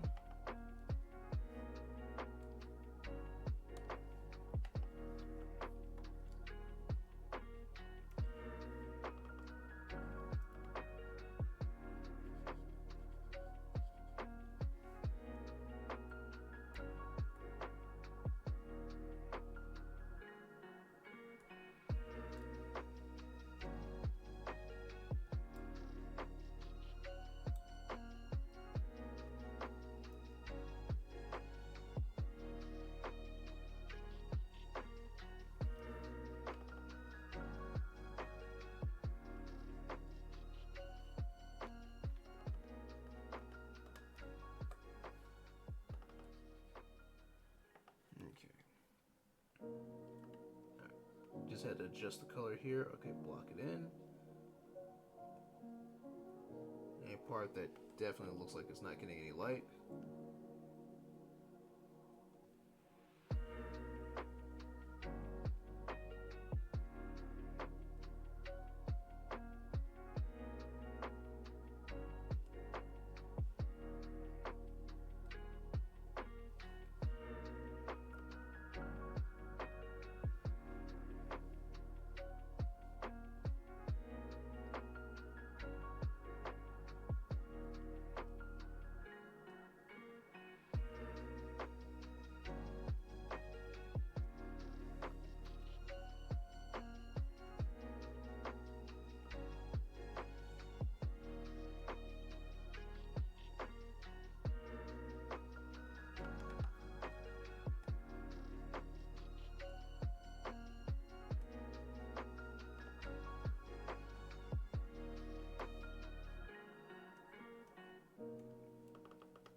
Bit.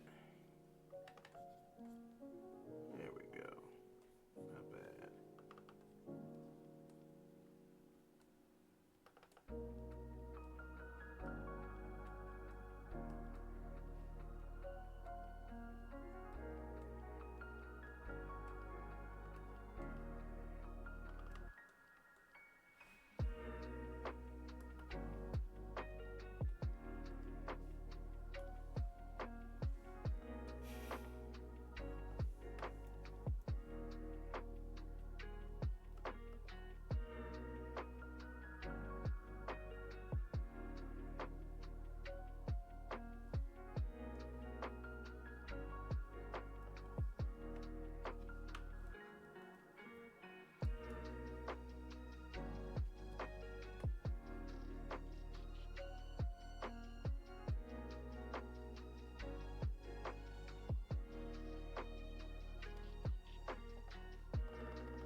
get back to the paint and apply.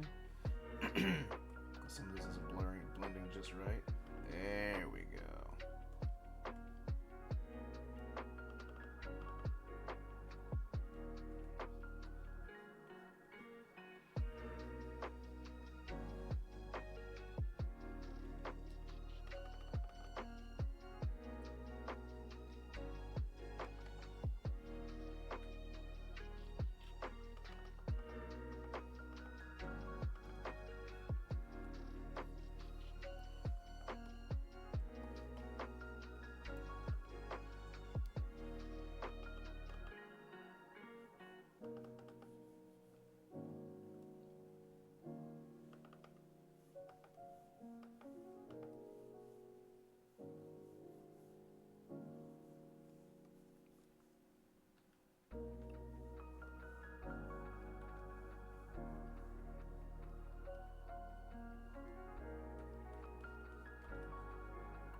Alright, we're gonna select the skin real quick.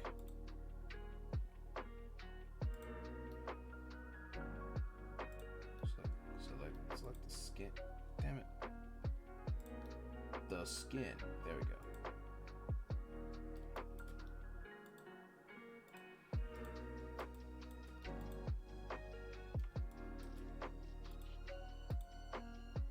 So that way we only address this part.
To adjust the color of the line here. We'll cross that bridge when we get there.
Might need to change the color a little bit.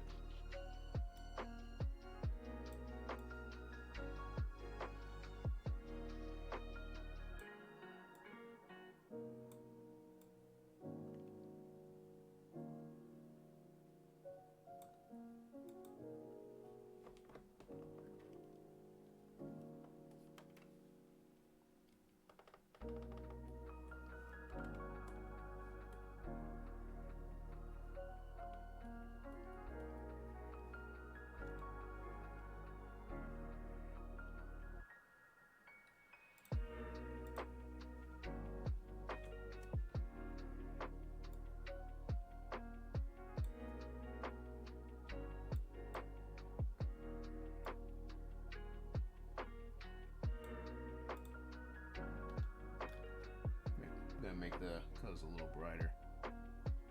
Yeah, make it pop out a little more.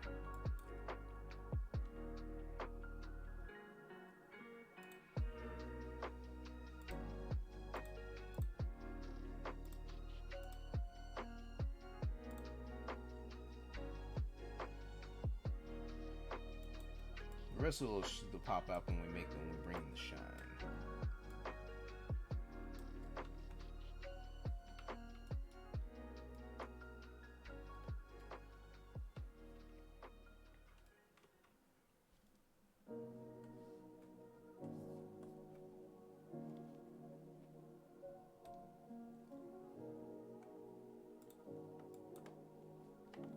We're gonna add a little more shading here because this could use a little bit more.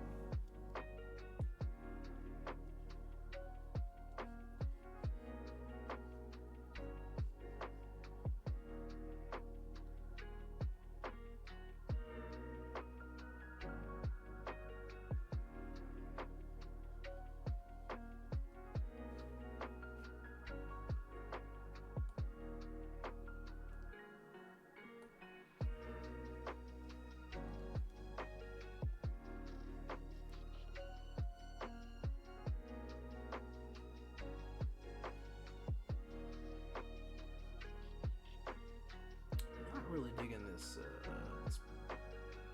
purple though. It doesn't look right at all. So we're gonna adjust this real quick.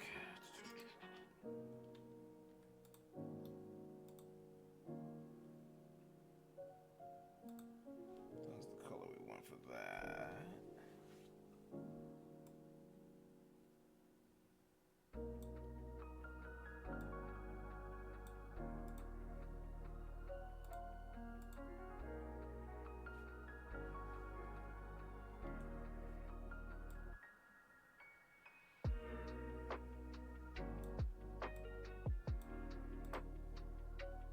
What the hell?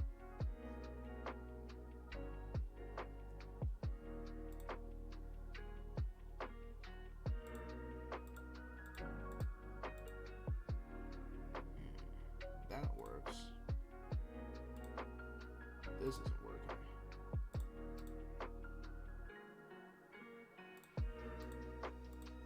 Oh, I see the issue. No, I see the issue.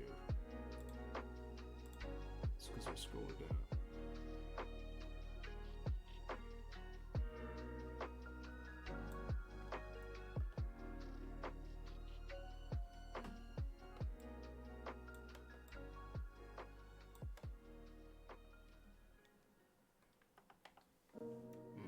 to adjust that later.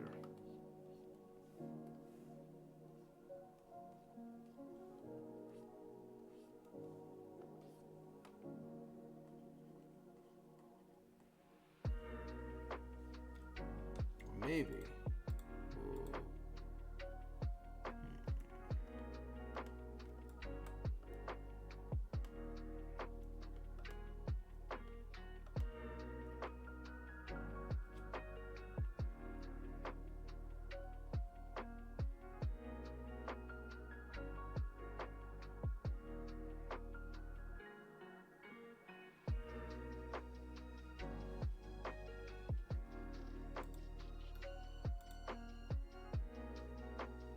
Method, just the color here, I think. Multiply there. Yeah, we're gonna have to use it. We're gonna have to do this, but it's okay. Simple change here.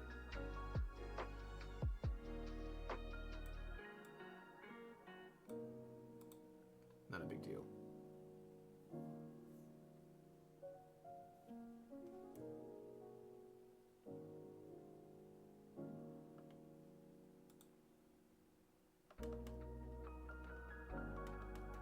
Damn it. I accidentally undid it. Screw it.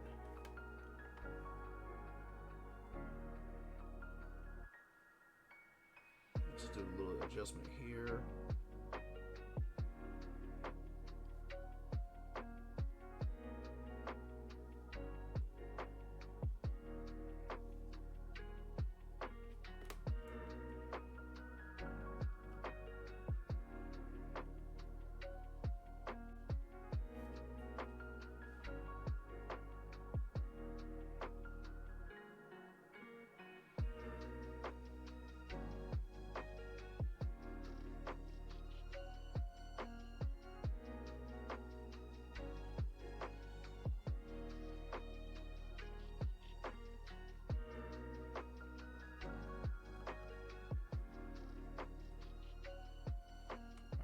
Let's try that again.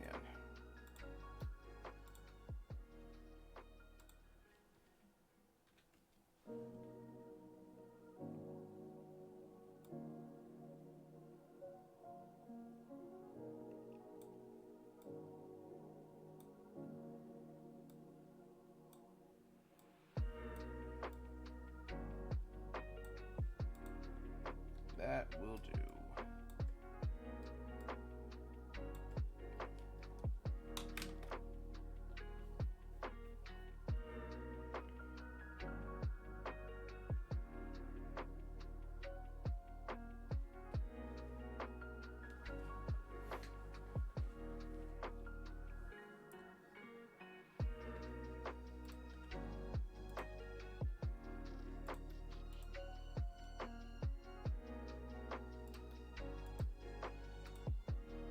Adjustment for the skin, a little bit of that subsurface scattering.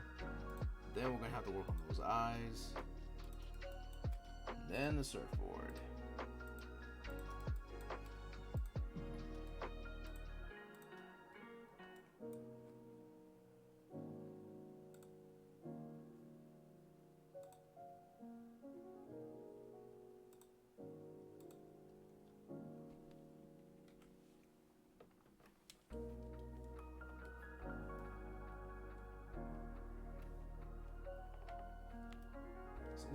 That necessary, but we want to try it anyway.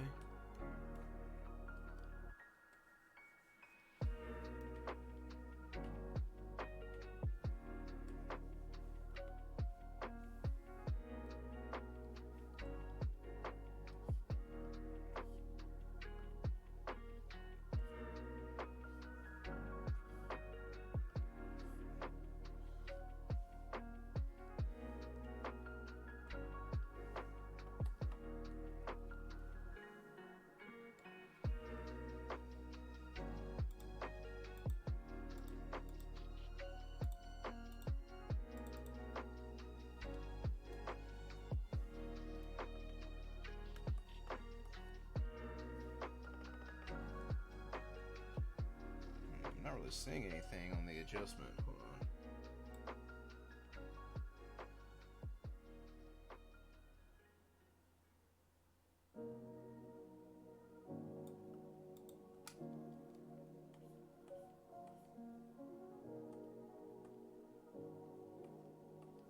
It's subtle, but it's there.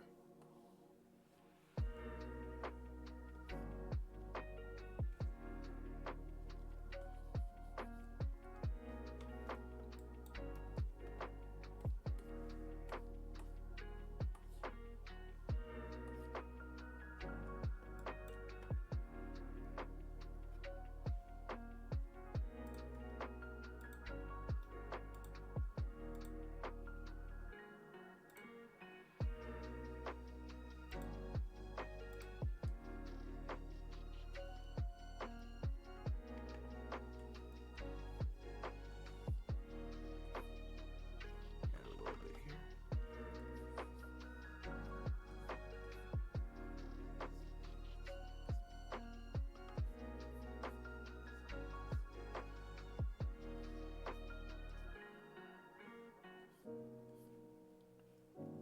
That ain't bad. That ain't bad. Let's get back to the shading for everything else, like the hair.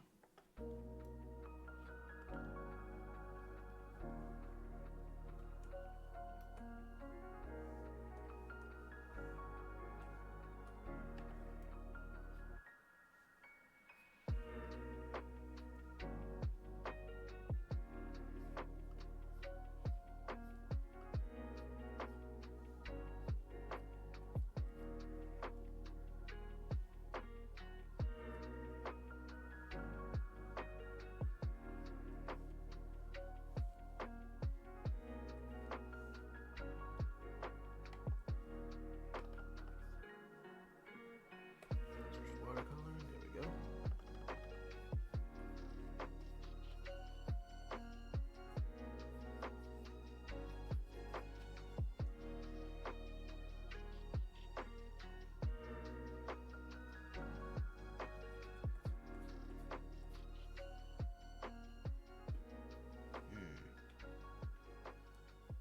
It's a little too.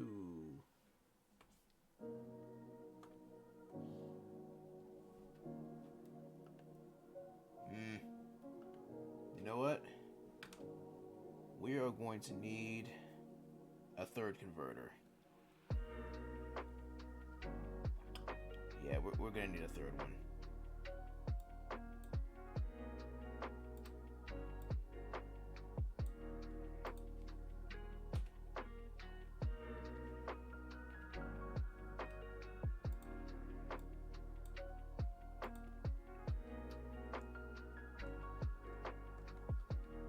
Some of these colors are not coming out just right, so we're just gonna have to make a third converter and see if we can fix that. That'll be alright.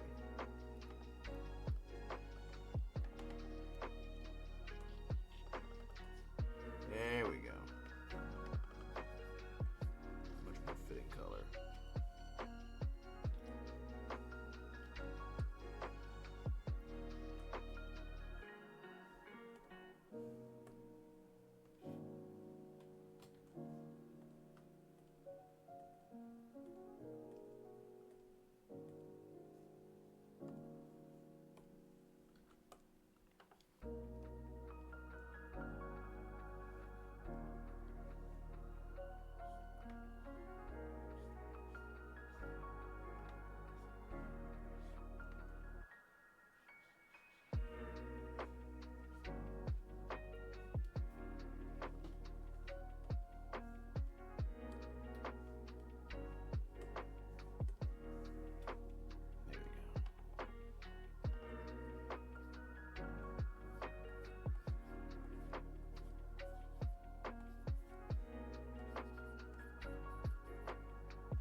realized we may have some issues. We might have to redo the eyes.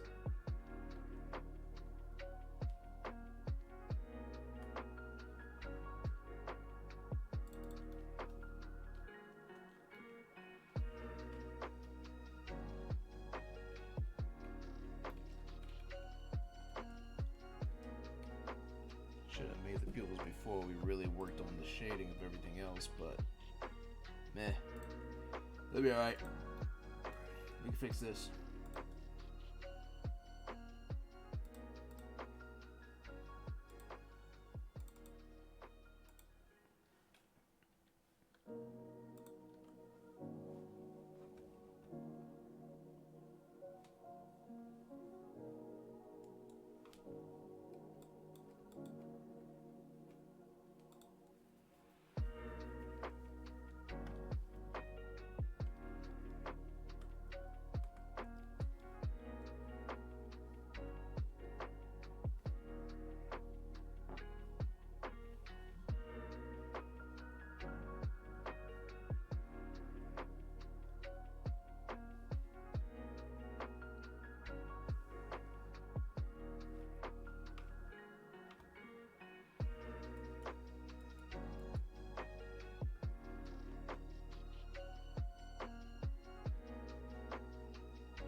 Before I forget, we'll go ahead and add a highlight layer.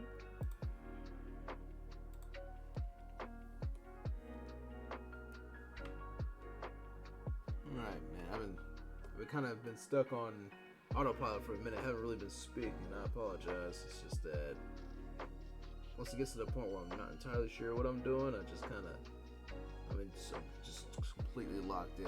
I haven't taken into consideration the fact that I haven't spoken in a minute. Alright.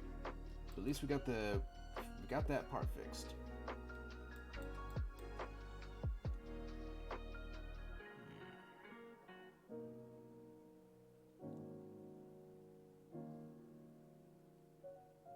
Now, really, at this point, what we need to do is we need to focus on the surfboard.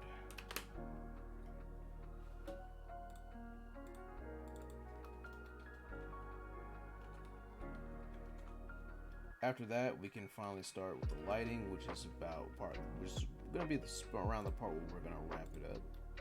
So we're almost done. take a look at a few of the things that I've got here. Is there anything that we can use as a little bit of a starting point?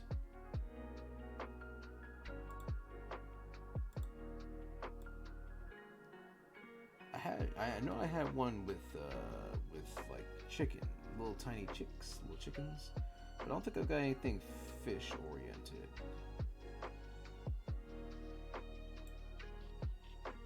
I don't think I do. It's alright. I can still wing this. I did have an idea. I just wasn't quite sure it was gonna work. But we'll make it happen.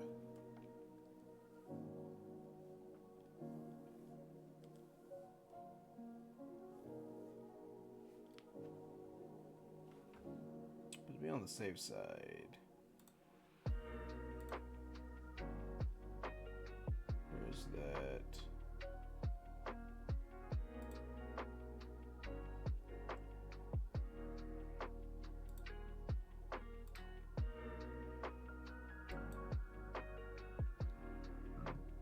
Where's that? Okay. We're gonna take that surfboard sketch and we're gonna make a copy of it so we can bring it upstairs.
The idea in my head was just a simple shark design, something super basic.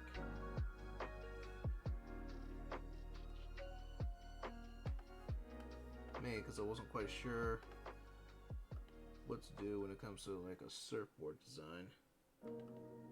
If anything, this is kind of a callback to one of the OCs I drew years ago back in high school. In high school, actually, no, it actually started in middle school. We had hey, welcome back. I was just about thinking about we're almost done. We're right now just finishing up the idea of how we're gonna design this surfboard. And the idea I had in mind reminded me of one of my old OCs, which was originally going to be the idea of a comic that I was working on back in middle school. It's one of those characters I designed back in OC Tober way back when, or at least I did an illustration for, kind of a redesign.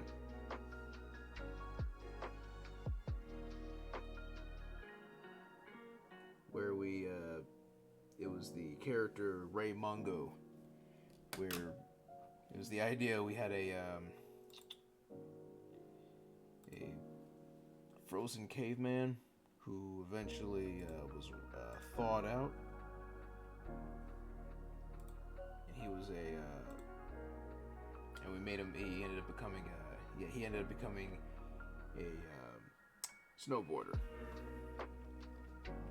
The idea in my head was that he had I think it was like a dinosaur companion or maybe a spirit of one of his ancestors who had possessed the snowboard he was riding.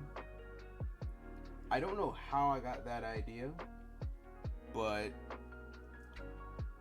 knowing me, it was probably from something, like off the top of my head, I think it might have been partly inspired by Flint the Time Detective.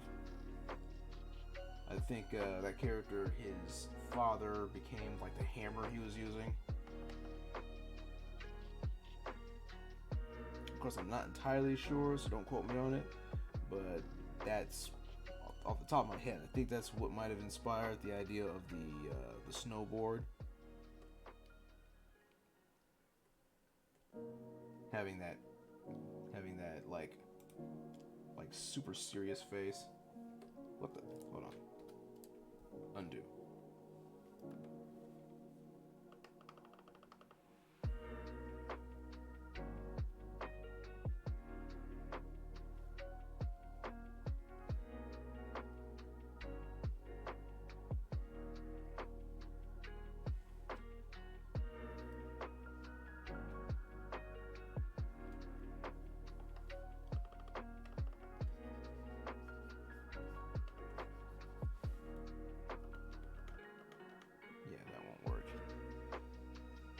Not even gonna worry about that.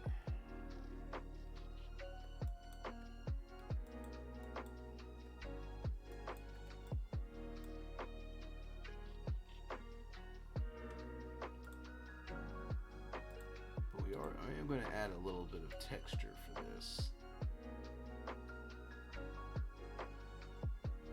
I don't have a lot of texture, but something rough, something like a shark. Just a little bit of texture is all. I think this will do.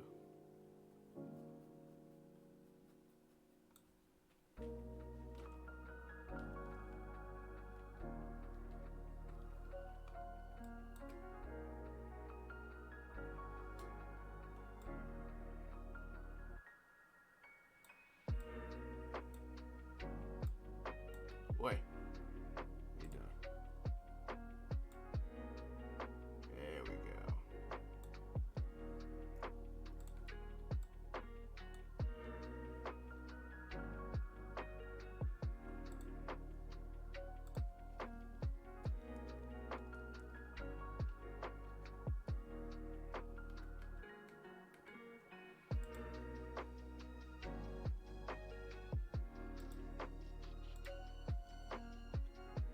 There we go.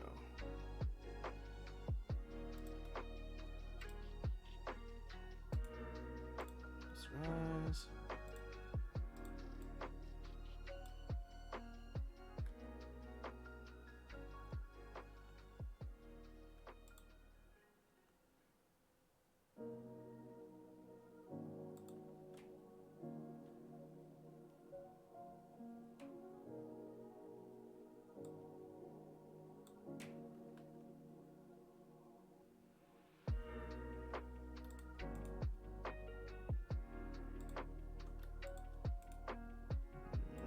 Merge.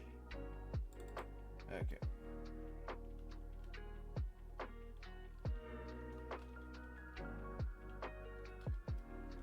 That ought to do it. Oh, hello! Hey, Highness, I didn't see you there.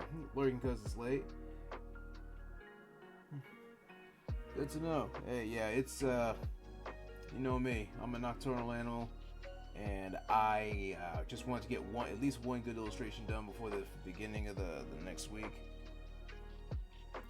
Because it's going to be a busy week, and you, Your Highness, know exactly why that's going to be.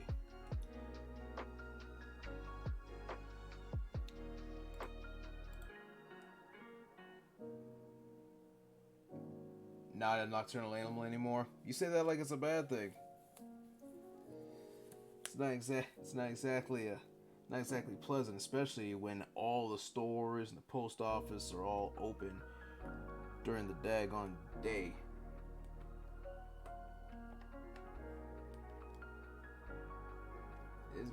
Why is it a bad?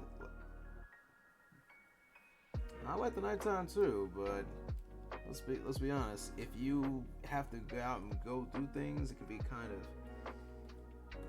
kind of inconvenient. Right now I'm just adjusting the color of the lines because we are almost done. After this, I'm just going to adjust the color with a little post processing, and we will be set.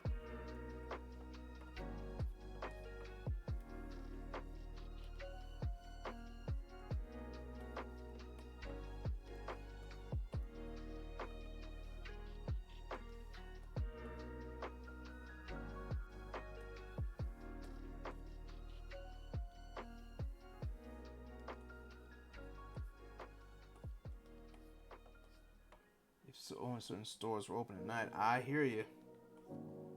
I hear you.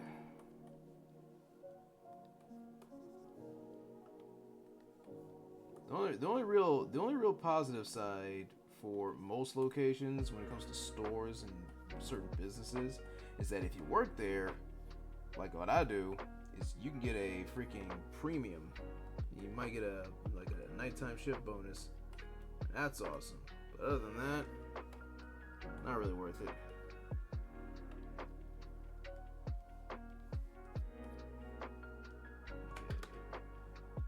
One more thing before we do the post-processing, and that's a little bit of highlighting.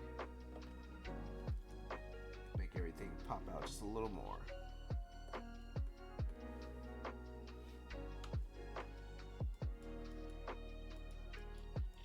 We've been here for so far just a little over 5 hours. Current record for one of the longest ones I've done lately is actually 8 hours. So, in comparison, this is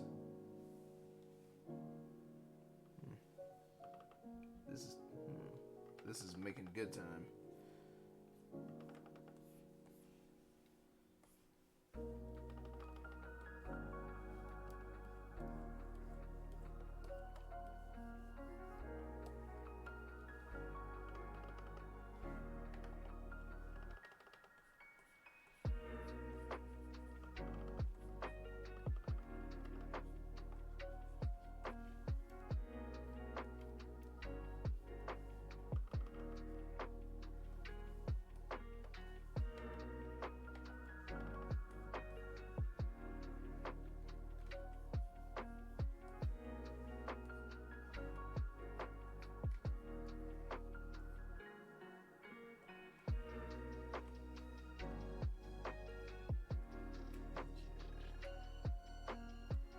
Almost there.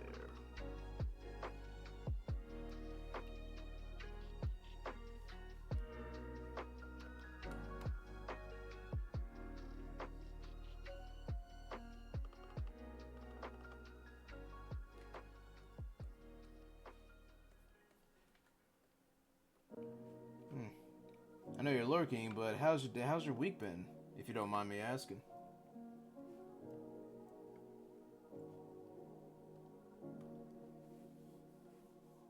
If you haven't already entered full-on lurk mode.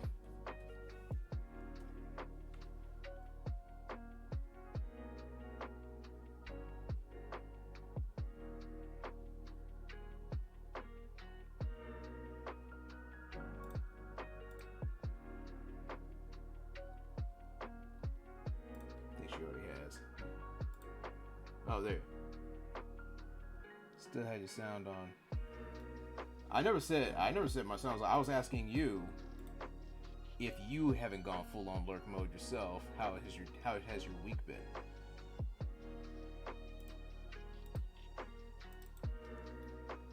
A weird one.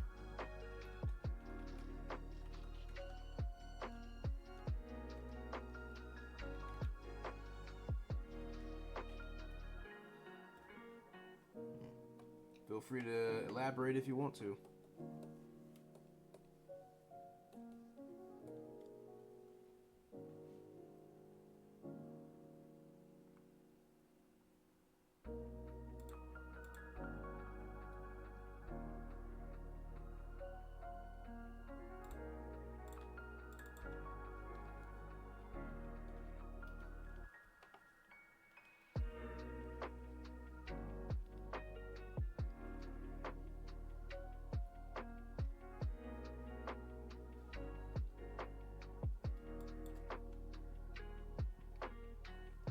fall because you're using brown skin model for summer. Up. This right off. Really?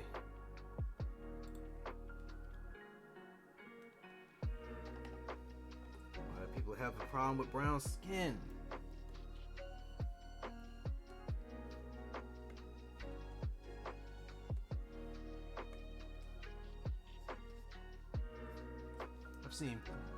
I've seen people change themselves for, like, people don't want those people around.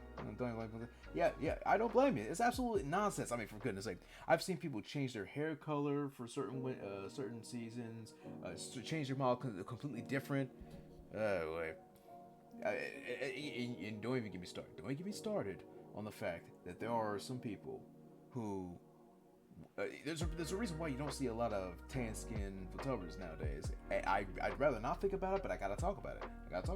How there are some people out there who desperately want to act like we with tan skin are like something lower, something inferior. I know of a black guy who uses a white model because when he was using a black model, he kept getting called a damn monkey. And it didn't help that he, in real IRL, is a buff, muscular dude. Like, he's ripped. He looks good. And they said that that's even more excuse to call him a monkey. It's like, are you suggesting that people who are not Caucasians are the only ones in shape now? Like, you don't make a lot of sense. You just... I hate racists, man.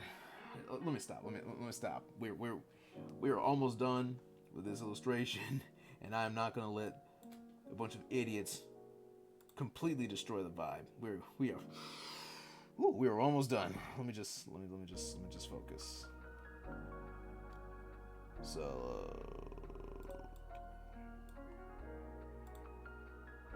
turn off the background, and I'm going to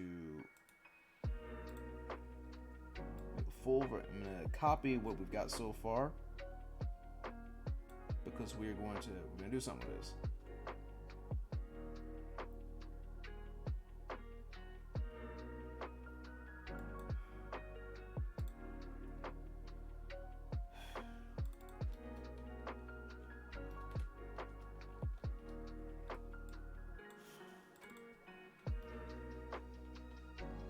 Anyway, time for some posts.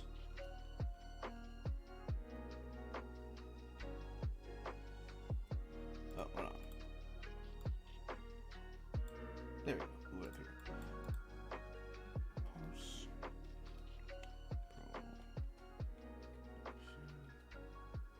Yeah. People have followed you because you're being more true to yourself. You're being just changing things up a little bit. When your exes contacted you, say weird, I'd say that sounds less weird, more of a damn headache, but oof. Alright, so what we're gonna do now is I'm gonna take this, I copied what we've made so far, and I'm gonna do a little post-processing. So what I'm gonna do is I'm gonna take this and I'm gonna blur it out.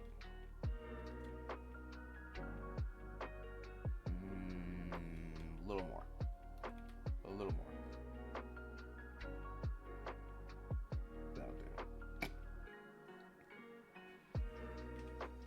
Then I'm gonna accentuate the dark and the lights.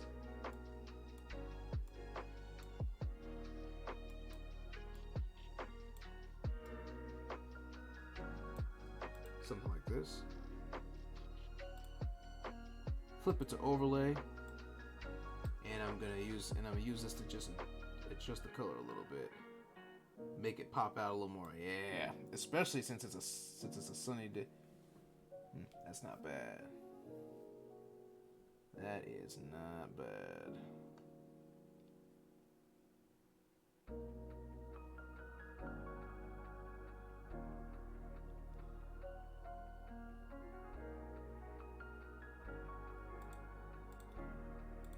Alright.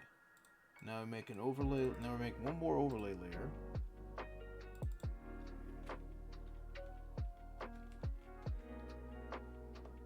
And we're gonna adjust, and we're gonna make it little extra emphasis on the darks and the lights.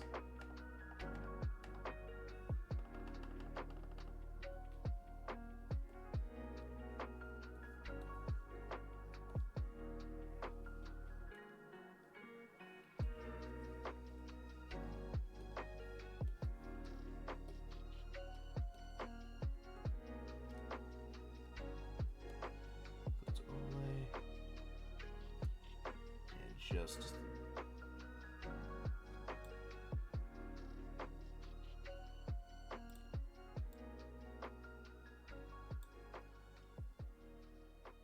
humans are very stupid. Absolutely no lies detected. Oh, speaking of stupid, my stupid self forgot something kind of important for this. We need some extra splash of water on this. Give me just a minute.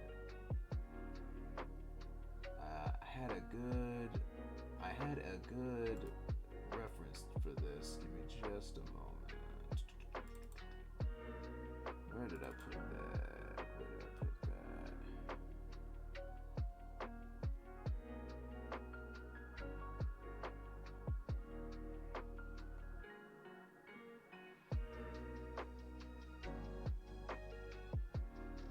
No, seriously, where the hell did I put that?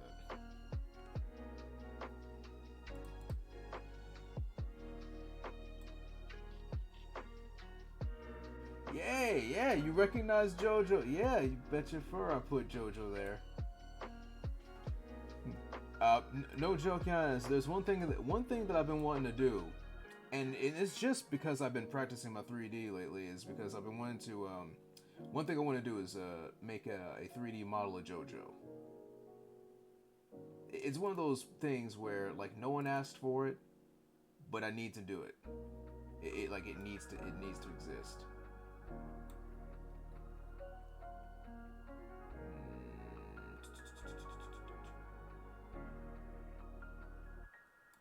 Now, one of the downsides of having so many reference pictures for so many different scenarios is that every now and again you just kind of have so much stuff. You're like, was I using all this?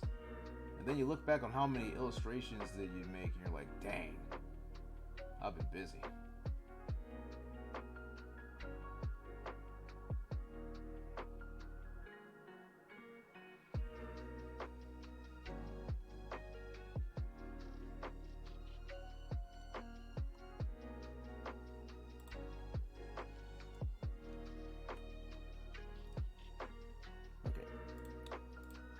So extras, okay. Make one more layer for the water. Extra water.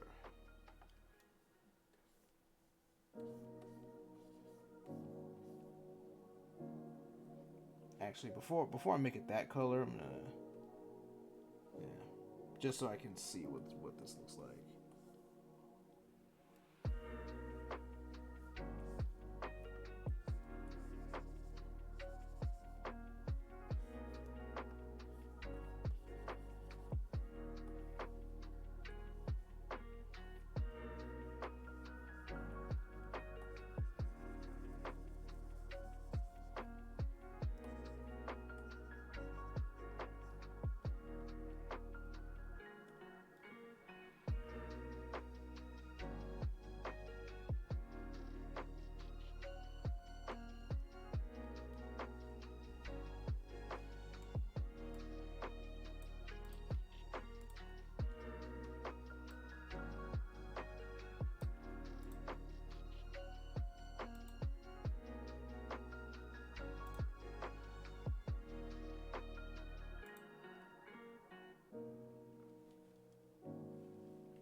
Change it up a little bit.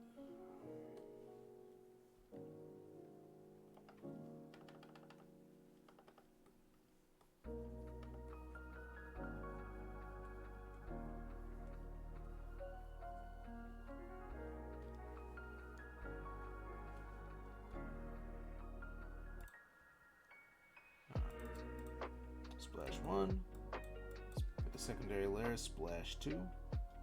So we can get some Let's get some a little bit of reflection in here.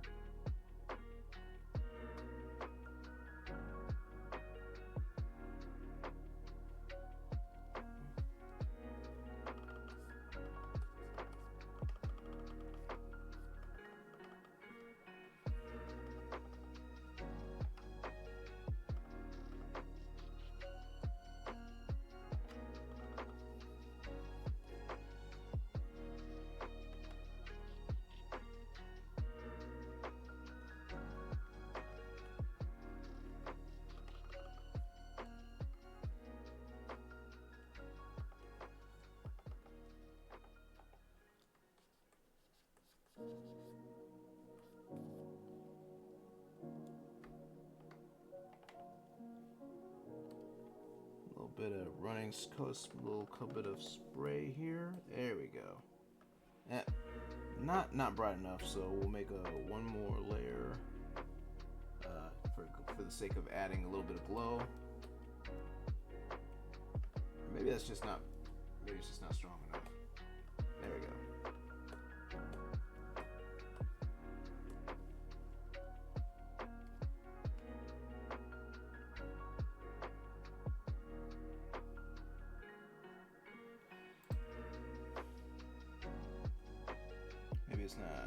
Maybe it's not bright enough. I don't know. I expect it to be a little brighter. Weird.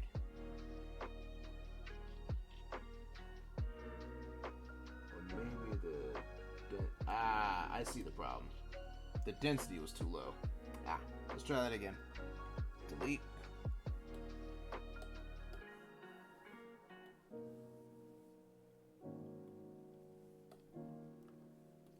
It's a little better.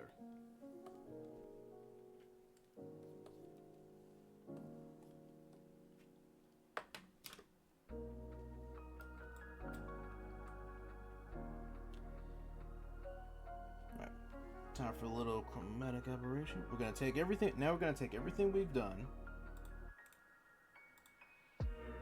make a full-on illustration with that, and then we're going to do a little chromatic aberration. So I'm gonna take what we did, what we've drawn right now, and I'm gonna copy it 3 different times in 3 different layers. One is gonna be red. One is going to be green, and one is going to be blue. We're going to take all that, and we're going to adjust those layers to get a nice little blur effect.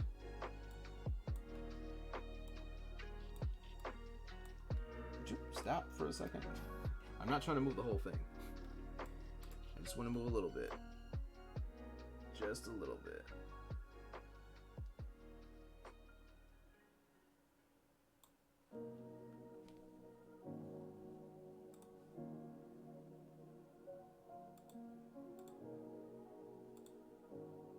A little bit of change.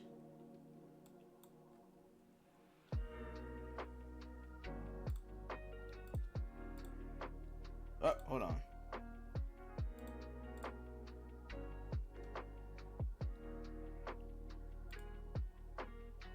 I accidentally put a bunch of stuff in there. Hold on. Move all that out of there. Let's try that again. So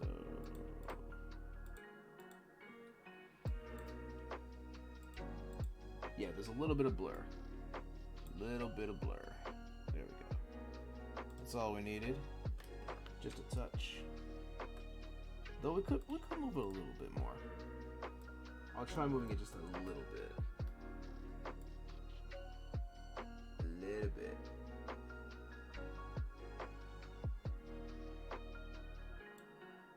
That'll do. And then we're going to erase some of that blur on the face, so it's not.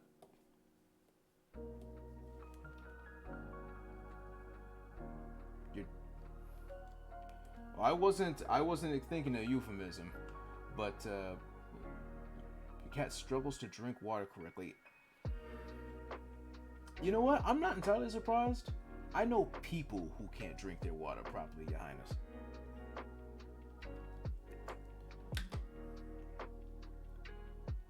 Ooh, almost done. I want to do a little bit of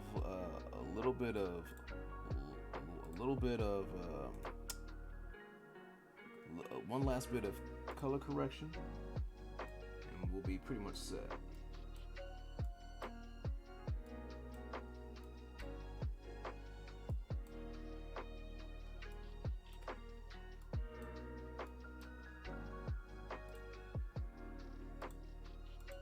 Just a little bit.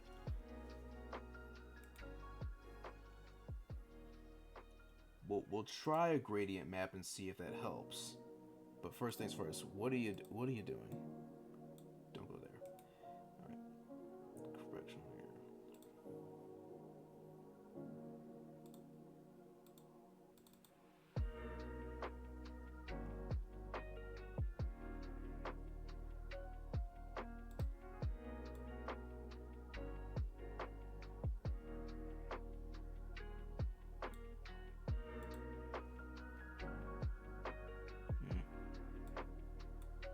I don't think we need it. We won't need that.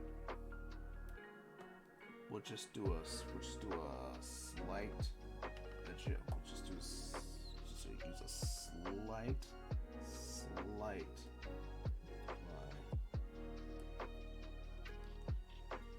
to get that blue tone.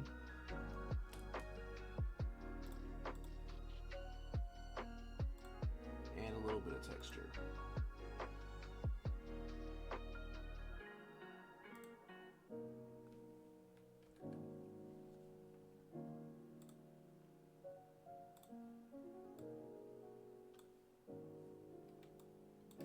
And I think we are good to go. I'll sleep on this one and see if there's anything else I need to adjust for this, but I think for the most part we got ourselves a decent looking illustration to celebrate Golden Week, which has just passed.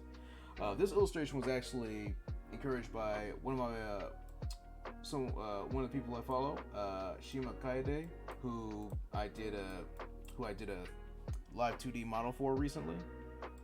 They were mentioning wanting to be part of the meme, because apparently for Golden Week there's this meme for people wearing this golden two-piece, and I wasn't quite sure what I wanted to draw first thing for the month, but you know what, screw it, sometimes just a random idea is all you need, and honestly I think this wasn't bad.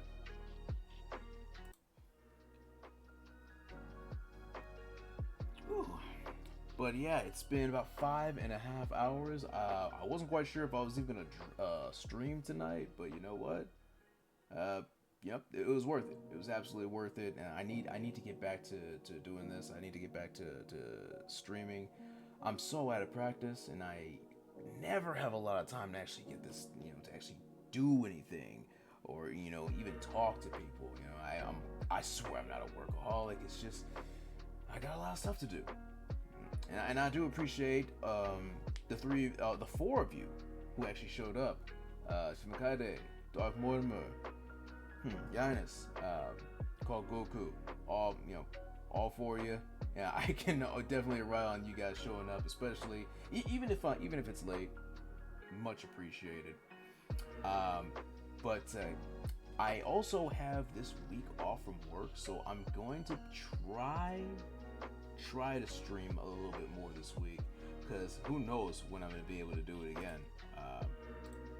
So look forward to what I'm going to do. I'm going to talk to you guys and maybe get some ideas of what I should do.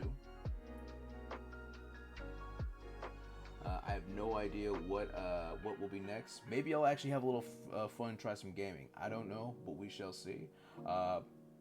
I'm open to suggestions, but let me go ahead and we're gonna wrap this up for today. Everyone is busy or needs some sleep. I'm probably gonna be up for another 5 hours, but that's just me. But till next time, y'all take it easy. Memento mori, and I will see you all in the next one. Kill the feed.